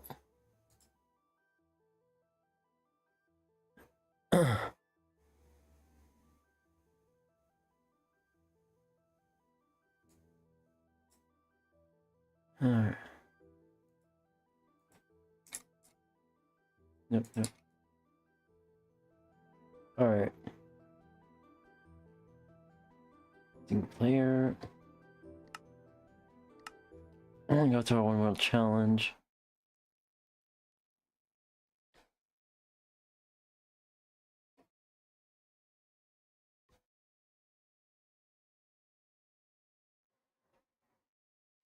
Alright.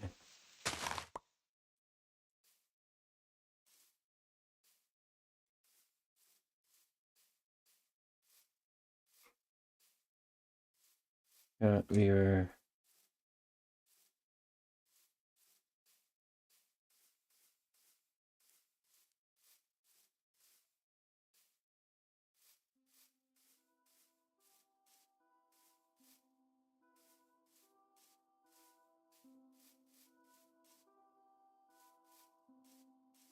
alright.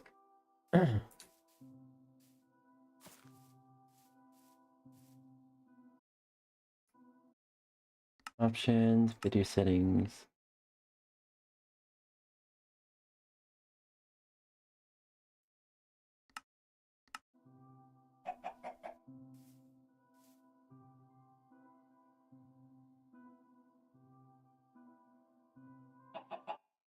Options, video settings.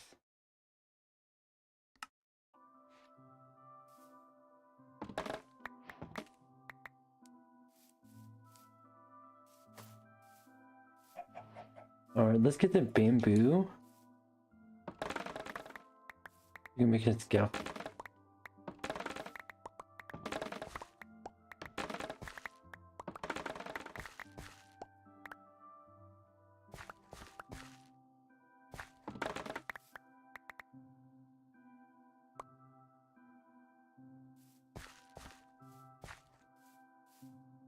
Alright. And Ponthal, so they. Alright.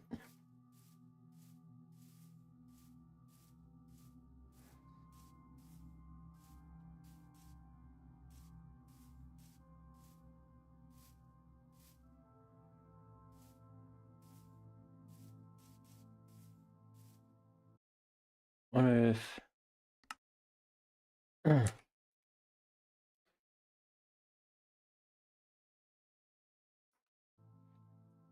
Alright. Make sure all mods are good.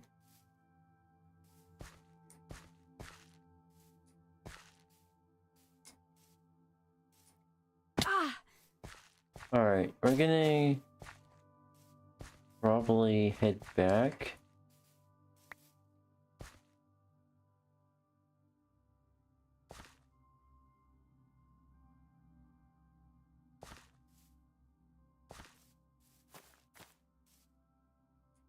What the fuck?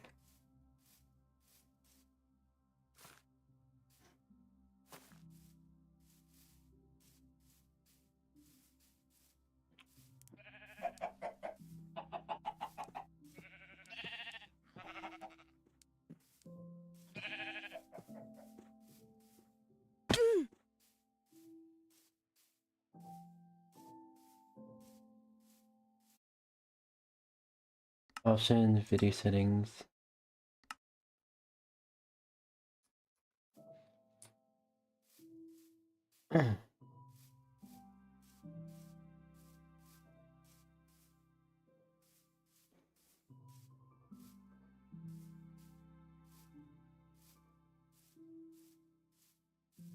Let's see.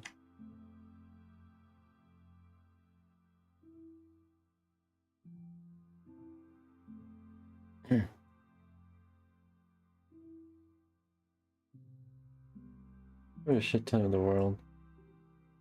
Let's see, mine shaft.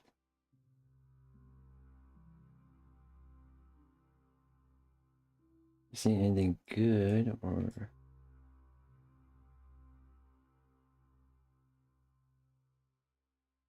Plains Village.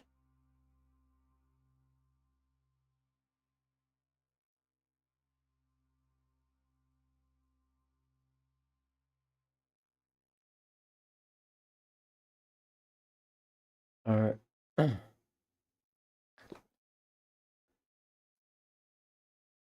Alright, we're getting go back to home.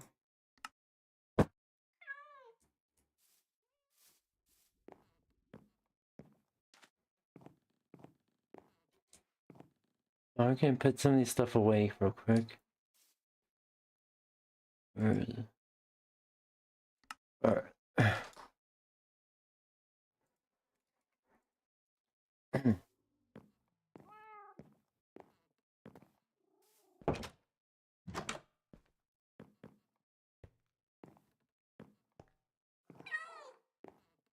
Oh. Well, it has some new mods here. Yeah.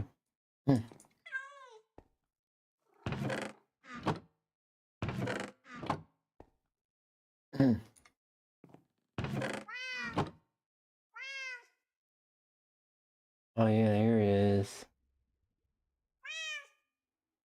Where? Where? Look at Pookie Blue Ice.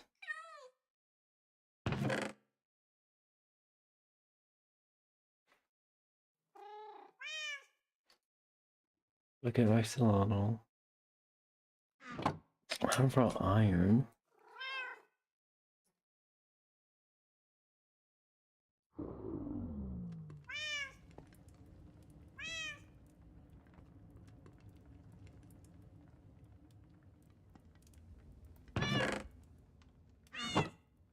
Yes, I know, I see you.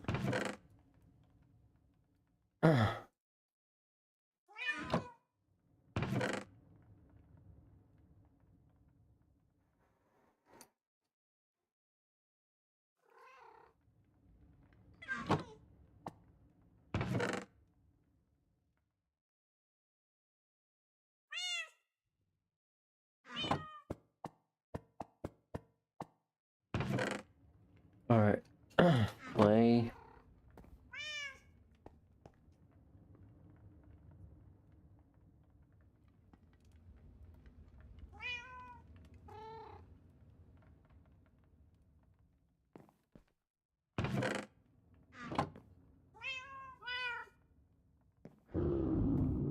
Where did you put this? Play ball. Over here. There.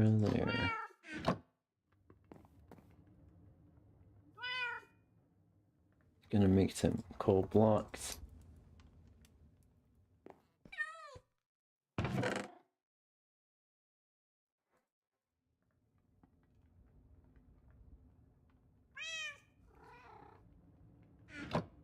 Coal block.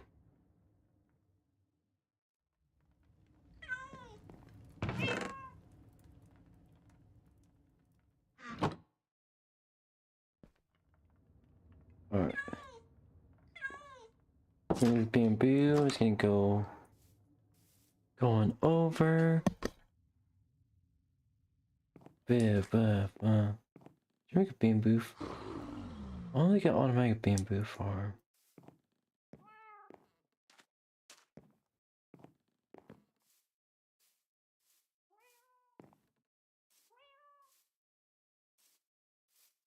How would I do it? No.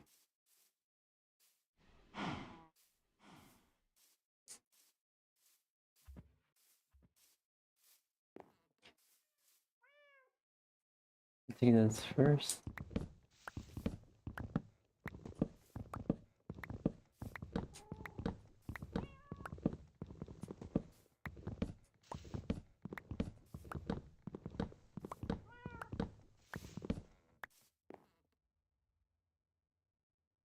Alright.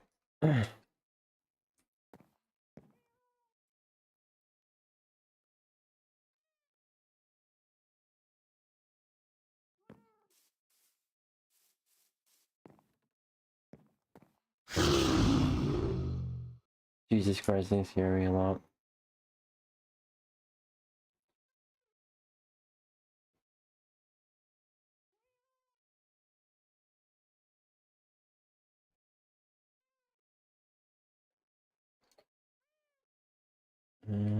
Eight.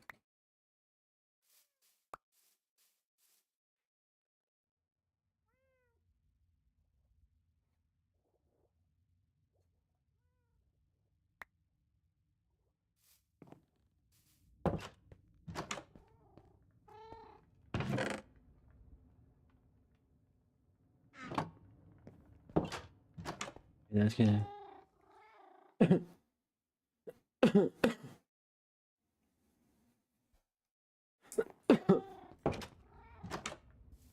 Alright. So we need one more thing.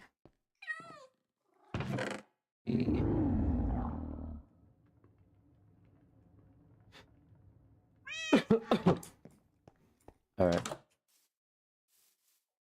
Should I make a bamboo farm or a sugarcane farm? Bamboo farm.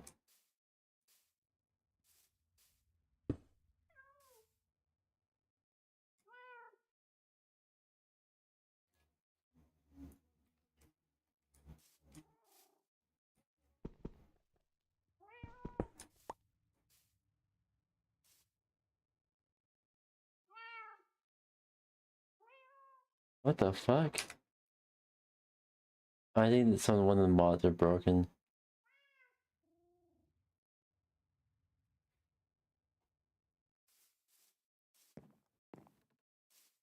Alright.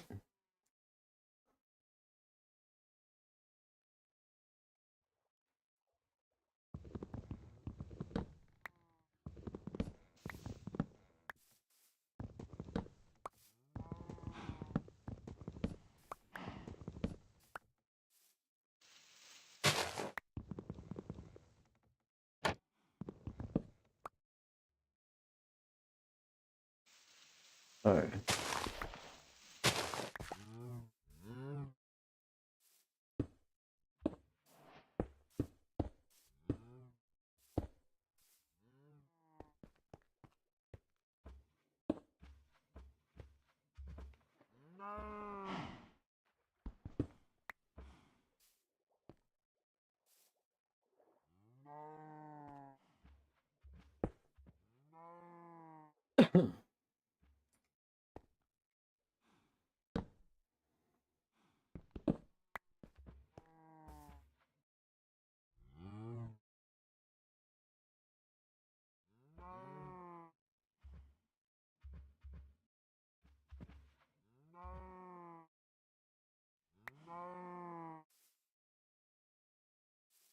Alright. As efficiently as possible.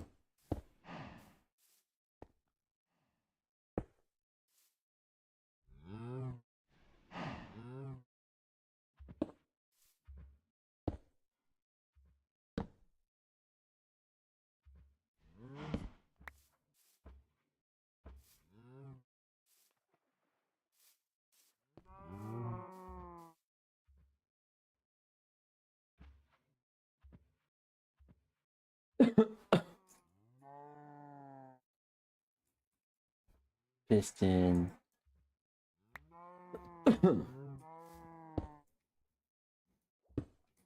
There we go.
Meow. Meow.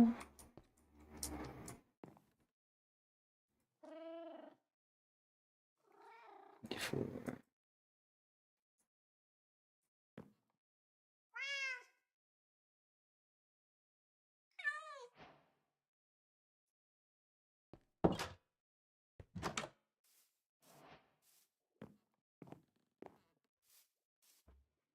Yeah.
Undo is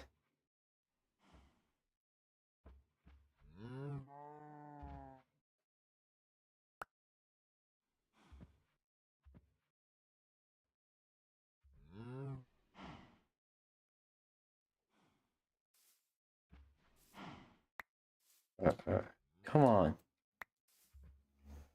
What's going on with my hands?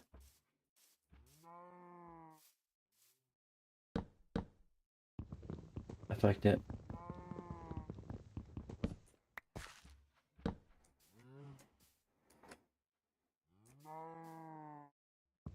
I fucked up again. Well, it's gonna need to lower this.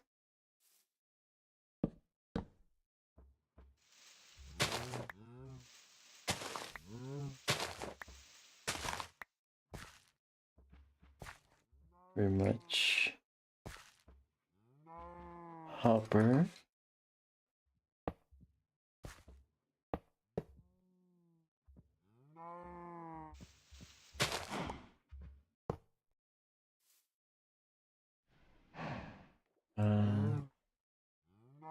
Back here.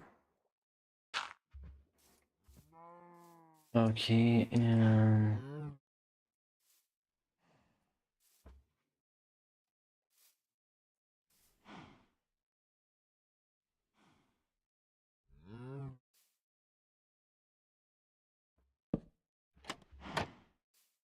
that works.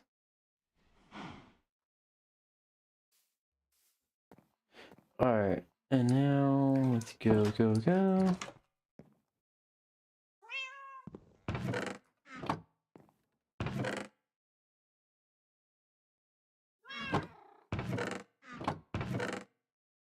You know, next stream I'll make it a semi-automatic wheat farm, but until then, nah. We will focus on this first. Yeah. Or maybe we will? I don't know. Depending on what I want to do. Oh, fuck!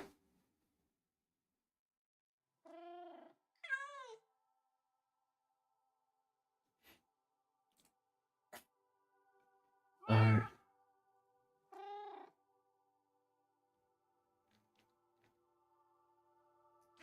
Okay.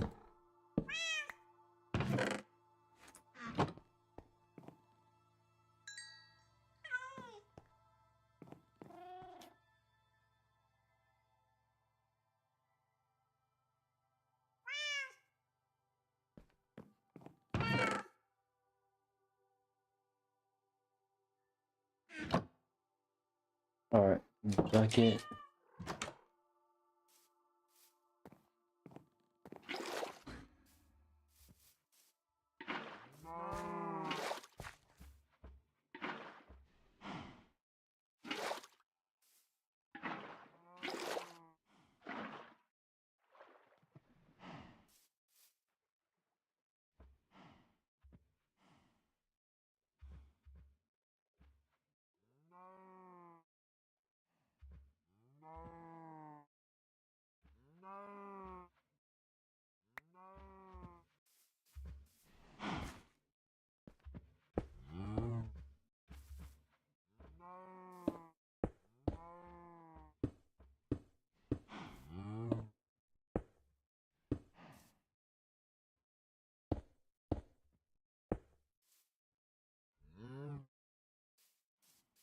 Alright, so I can go wrong.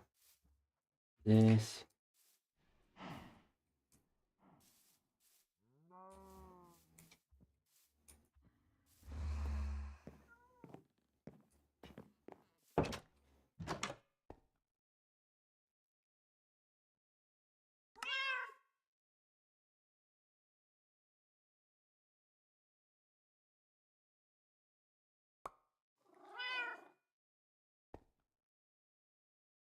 Thank you.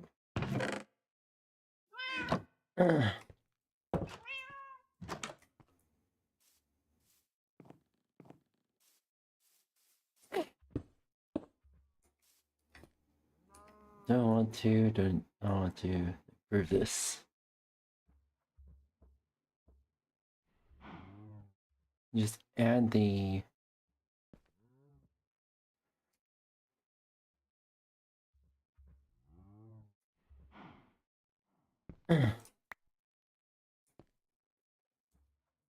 extra layer on top.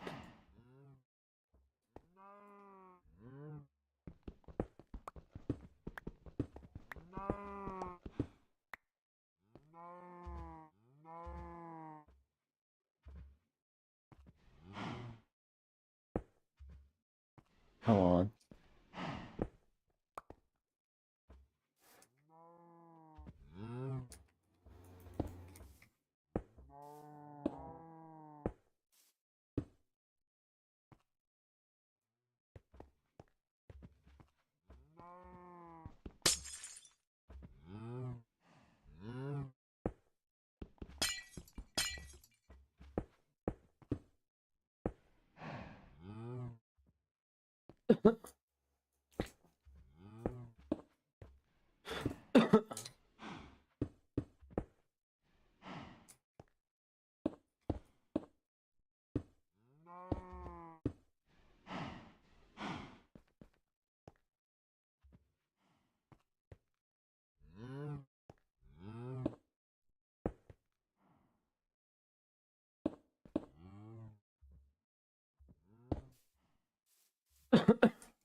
My hands are cold, and that's why I'm messing up with all the keybinds.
Let me sugarcane already, or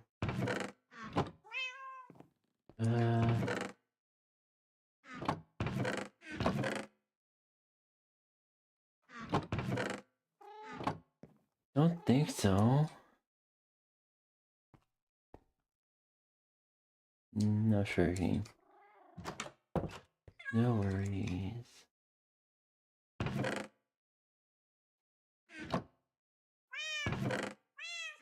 Yes, I know, I know. Alright, alright.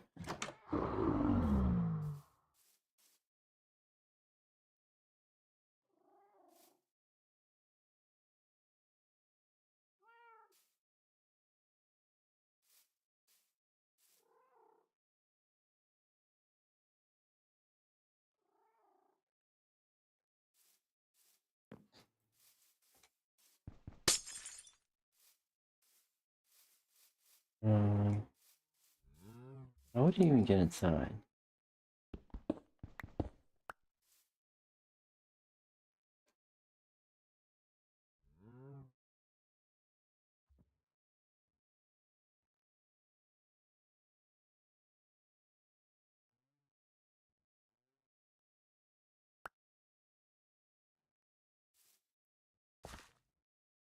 Yeah.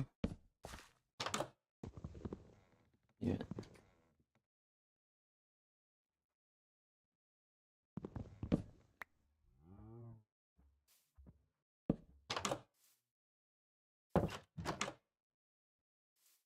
Okay.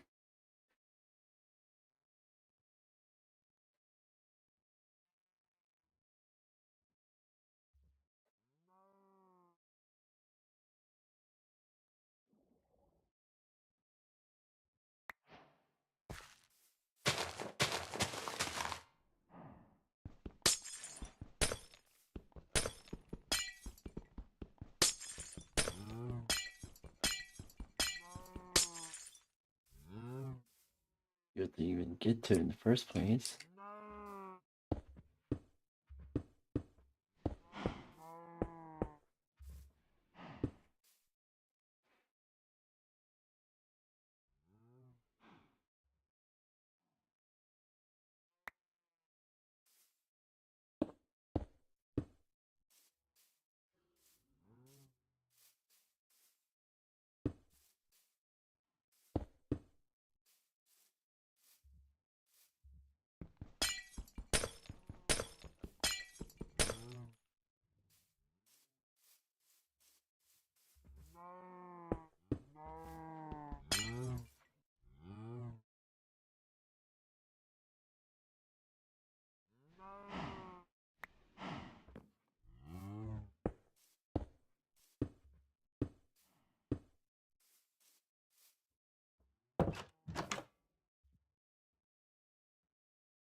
Alright.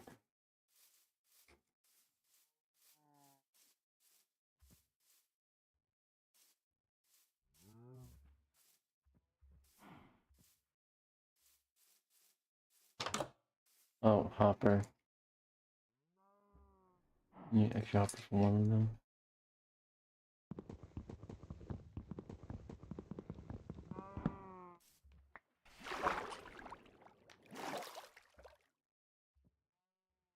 Use for this one here. And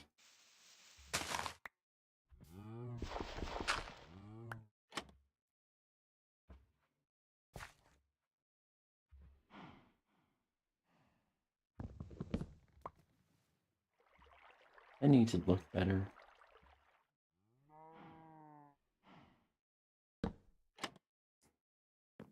And then that looks better. Alright.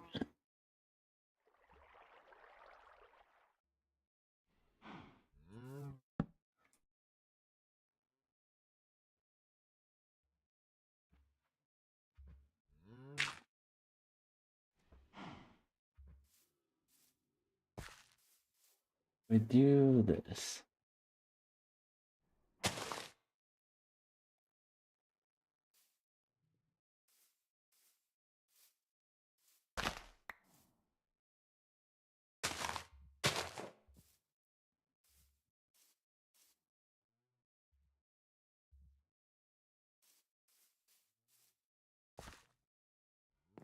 Yep, I see the issue.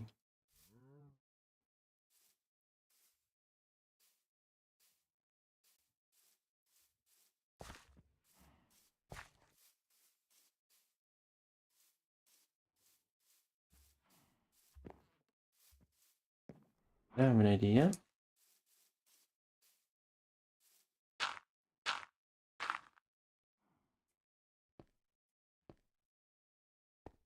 Ah!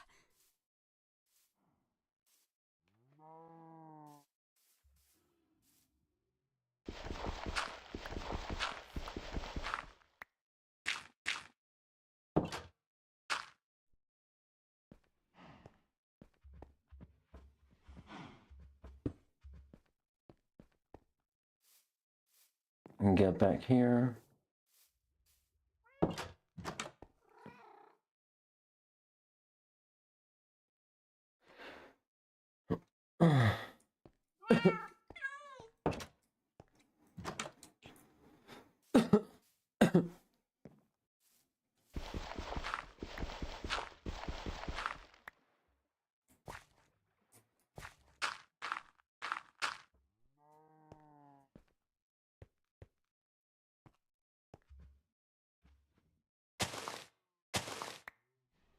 Neat. Make an observer block over here.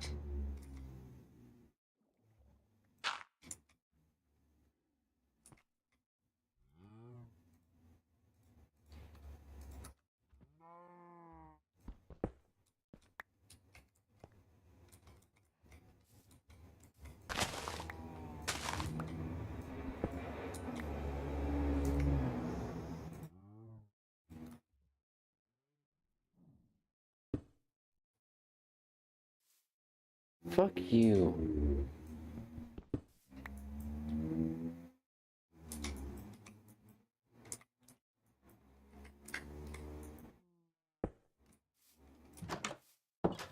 Alright.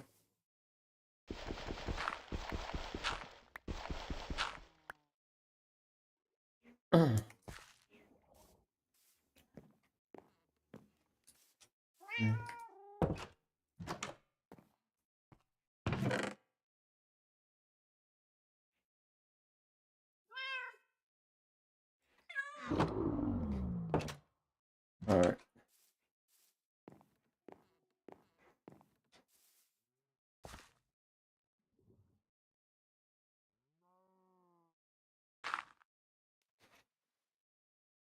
Okay.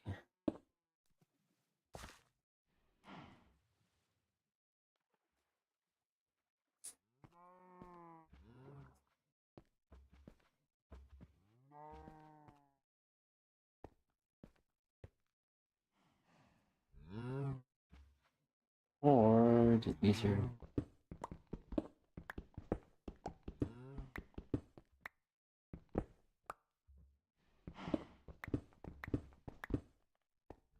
Back to the intended.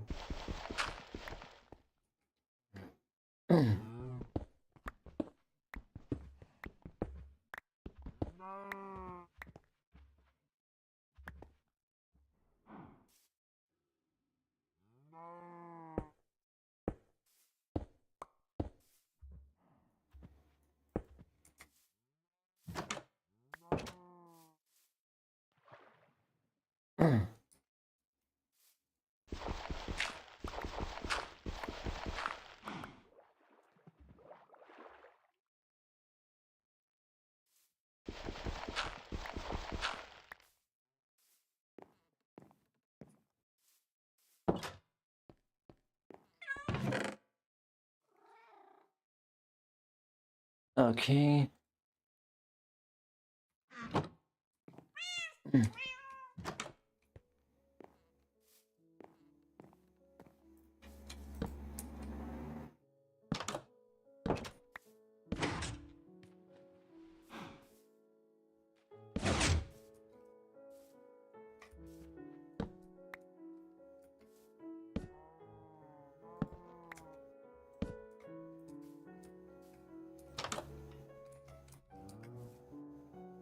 That.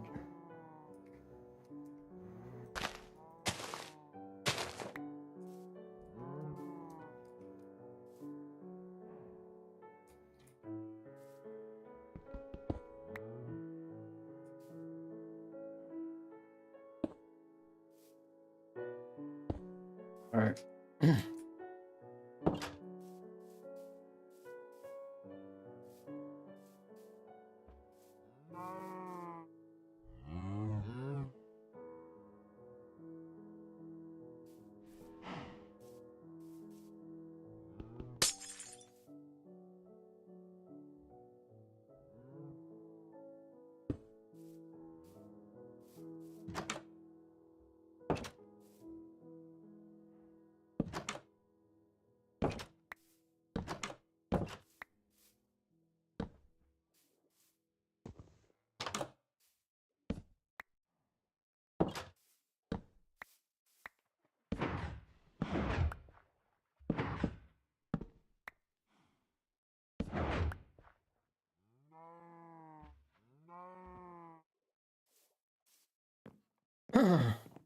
That's what I need to do.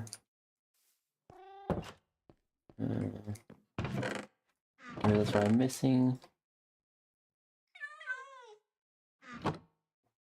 Armigy. Armigy.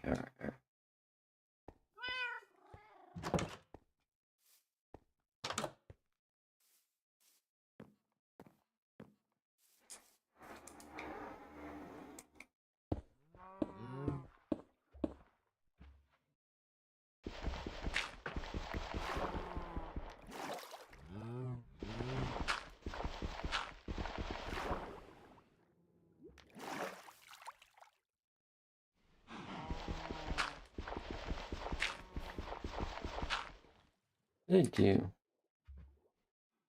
How did I do that? I don't know.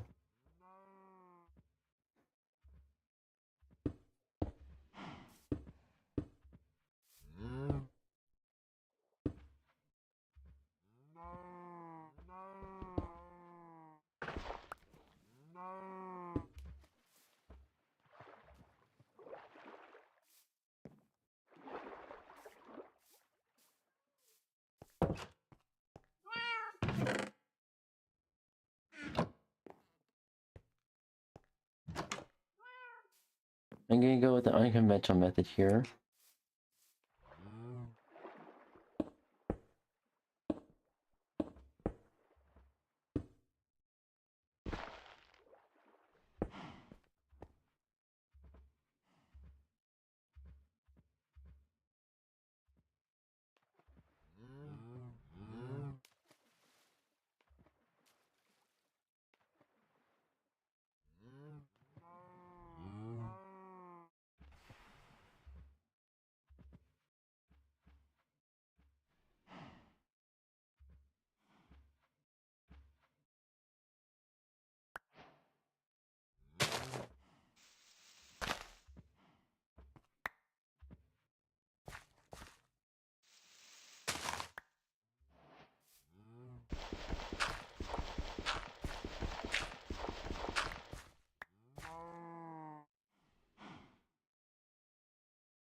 Okay.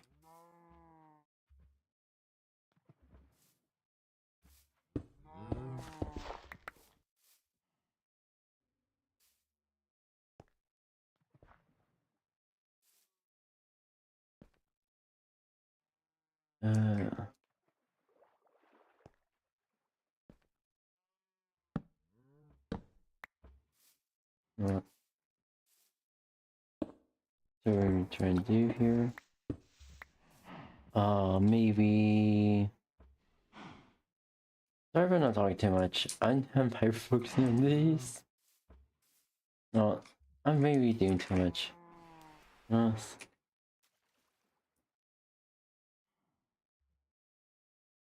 Button.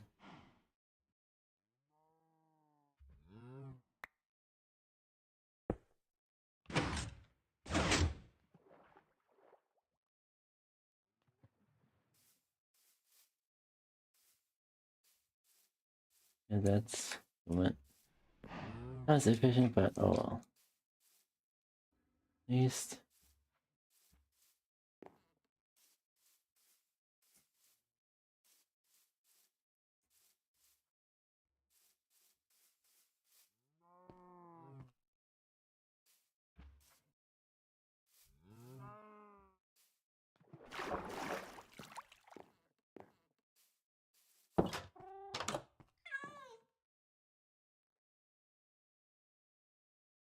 Okay. 29.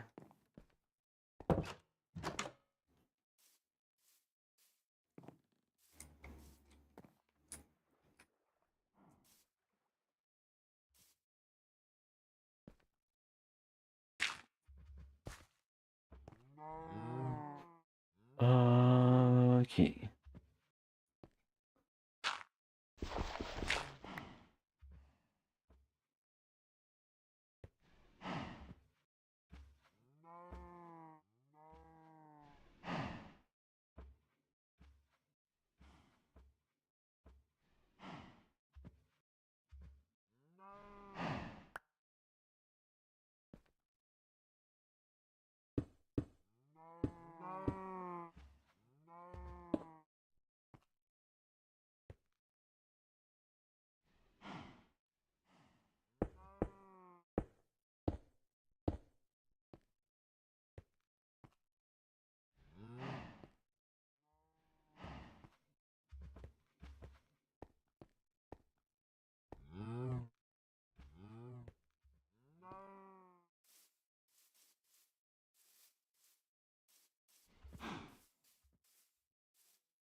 You know what? We need a new block, a new model block called like the observer piston.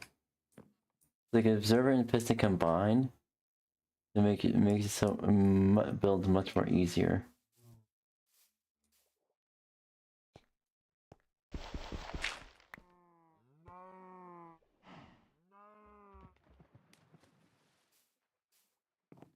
All right, all right.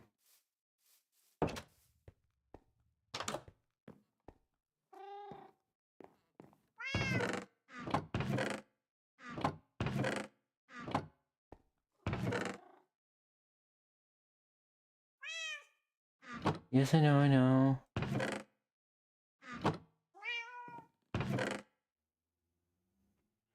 Good stuff.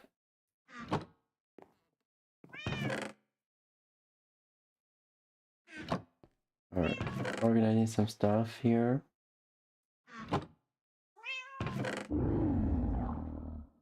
Alright.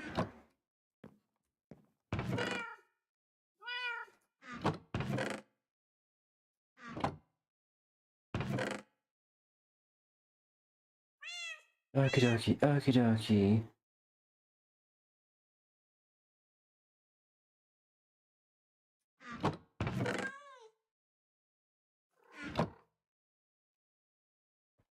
Okay, okay, okay. Oh. Oh. Oh.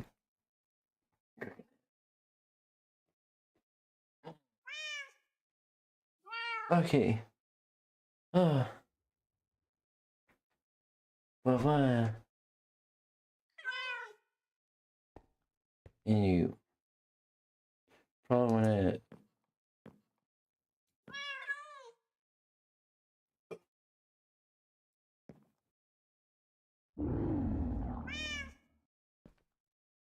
Alright.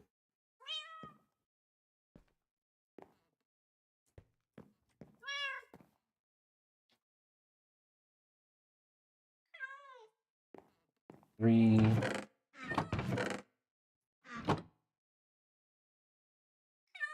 What would be putting the.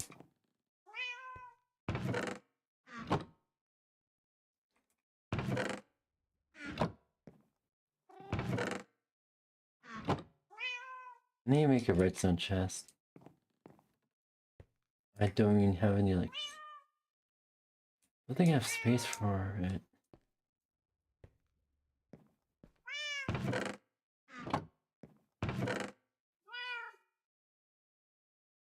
I'll just do that.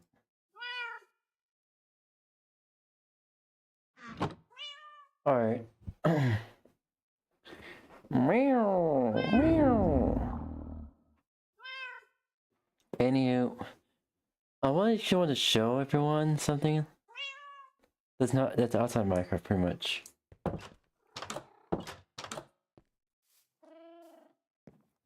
That's good. Alright. So you quit here. Quit game. Alright. And due to do quick. I need to change the title. It's gonna be a Super Mario ROM hack.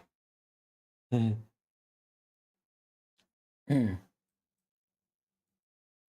let me change a string tag info. So technically it does use a Super Mario Bros. ROM.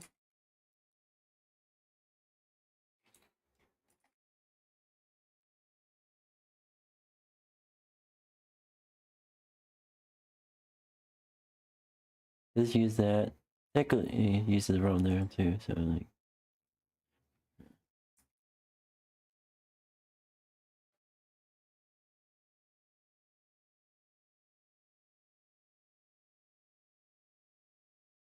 alright, there you go. Let me fuck. Allow it to connect a controller. Because this game, this Super Mario was meant to be used with a controller. Especially the ROM hack as well.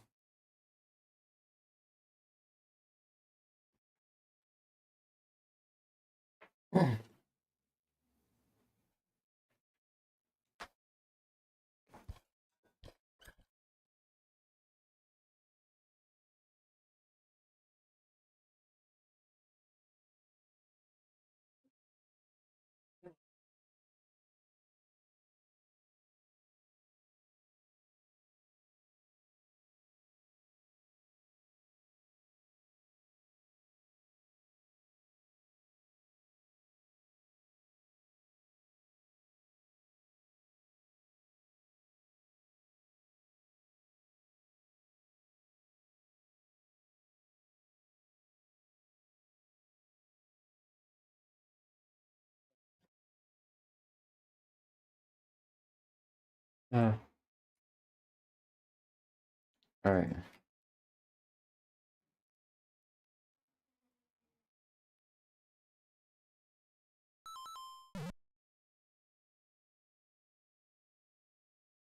Alright. Here we go. Super Mario Bros. Remastered. So pretty much the remastered. It's like, it is like the 25th anniversary, but much better. If mentioned like the 35th, like the 35th anniversary, I think is. What is the 40th anniversary of this?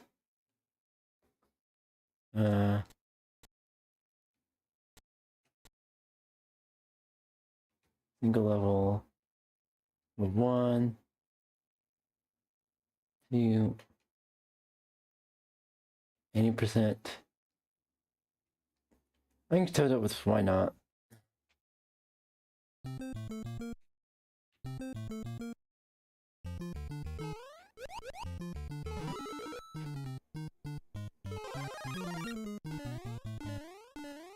Alright. So this is like a cool recreation.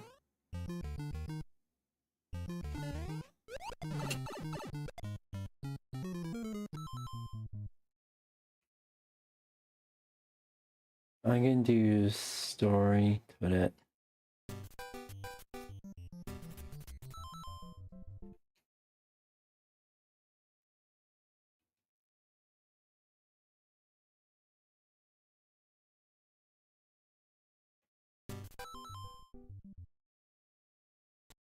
Settings. Okay. Marathon. Full marathon, 80%. Toad. Not doing action marathon, but I want to show that the actual. Again. So the Midas World. So this uses the.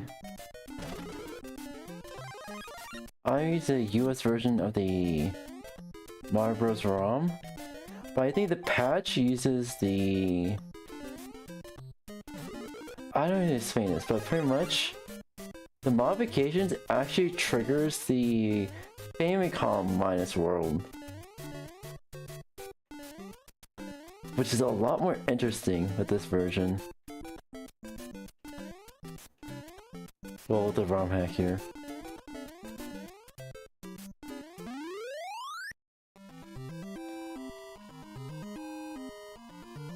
Let's fucking go! Alright, let's do this, let's do this.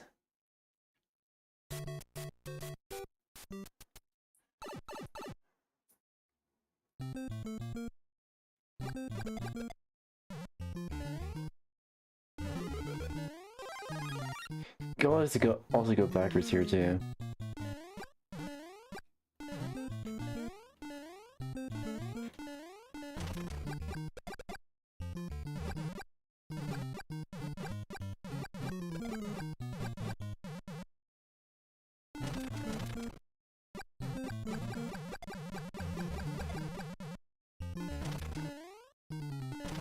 Goes to spam a lot faster too.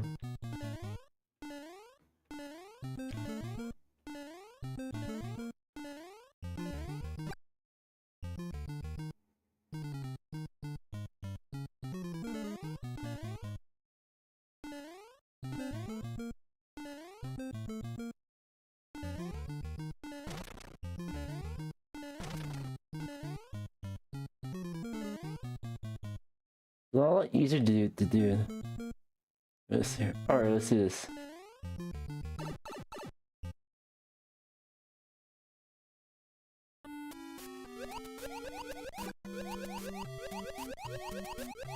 Oh yeah.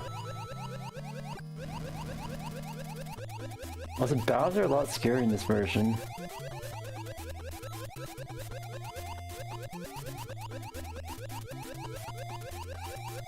Famicom Minus World and remastered Super Mario Bros.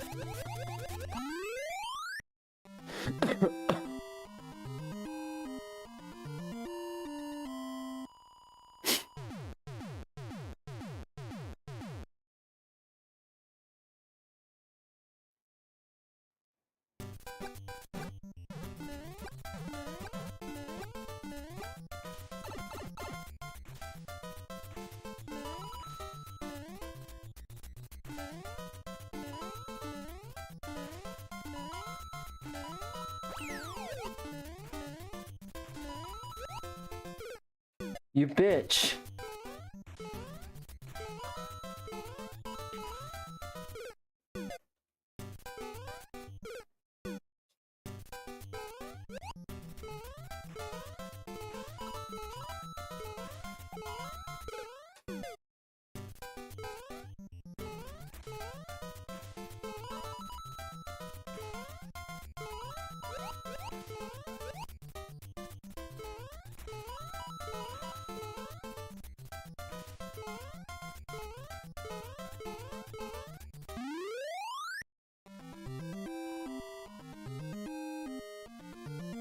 Let's fucking go!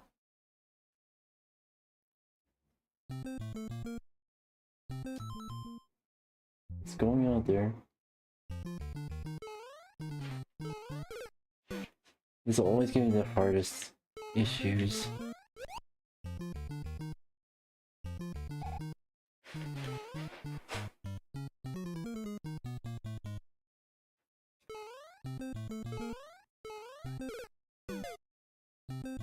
Also because there's no checkpoints here.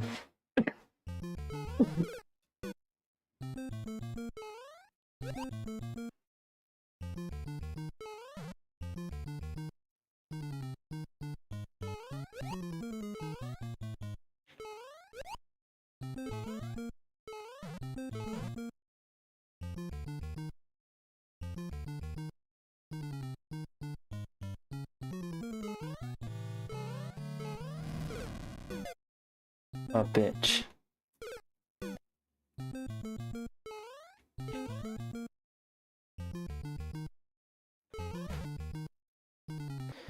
Come on, come on. Have confidence.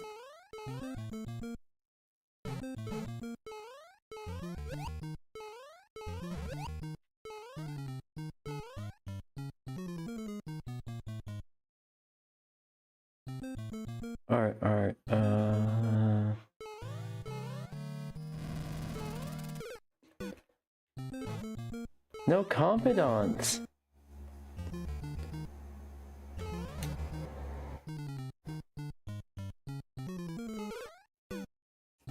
There's always giving the most trouble.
Sorry about that. Our friend just visited over, dropped some things off. Yeah. Oh.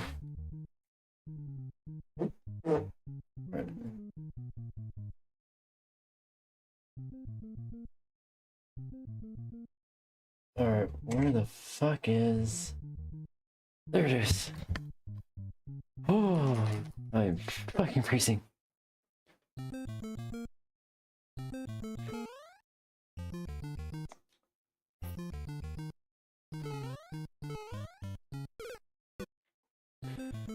I can do this. I can do this.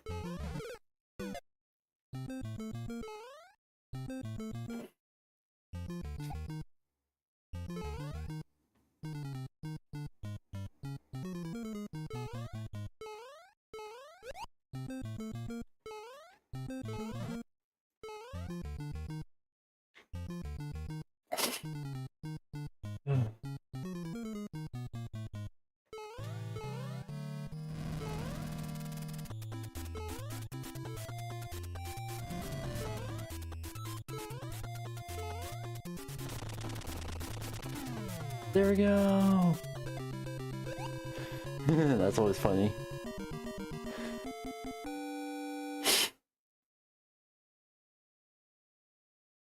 and it just boots back to the menu there. So yeah, despite me using the NTSC version of Super Mario Bros, the patches, I believe the patch is based off of partially based off of the Famicom. I guess it's like multiple ROMs combined, but I guess it's guess the original one here, the changes made in there actually triggered the Famicom minus world. So you can set it as vanilla as possible, and you just mod this in. It's like, fuck yeah. Also, there's like special Mario Bros. Also, I think it was All Night Nippon. All Night Nippon. Which pretty much, yeah.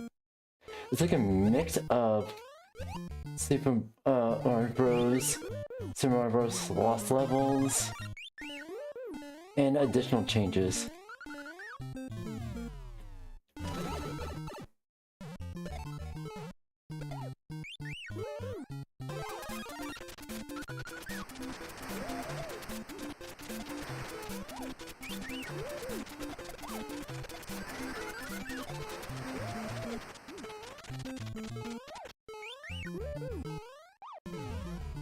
This is so cool.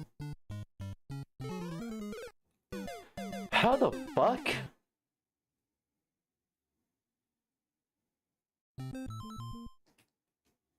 Did I actually discover something?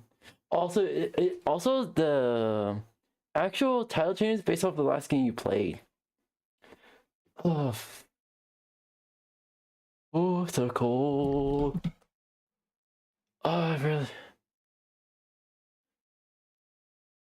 I really hope that.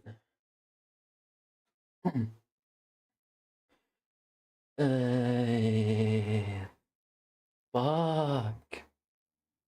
Yeah, I really do hope they fucking.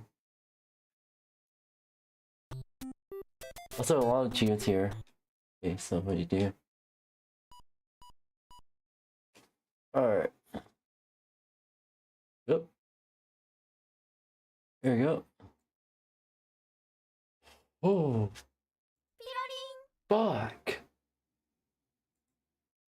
Anywho. Oh, anywho. Aw. Thank you, Zai. Also, Zio. I'm still in the DM call. I've just been sitting there all day. Probably gonna watch a few things and yeah. Just for the rest of let's do. Get back to just chatting. Oh. Fuck. I didn't feel like you did that.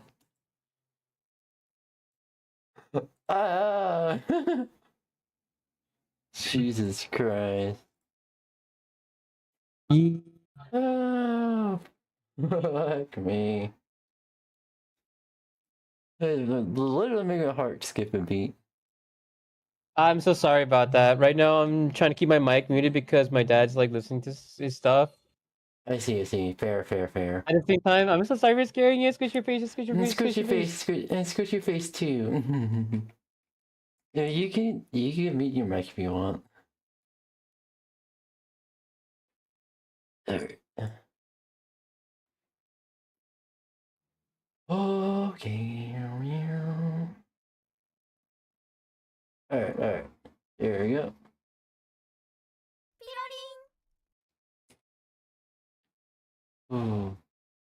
Okay. Alright. There we go. Here we go. Also, I can do funky things with the model again. Settings. Okay. What is it? Alright. Do. The receiver. Don't worry. Hold on. Start camera.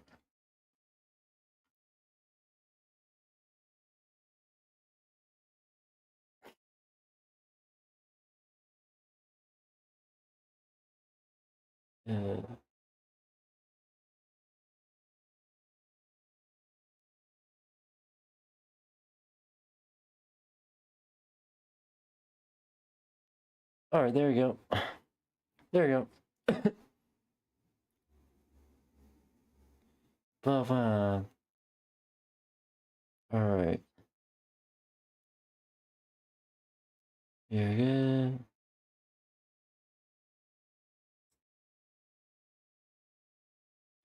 Do. We're called dash and react.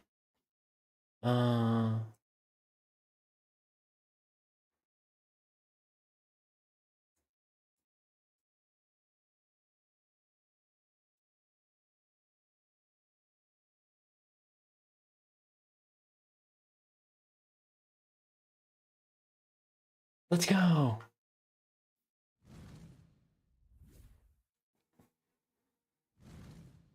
Hold on.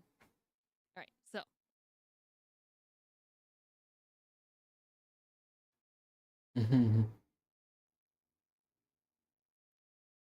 Because I need to see these, right? I need to see the good pit maneuvers. We got Trooper Bird over here, the most feared cop.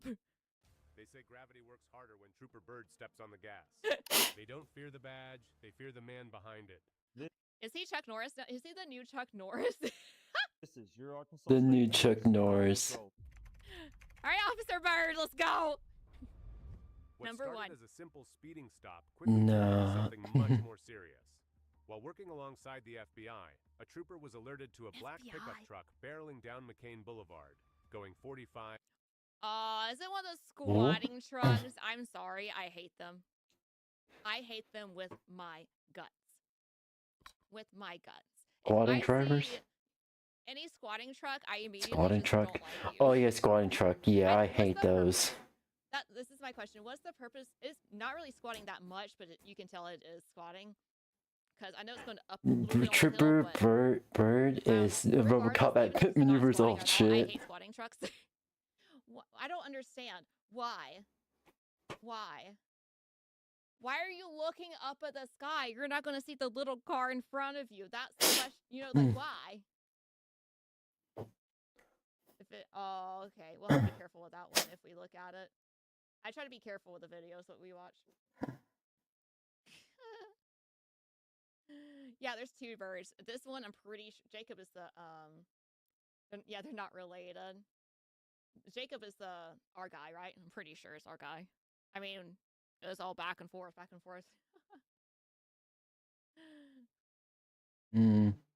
Oh, let's see where this goes. I just feel like you're just looking up, and I don't understand the purpose of it. Two birds with one stone. In a 30. But by the time the trooper caught up, the driver was already leaving the Walgreens parking lot, and he had no plans of pulling over. Oh no. Maybe it's just lifted. I don't know. But regardless, when I said stands, yeah, it's just lifted. I don't care. I still hate squatted trucks. I had to get that out. Yeah, we're gonna pit a lifted truck. Let's go. Let's go. Let's see how this. I bet it's gonna be a rollover with the lifted I truck. can't tell if it's squatting or if it's just lifted. It was just a bad angle for us. But it doesn't matter. Yeah, it's just lifted. But regardless. Oh, lifted. Moving away through a residential area. He weaved south on South Fairway before abruptly turning back north on North Hills. That's when he blew straight through a red light at North Hills and McCain. No hesitation, no braking. Oof. He's just lifted. Okay. We plan and we scheme it how we're gonna pit this. Any new tornado vids? We had one the other day. So not too long ago. If you check the weather reaction channel. Oh, no! Oh no! Oh, Well, your no. wheel's gone. As Trooper Jacob Rip. Bird blocked the suspect's path, the driver attempted to turn onto Greenway Drive, but in the process, the vehicle lost a tire, which flew off and crashed through a Shit, we got the FBI out here. That's crazy. residential Oh, fence shit. 1821 McCain Boulevard. The truck came to a halt, disabled and boxed in. With no options left, the suspect exited the Take out the vehicle and suspension surrendered stone. without resistance. A search of the truck revealed a stash of marijuana hidden behind the driver's Oh, seat. shit. The homeowner was promptly notified about the unusual and destructive end to what had started as a simple traffic stop. Wow. On April 25th, 2024, a high-speed pursuit was underway as Celine Imagine getting your home trashed because some dumbass is initiated a hot pursuit. Try to run away from the cops, basically. Yeah, nowhere is safe. Nowhere's.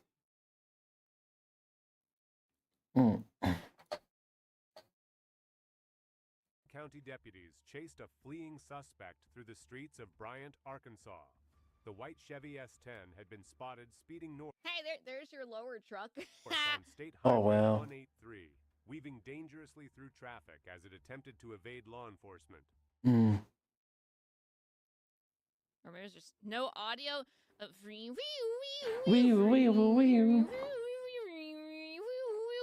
tap. Wow! Good pit. Yeah, nice 360 pit. Is that a cigarette or a little Recognizing the sucker? immediate danger to the public, Trooper Bird executed a well-timed and controlled pit. Did you see his face? He's like, you better not. Recognizing the immediate danger to the public. Like, oh. You better not. Like, you better not. You better not. No, you don't. You be. Don't you dare. Don't you dare. Amazing. I'm fearing this I man. love that. Don't you do it.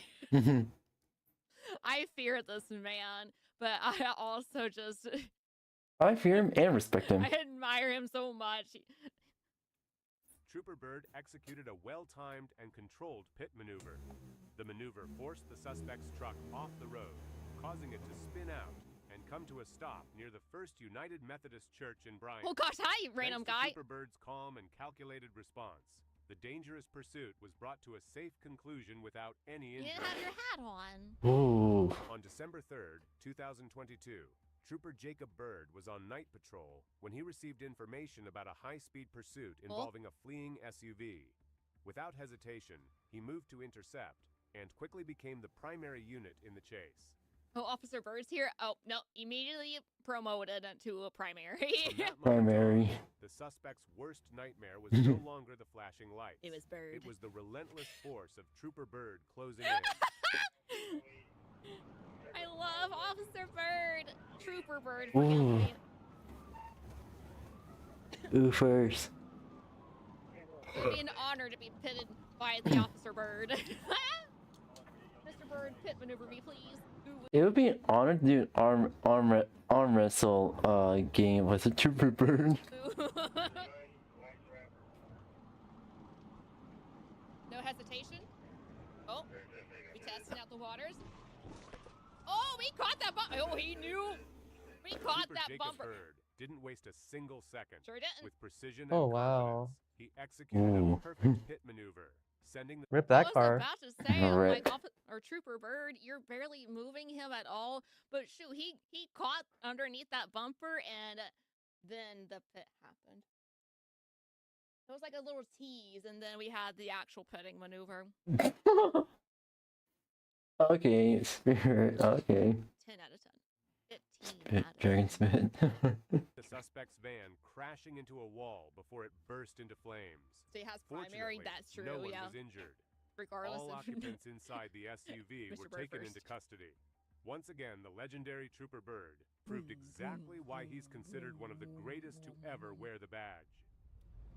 On September 16th, 2020. I want a police badge, and I want him to sign it. Can I get his autograph? Would I be his first person to get his autograph? I want autograph. Trooper Bird. I keep calling him Mr. and Officer. Mr. Officer Trooper Bird. I need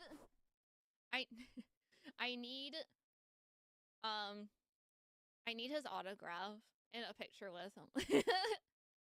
Yeah, does he have a trading card? 22. Arkansas State Police were locked in a high-speed pursuit with a white Dodge Charger built for racing, and they couldn't keep up. So they called in the one man known for getting the job done. Yes. Trooper Jacob Bird. The legend didn't hesitate.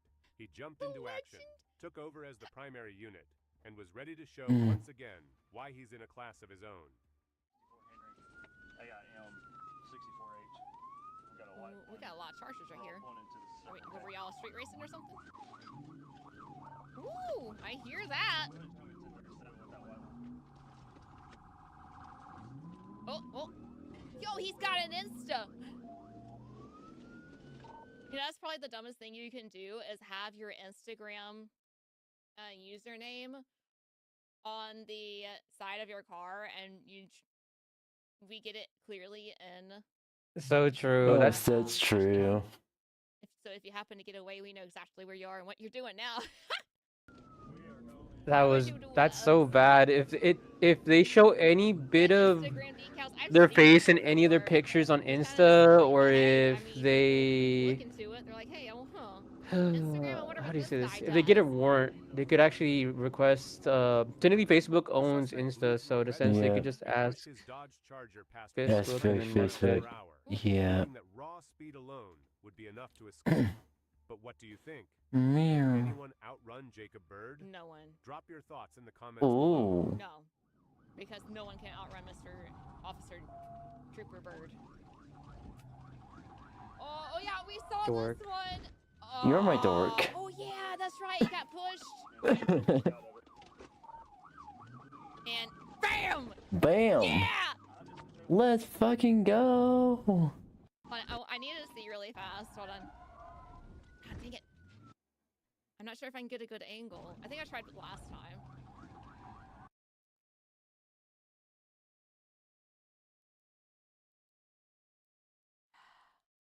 I can't tell what it says. Your mom.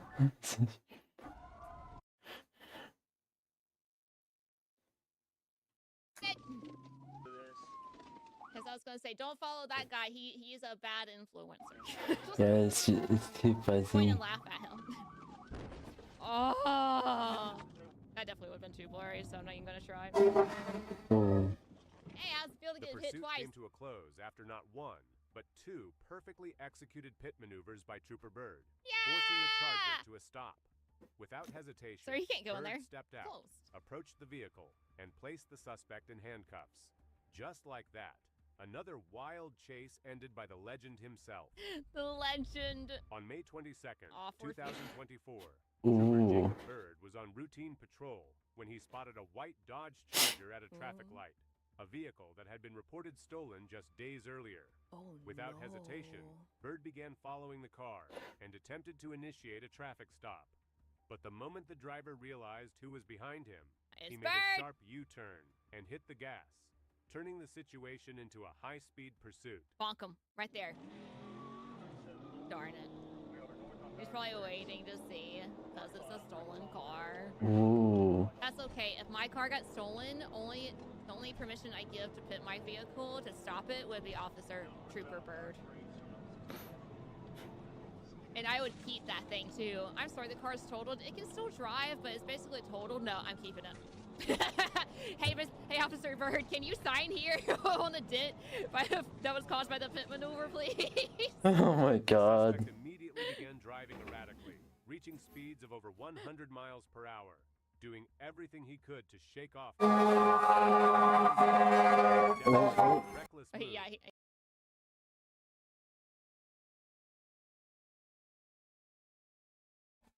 I'm sorry. Did someone cause an explosion? Why the fuck there was 2 fire trucks, multiple fire department cars, and a few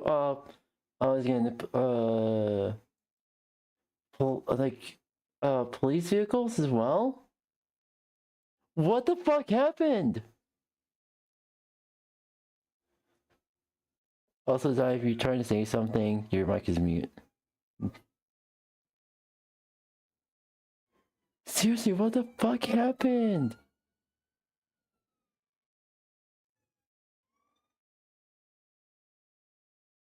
What the fuck?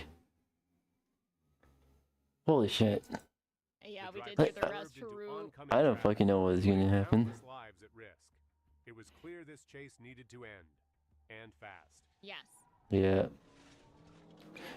Also, McKeon gives Zai head patties. I'm used to saying officer. Come on, Trooper Bird. Trooper Bird. Hero, and it's Trooper Bird. I'm a big fan. We're all big fans of Trooper Bird. I love your puts. Maneuvers, pit maneuvers, not your puts. Your pit maneuvers. What did she say? Maneuvers, pit maneuvers, not your puts. Your pit maneuvers. Pit maneuvers.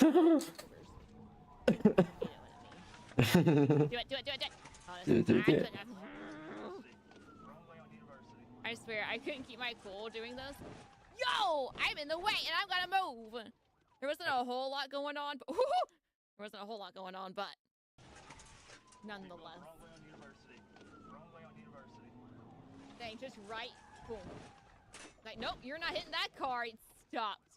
At the exact moment the suspect veered into oncoming traffic, Trooper Bird made a split-second decision and executed a flawless pit maneuver. It was a critical move that brought the dangerous chase to an immediate end. Shoot, that wasn't even a pit. That was a shove off the road. Like, hey, there's a car in this lane. You are not going to hit them. Bam! Just get off. Damn. Trooper Bird is ruthless. 4 minutes could have ended in tragedy. The suspect was safely taken into custody. Safely, but aggressively taken into custody. Trooper Bird proved why he's one of the best in the game. Calm under pressure, sharp in judgment, and unmatched in execution. You should be honored. On September 15th, 2023, taken into custody by Trooper him. Jacob Bird was parked on Interstate 630 East near the 6A marker, working paperwork while running stationary radar. He detected a dark-colored Jeep Grand Cherokee approaching from behind at 72 miles per hour. When the driver noticed Trooper Bird, he immediately began fleeing. What's the speed limit? Is it 60 and he's going 72? Because I freak out if I'm going like 72 and a 70 and I see a trooper. I'm like, please don't pull me over. It's only 2. Sorry, I was just following traffic. Ah! We're all the way to jail. Trooper Bird, can you take me to jail? Ooh. You will. I love the way you pit me off, Trooper Bird. Oh my god. Dragon Spit. Dragon Spit is down bad. Can you autograph them for me too? Dragon Spit is down bad. My wrist. Autograph my wrist. That's where you put the handcuffs. As Trooper Bird activated his emergency lights, the Jeep abruptly exited the interstate at Broadway, nearly causing a crash, but quickly regaining control and continuing to flee. Shortly afterward, the vehicle came to a stop on the service road at Center Street. The driver was taken into custody along with 3 passengers, who were later released. The driver was charged with felony fleeing, first-degree reckless driving, and speeding more than 15 miles per hour over the limit. So it's probably 60 Thanks then. to Trooper Bird's quick response and steady pursuit, this dangerous chase was brought to a safe conclusion. On August 14th, 2021, Arkansas State Police were notified about a blacked-out SUV refusing to stop.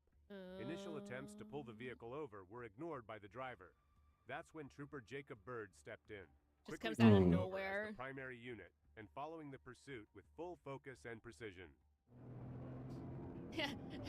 What's your car allowance for the month, Trooper Bird? How many cars are you given? Oh no. Car allowance. Imagine having a car allowance. Is it a newer Nissan Rogue or something? Maybe a Rogue? I don't know. Oh fuck. I don't know the newer. Ooh! He takes those turns in his advantage. Oh gosh. I was trying to take him. You almost got hit a 3rd time. You're about to get hit again. third time, but a little later on. Ooh. Oh, oh, Oh shit. Yeah, that's right. You don't think straight when you're getting chased by the bird. What happened to you? Were upside down. To initiate a traffic stop, but when I first glanced, I thought this was a headlight, and I thought that was a headlight. I'm like, what just happened to your body? Why did you become like a like a flatbed truck? And I'm like, oh, it's upside down. The suspect refused to comply and continued fleeing. Moments later, the suspect lost control, causing the SUV to crash and overturn onto its roof. Bird quickly approached, placed the driver in handcuffs, and made the arrest. Thankfully, no one was injured, but both the suspect's SUV and another vehicle sustained damage.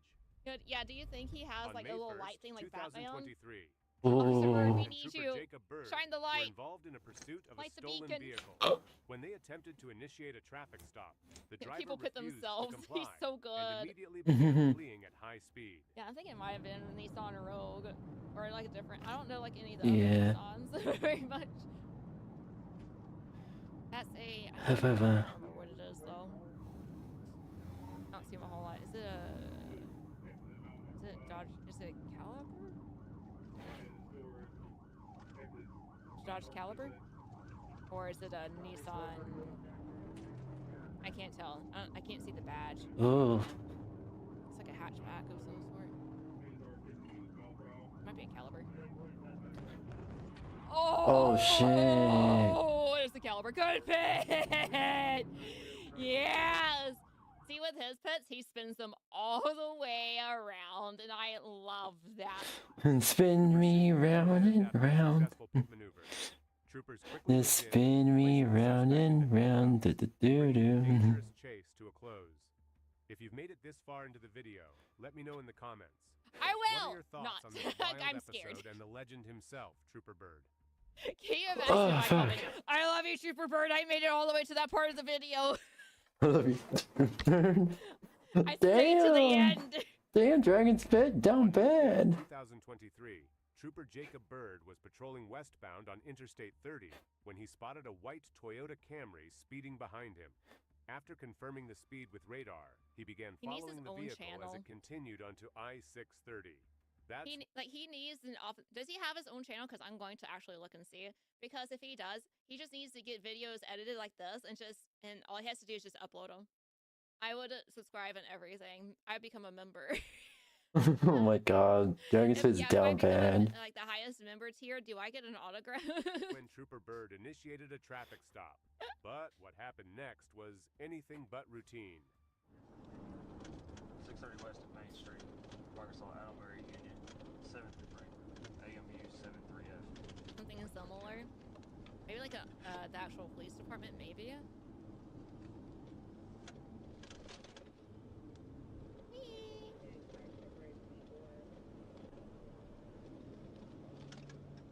Hi, Brandon. I can't talk anymore. You've been binge watching my videos on YouTube. Oh, thank you. I'm glad I'm your entertainment at your boring job. I don't know what you do, but. I really orange.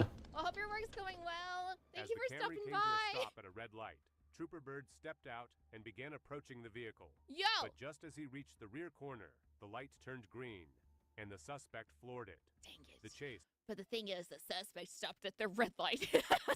They didn't leave. They're trying to act natural, and it's not working. was on. The driver blew through multiple red lights at high speed, weaving through traffic I and make using teeth. the You turn make lane teeth? to pass cars on Broadway Street. That's amazing. I'm glad I'm your amusement.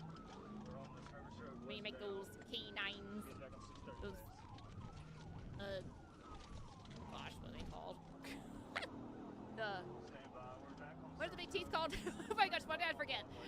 I got nervous.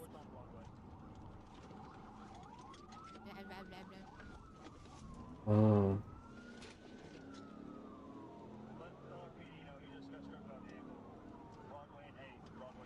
If I need teeth, I'll come to you. Hopefully I won't need to. No, not the Chick-fil-A! Chick-fil-A. Why is everyone crashing? Oh, sir. Oh, we coming down that alleyway. Oh, you messed with the wrong As bird. the suspect ran the red light at 8th Street, he struck another vehicle, causing his Camry to spin out and... Dang it, why did it have to be him?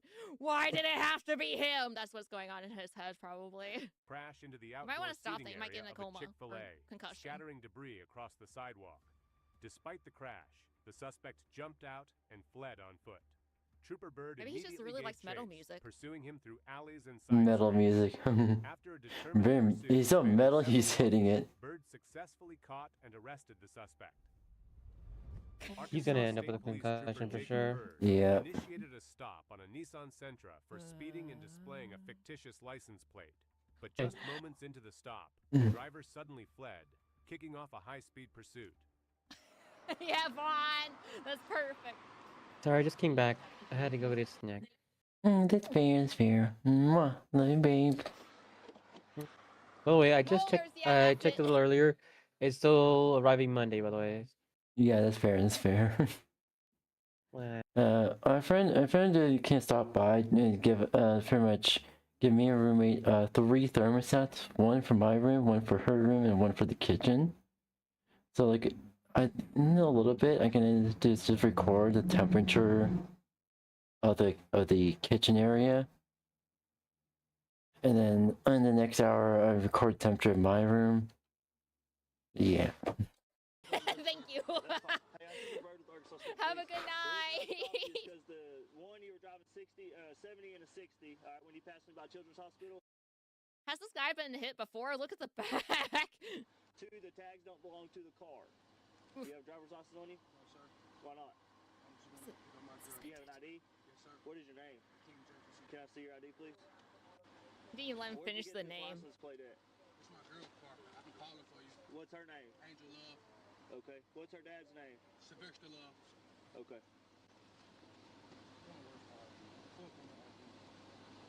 You're buzzing me. You don't have an ID with you? Sir. It's suspended, probably. Put your hands on the steering wheel. Don't move. Well, he's gonna. Hands on the steering wheel? You mean drive? what do you need the thermostat for, by the way? I'm kind of curious. Pretty much we have to just record the temperatures, and pretty much if the heating is not back in the morning, then I'll be contacting a public lawyer and pretty much taking management to court. Because by law over here, utilities must be accessible 24/7, and if utilities are down, it has to be restored within 24 to 48 hours. And it's pretty much about an hour. It's gonna be the 48-hour mark, and pretty much that means that after 48-hour mark happens, if there's still no heat, then we just then that just gives both me and my roommate the right to take management to court. Yeah, basically. I don't like you walking in front of that car. I hope they definitely get that all fixed and sorted. It is the weekend right now, and usually might have to like skip a day or two because since it's not a business day, they may try to say, well, since it's not a business day, we didn't have these days to go out of our way to go and fix all this. So they might try to weasel out of it, but considering the temperatures, though, I hope they can't. But yeah, here's the thing. There's an active extreme winter advisory currently it's going on. So I did take a screenshot of that. So I will reference that. Plus, there are pretty much around my area, pretty much utility workers have to work also on the weekends as well. For companies as well, just in case something goes awry.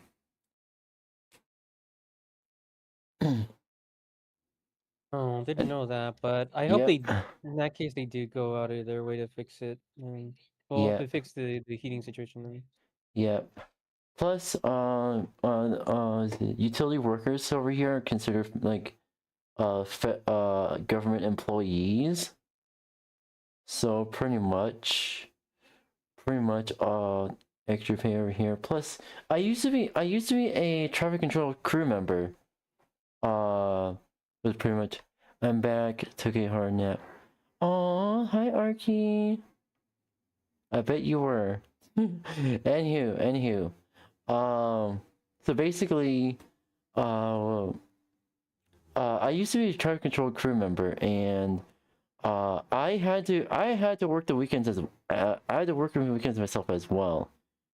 Just to make sure, just to help other like utility companies, with managing the flow of traffic, making sure traffic doesn't like hit them and stuff like that. Of course, we also had like asshole drivers, who pretty much tried to cut in line and stuff like that. And we had to pretty much had to give both of our students every time that happened. And yep. You can stand me right round, baby, right round. Is it down? Hello there. Hello there. Clear road it is. What a friendly, pretty clear road. Would be a shame if someone got put on it. Hi, Dark.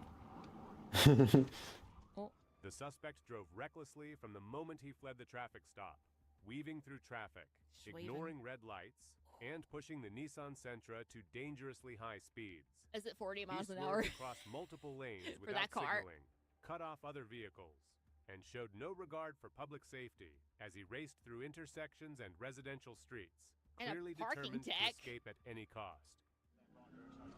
Was there a whole parking deck? Oh my gosh, sir. I'm playing Need for Speed or Grand Theft Auto? What is this?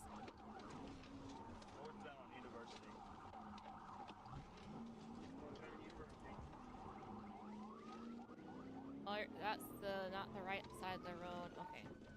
Are you gonna pit yourself too? We need to let Trooper Bird pit some of you guys. Don't pit yourselves yet.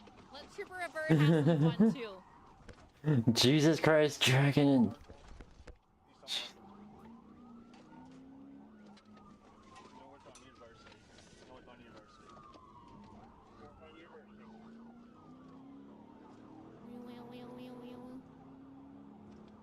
I needed a shirt that says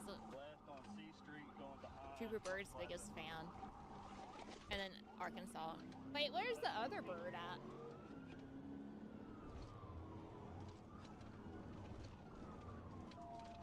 Is he in Arkansas too? I gotta specify the first name. Are we on a first name basis? Ooh. Iowa? Okay, good. Perfect. Oh, they are both ASP? Oh. Alright, I gotta specify the first name. The full name. I can't do just the initial either. Ooh. Yeah, fair.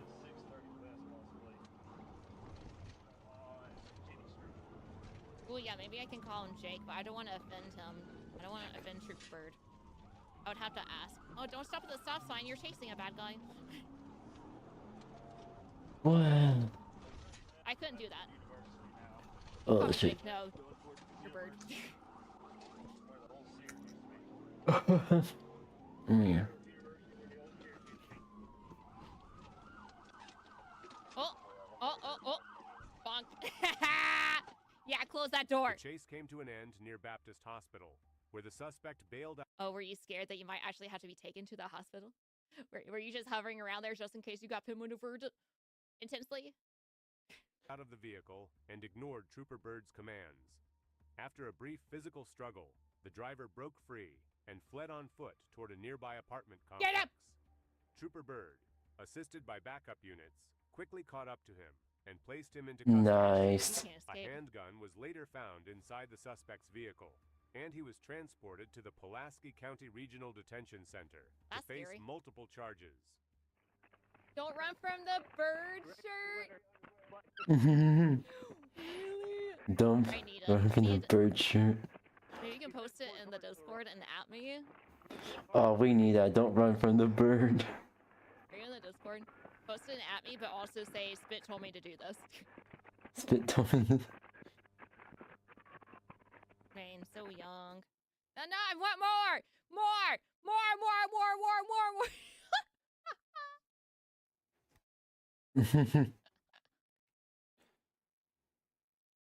Nice. Hey kids, do you love Mario, Sonic, The Real Cost campaign between the half-minute version and Illegal drugs are bad news. Don't mess with them. Nancy Reagan's Just Say No campaign was an infamous PSA failure. As noted in Scientific American, merely telling participants to just say no to drugs is unlikely to produce lasting effects. No one ever says, I want to be a junkie when I grow up. And immediately turned to their sibling and said, I want to be a junkie when I grow up. Nancy's famous PSA was such a joke that Netflix used it to promote the first season of Narcos. So to my young friends out there, say yes to your life. And when it comes to drugs, just say no. Just say no. Just say no. The government's War on Drugs media campaign really reached its artistic peak and irony in 2002 when the Office of National Drug Control Policy released a couple of ads during the Super Bowl, arguing What was this that one? totally incoherent, borderline nonsense. And that could be anything. A tampon, a large tampon. I don't know, it just seems like she's hiding a tampon. And then there's this monstrosity. I hate this so much. This only makes me hate babies! And I love babies, but now I want that baby to fall into that alligator's mouth. What's a vape? I don't know. I just want that demon baby to die. There are anti-smoking ads and videos on these channels that seem more effective, but they get far less airplay than the ones that we've been discussing. These are the ads that these organizations choose to put their advertising budget behind. These are the ads they want us to watch. The ads they think are working. Or the ones that they want us to think are working. Lol. You first. Typically in most forms of media, the charts of power scaling can vary greatly. You'll have some fodder and side characters at the bottom, some like other creatures, main.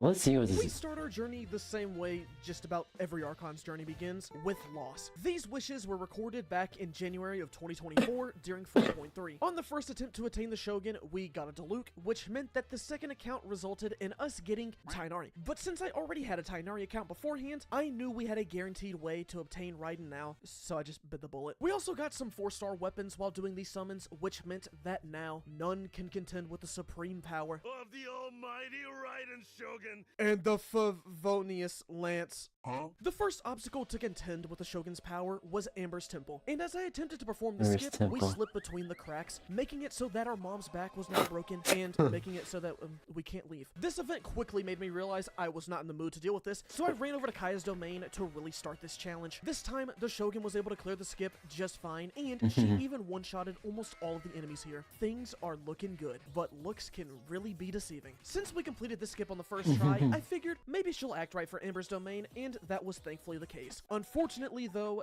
this came with a cost. That being our burst. Nice going, buddy. It took us 12 minutes to get that burst. 12 minutes?! I'm not joking, I actually timed it. It was 12 minutes. Lastly, we had Lisa's temple, and for this, I decided to do it normally. No skips.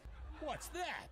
I'm the old Hoyo, and I want normal clears. That's so fucking stupid. I got a flight to catch. I took my normal pills when recording, and we proceeded to accomplish this the way Hoyo intended, with the God of Electro solving all of these puzzles 30 minutes into starting the game. Now we can get up to AR 10 so we can progress the story, and while we do that, I'm just gonna address a couple of things. The first being the elephant in the room. Some of you might have noticed that it is not only Raiden Shogun in this challenge. We are joined by Jun Yoon today. Hi, I'm Jun Yoon, a Los Angeles-based voice actor. In Genshin, I'm the English version of 𝙂𝙚𝙖𝙀, Kaming's father in Lantern Rite 2024.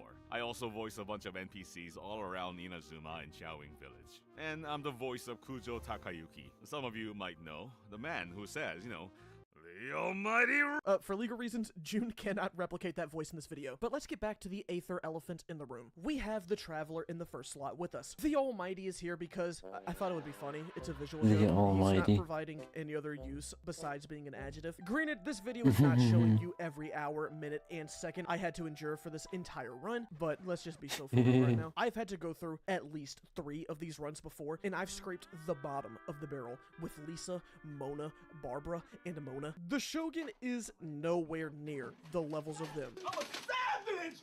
Oh! But that doesn't mean she's amazing. Out of all the characters I've played so far, this one is probably the most gimmicky. Her normal attacks are average. The charge attack is good, especially compared to the standard polearm special of just tackling your opponent. But her skill is extremely situational. Shogun summons the Eye of Sauron that follows us around and does a coordinated attack anytime we deal damage with our normals. Normally, it's just whenever damage is dealt, but for this run, it's whenever we do damage with our auto attacks. This ability is fine for most cases. It has a decent cooldown, and it lasts for 25 seconds, which means that we will always have it up if we want it to, but it's just a worse version of Oz. There is one thing that absolutely kills this move, and that is this little note right here. Deal damage to opponents. This does not activate whenever our normal attacks hit, but rather when they deal damage. And yes, there is a difference. For example, the Shogun is hitting the campfire. There is a visual and audio indicator for this, so we know that our weapon did actually make contact. However, it is not doing damage. But if we go over to a 𝙂𝙚𝙣𝙚 and do the same moves, we are now doing damage, meaning our skill activates. Now, you're probably thinking,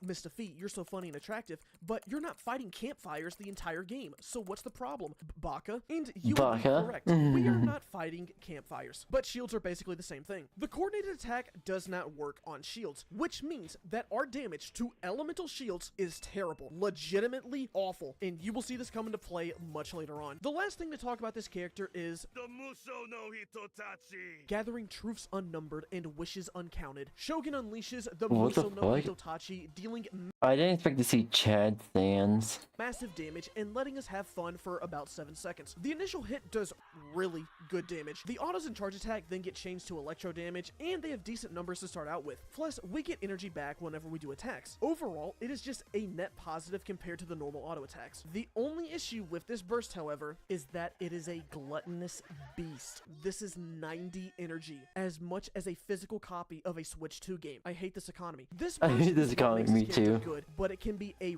real pain to get it back. Don't go! And this is why I said the character is gimmicky, because she doesn't really do much without the burst. The entire run is just me trying to farm my burst and using it in a smart way. Yes, I actually have to think when using my burst, because if I just use it to one-shot enemies, then I'm screwed. I now have to spend more time to get it back again, compared to if I just use it against a tankier enemy, then have the chance to use the new autos to get energy. This character...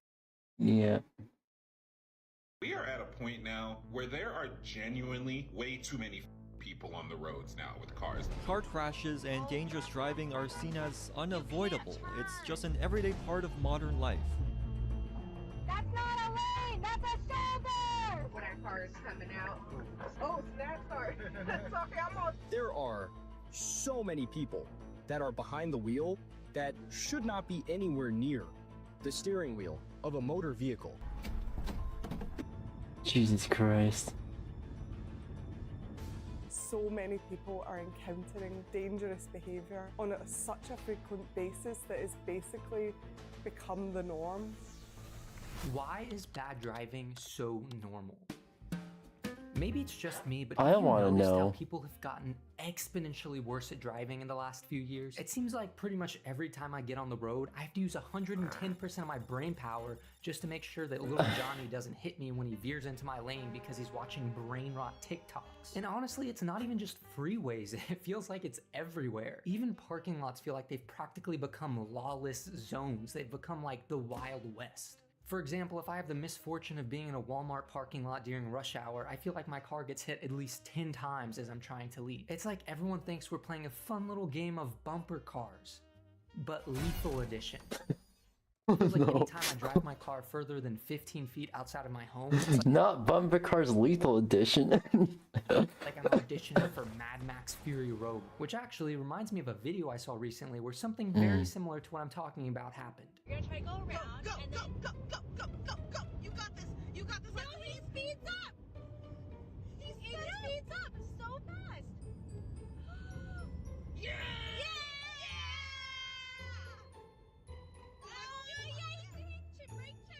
Maybe I'm being dramatic in saying this, but I kind of feel like this should be a crime against humanity.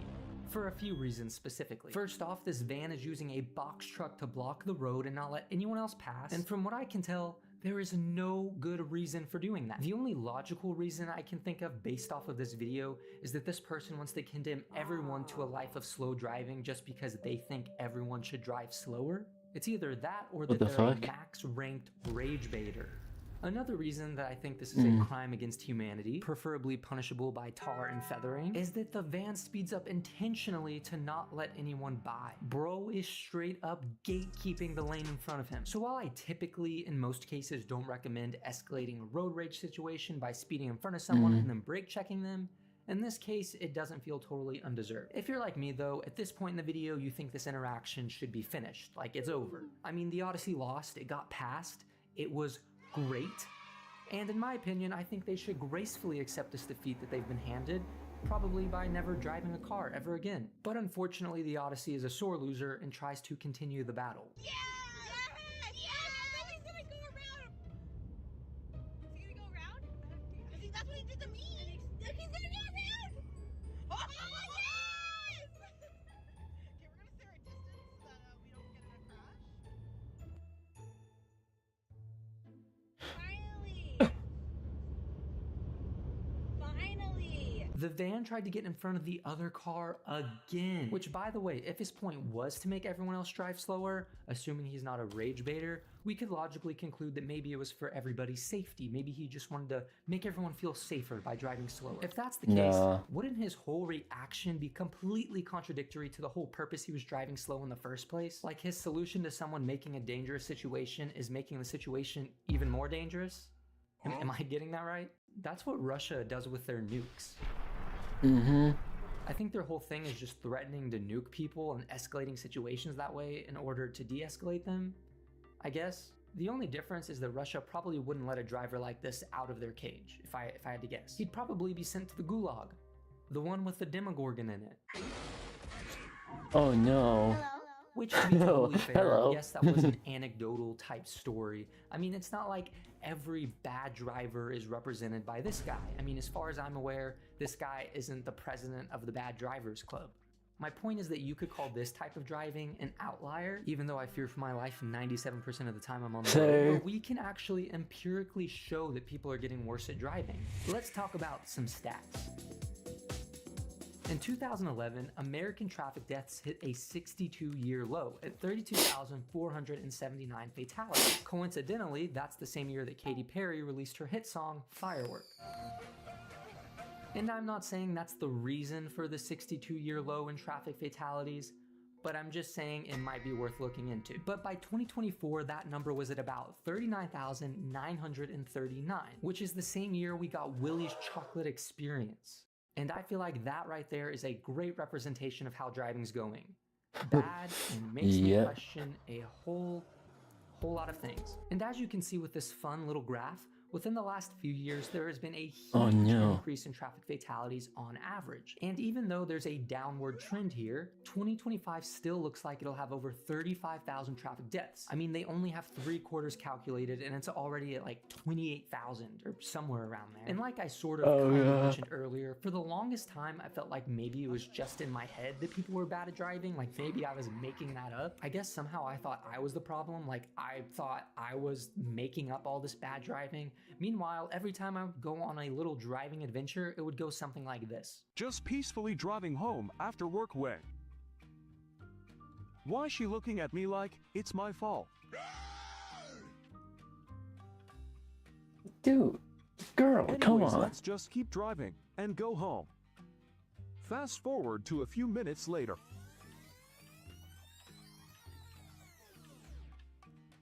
Pay attention to this guy.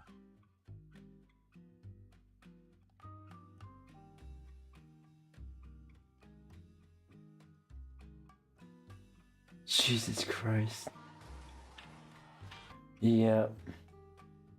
Hopefully I can go home now without any more of that. The funniest part of this video to me is when the lady does the little hand thing you do when you're mad at someone because they did something wrong. She did that while she was clearly in the wrong.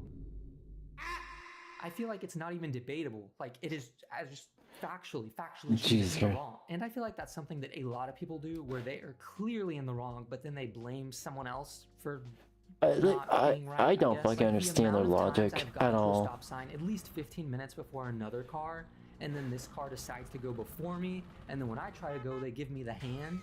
That should be studied. But yeah, I can't lie, seeing those stats did feel pretty validating to me, because I realized it wasn't just all in my head. I wasn't having a little make-believe time in my head. But then that left me with another question. Why is this happening?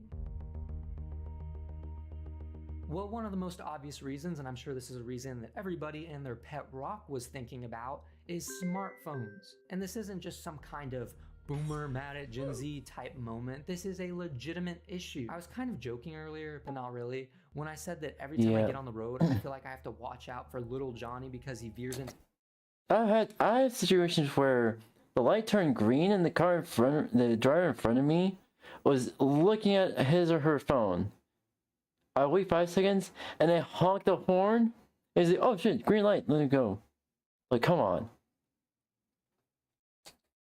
Into my lane when he's on the phone. That literally happens to me all the time. The only difference is that usually it's not little Johnny driving, but it's a literal phone goblin doing something on their phone that I guess they deem is more important than surviving.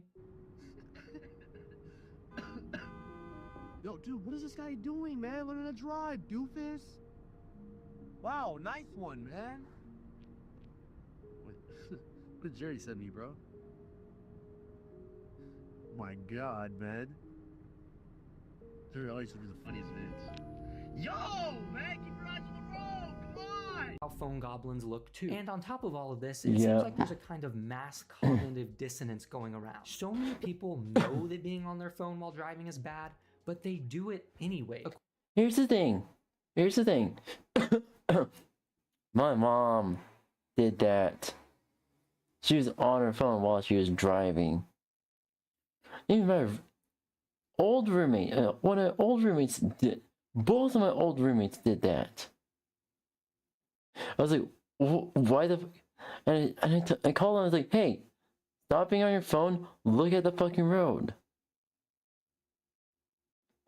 Especially when they're driving my car as well.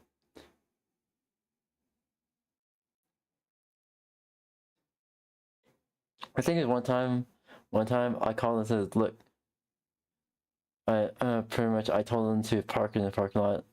I demanded parking in the parking lot, so, and then we switched sides, we switched places, and I drove home. Drove us home, and yeah, it fucking sucked. It fucking sucked. Oh shit. According to AAA Foundation surveys, 93 to 96% of drivers identify texting while driving as very or extremely dangerous. Yet, 37% admit to reading a text while driving in the past 30 days, and 27% admit to sending one. To be honest, I bet the number is higher than that. The only time I use my phone while driving is for fucking GPS, and that's about it. Even I was fucking strict. I was pretty much taught to be strict with driving and driving etiquette as well. Holy shit! But nowadays, fuck. Because I imagine a lot of people were just embarrassed to admit that they're little silly gooses who text and drive and watch TikToks and are on their phone while driving. Yeah, I bet pretty the people who much. write about it are the same people who take the whole sharing is caring mentality a little bit too seriously and decide to share their car with my lane. Honestly, I think it's probably the case that they do think it's bad, but they think it's not going to be them that gets in these accidents, like they think it's always going to be somebody else. Or maybe they just don't think it's dangerous to be on their phone and drive because they've gotten to level 5,000 of Candy Crush and they feel like they've mastered the art of being on a phone. The National Safety Council may have something to say about that. According to over 30 studies they viewed, they concluded that talking on cell phones, whether handheld or hands-free, increases crash risk fourfold by causing inattention blindness. This is basically where drivers don't see objects that they're looking directly at while driving. But honestly, that's not even the worst reason to be bad at driving. A reason that I can think I feel it's much higher with people with ADHD. That is worse than brain rotting and driving is road rage. It kind of seems like Road rage scares me. The moment their rubber hits the road, they become completely feral. It's like they become desocialized to humans or something.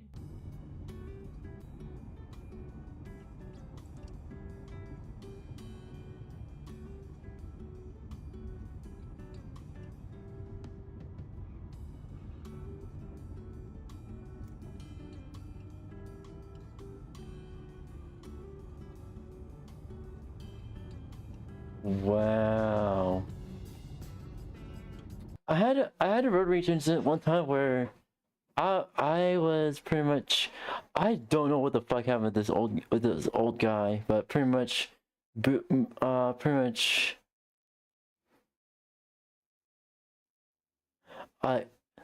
was he in?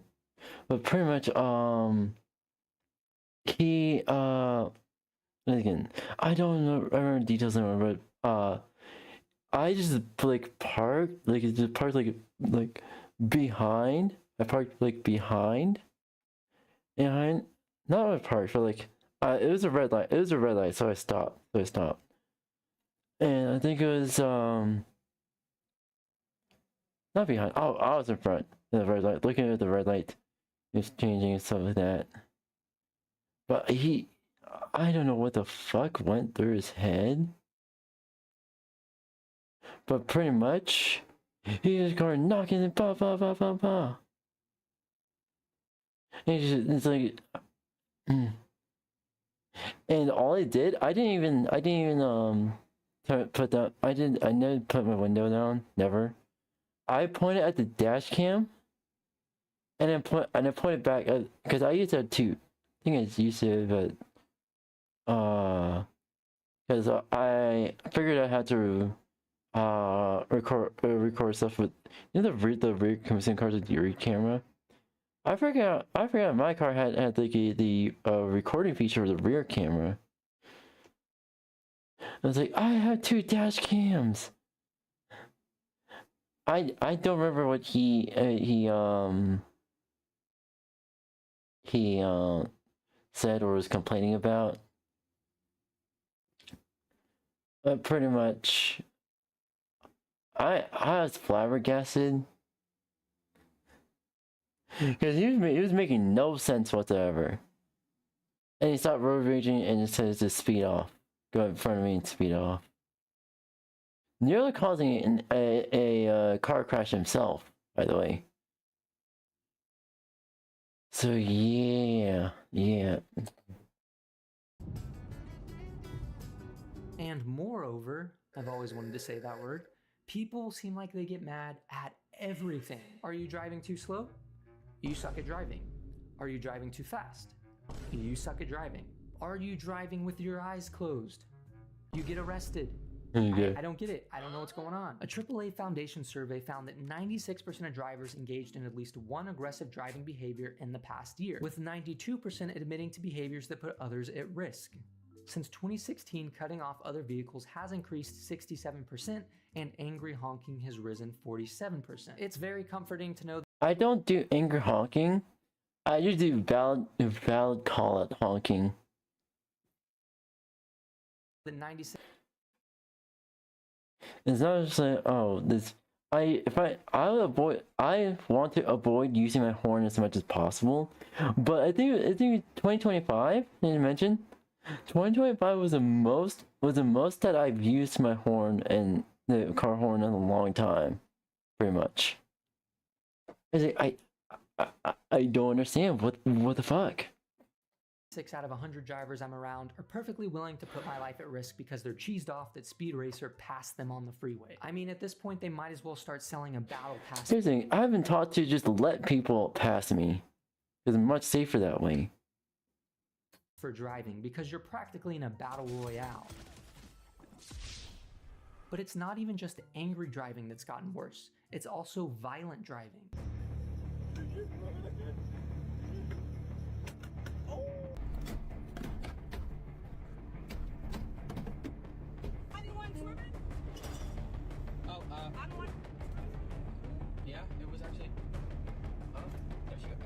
The most violent side of this spectrum, road rage shootings, increased over 400% between Jesus fucking Christ.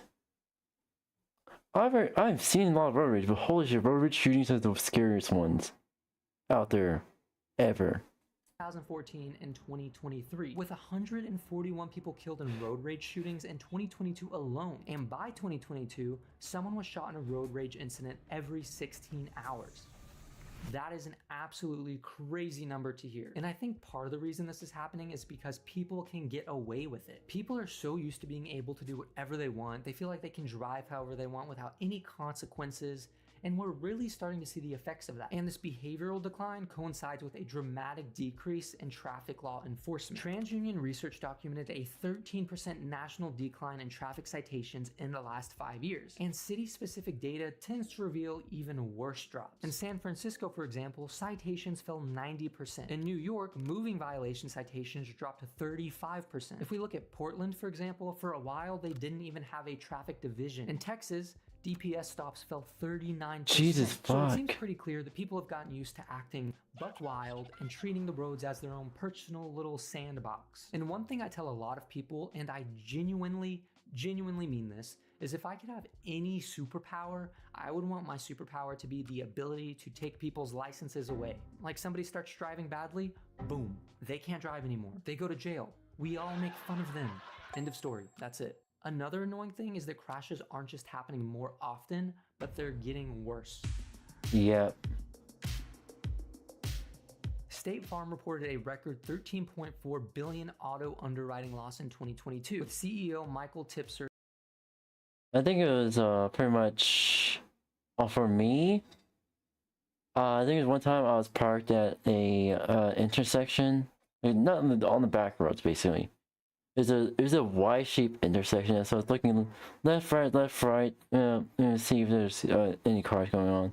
So I usually 5 seconds, 3 to 5 seconds. I see no cars. All right, time to go. And then there's a car speeding past me. I slammed the brakes and almost got hit. And the driver behind me sped up and hit and rear-ended me. So yeah, I had to get that fixed. That was back in 2018. It was within the first year of me driving. And I think it's, yeah, and recent, I think 2025, literally near the end of the year, I ended up losing my car. My car ended up getting totaled because red driver wanted to be asshole, swerving between lanes. All right, well, let me get into the left lane, and just try to avoid anyone. And then my car ended up hitting snow slush and spinning out. And someone else ended up getting involved in the in a traffic accident, in the Conley crossfire basically, and it felt bad. Holy shit. But yeah, not sure. I don't think there's any time of me getting a new car anytime soon. Or for like a very long time, basically. But yeah, I lost my baby girl because of an asshole driver. Admitting we missed severity badly. Industry-wide, the personal auto combined ratio reached 112.2%. Wait, you lost you lost a pet or? I was talking about a car being totaled. My bad. I was You go. got worried for a moment. Wait, I'm sorry to hear that. Well. Unfortunately, the red car, came out unscathed and sped away.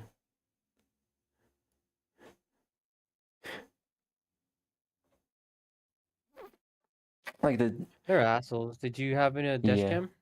I had dash cam, yes. Plus, the beige truck that actually hit while my car was spinning out. He saw the red car speed away and nearly hit him. was like, what the fuck? So did they help you write a report or not? So pretty much neither of us got the plate of the red car.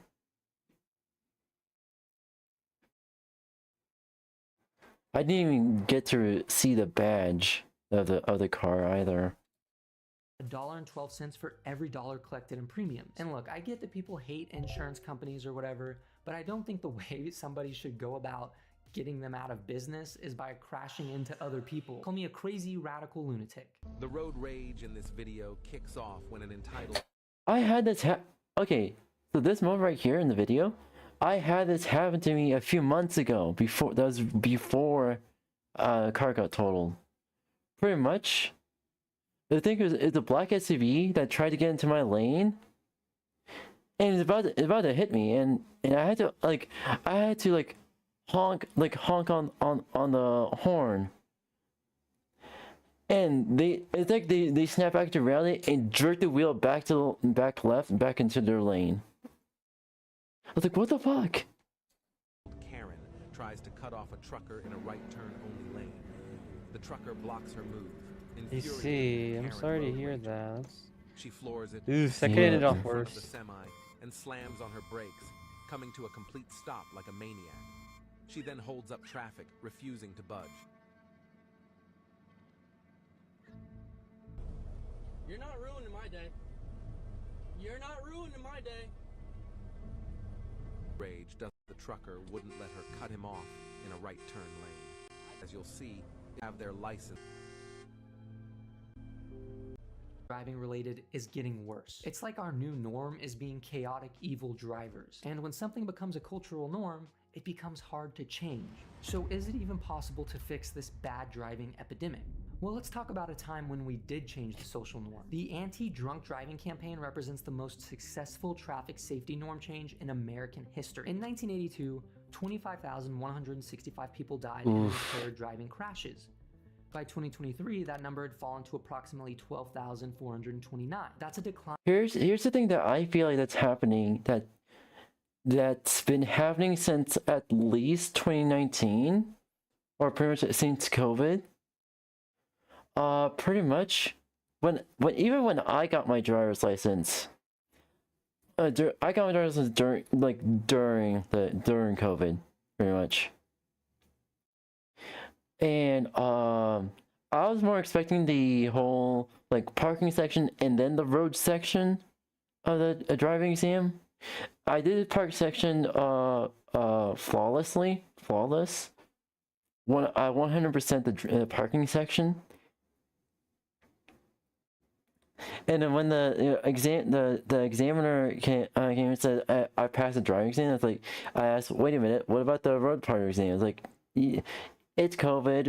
We're not allowed to be in the same vehicle as the examinee. It's like, okay, I haven't got my driver's license, but I feel like this is unfair. So yeah. Also, fun fact, pretty much from, I think it was how long before I took it? Okay, so from winter of 2019, that was when, yeah, wait, I did, yeah, winter 2019 to I think it was summer of 2020.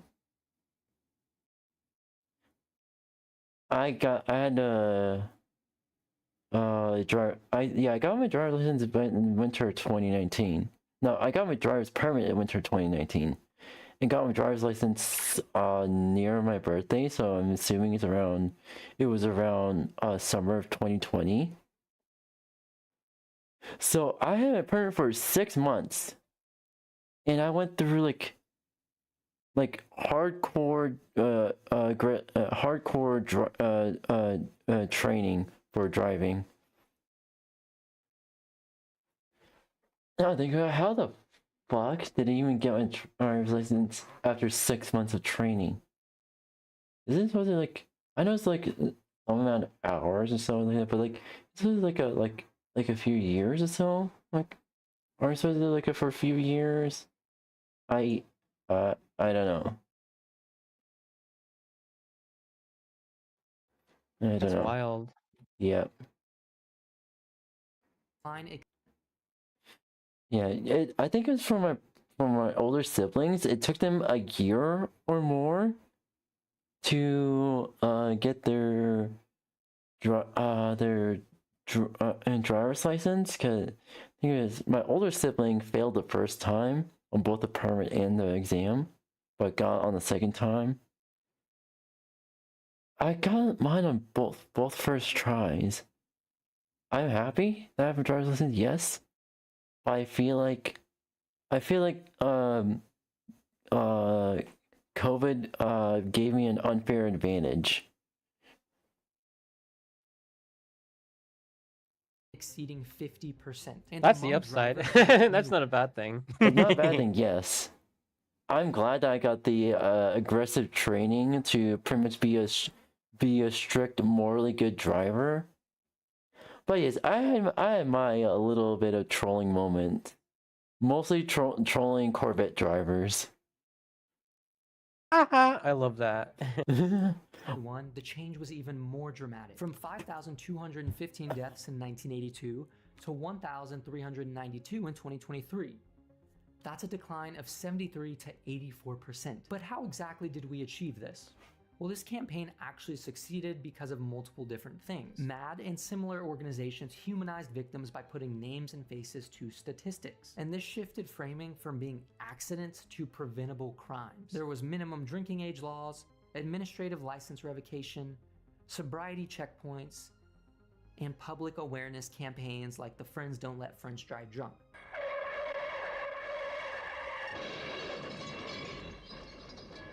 Friends die from drinking, and friends don't let friends drive drunk. They all combine to make drunk driving a socially stigmatized activity.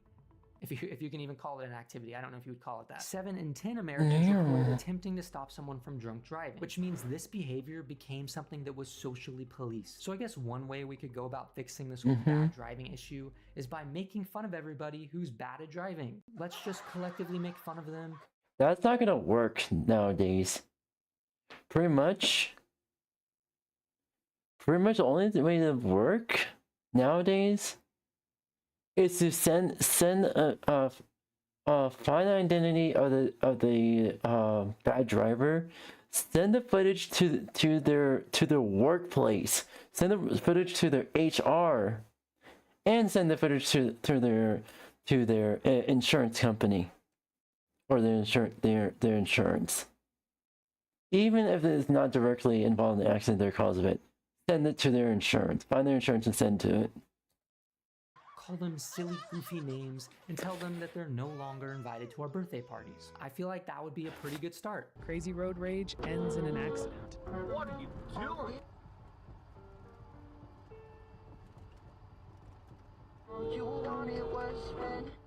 Get off the road! Do it! Do it! Hit me! Hit me! Do it! Do it! Hit me!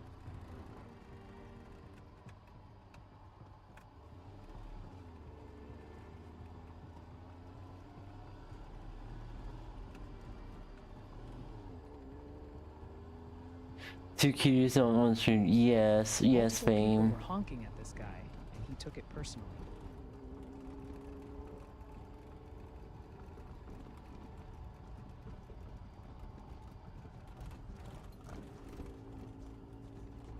You know what? I agree for public pit maneuvers against road rage drivers.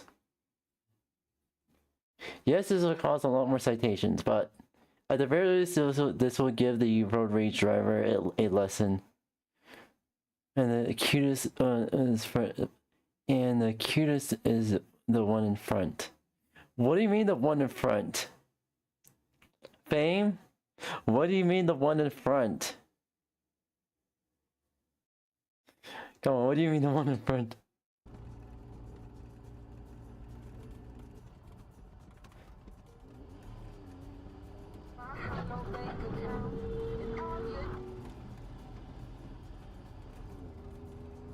kid was actually really calm when he got out of the car. His car was totaled. Mine had some minor scratches. He begged me not to show the police the dash cam footage, but of course I showed them. Which, by the way, this is exactly the type of situation I would love to have the superpower of taking away people's licenses. The moment he swung The biggest one on stream only on reactive the stream with only reactive icon. One of the animated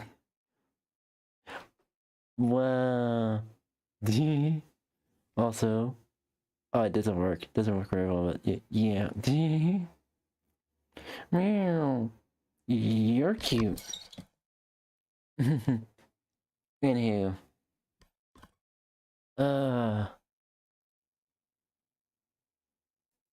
Swung across multiple lanes, I would have snapped my fingers, license would be gone, and his car would have vanished into thin air. Another way I believe in the fight against bad driving is implementing more traffic calming measures. This includes things like speed bumps, raised intersections, or even, and this is going to be controversial, lane reduction. All of which I agree are pretty annoying. I mean, I don't like going over speed bumps, but I feel like we have collectively lost the ability to ask for nice things. I don't know, maybe that's just me.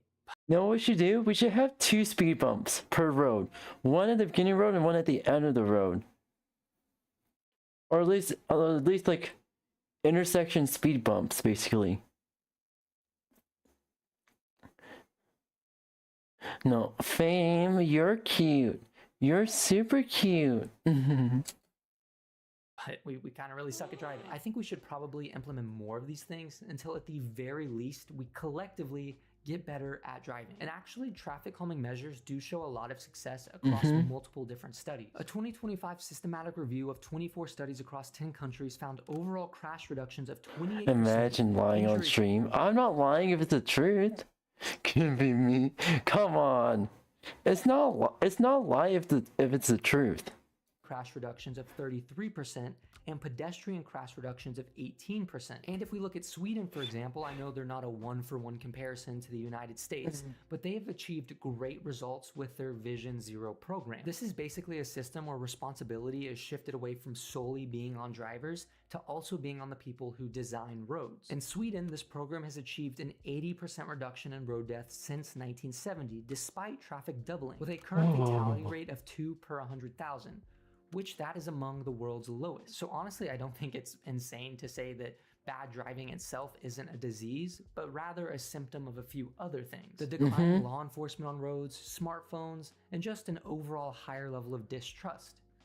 But I don't think that means it's hopeless. The drunk driving transformation proves that social norms can change. It just takes a lot of social buy-in and sustained effort. On top of that, I feel like a lot more people are starting to What do you mean you better do some recommendations? What are your what have you been watching?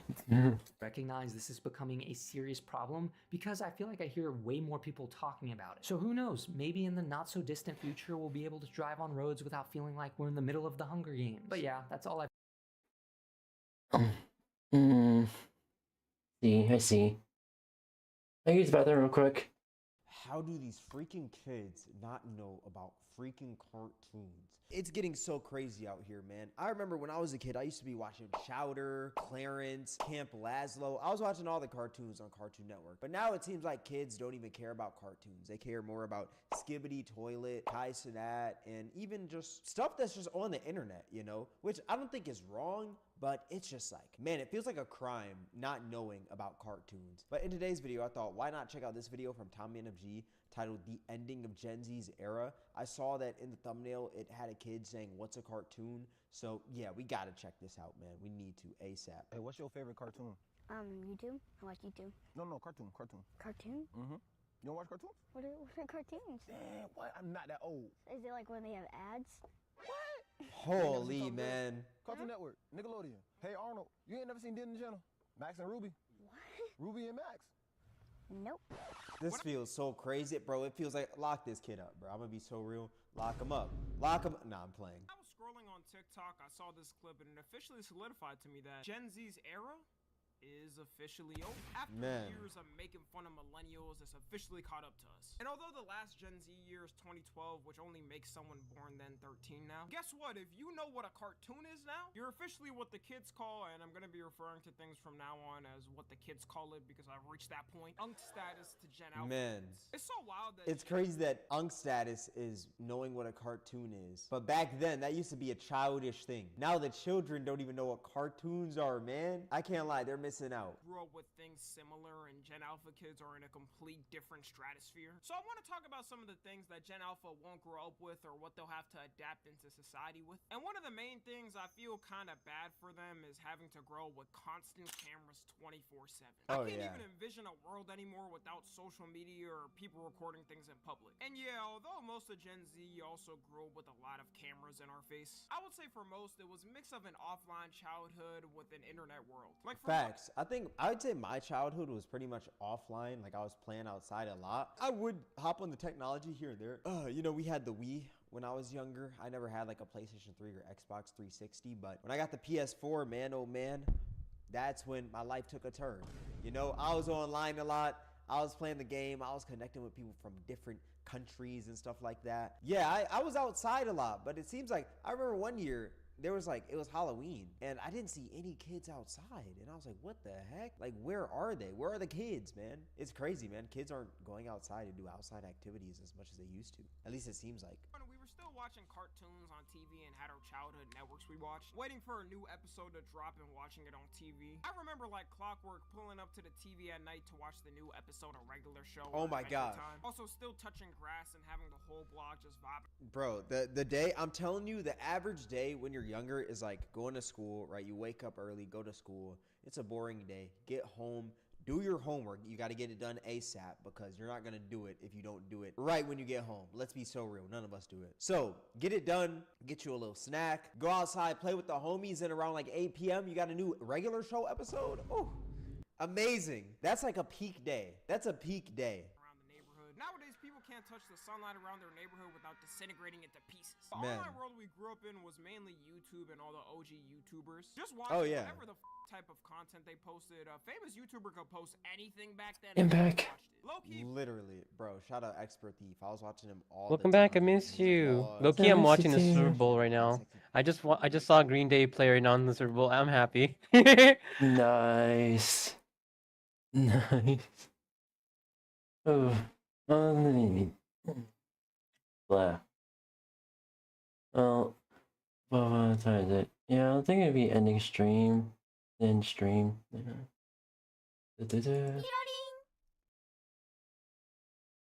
Oh, fuck.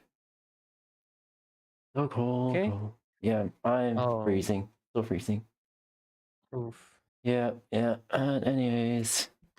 Oh, if you're gonna end, can you check to see if Rainy's streaming now and maybe rate him just to support? I believe Rainy should be streaming.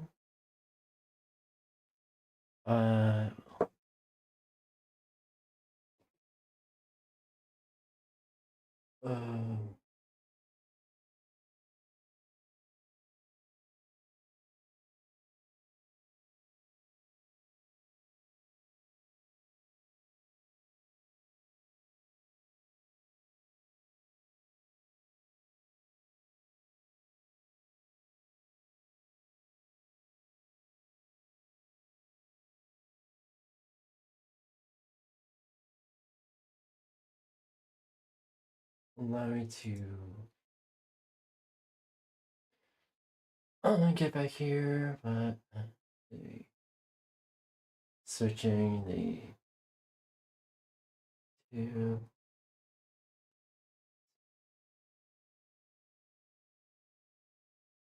Here we go.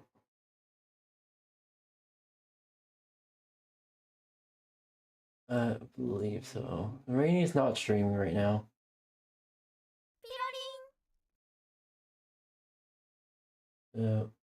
Gotcha. You're fine then. Yeah. Oh, anywho, I just want to say thank you everyone for joining today's stream. My name is Rain Blitz. I'm a variety streamer. I stream lots of beginning ChatGPT as well as I draw art, and hopefully I'm going to be doing like 3D modeling for everyone here. And thank you all new followers across all the platforms I stream on. And welcome to the Blitzy Club. And that being said, I'm probably just gonna try to warm up and probably just and probably make dinner and hang out with my partner. That being said, I gotta get going now, Blitzies. Bye bye, Martine.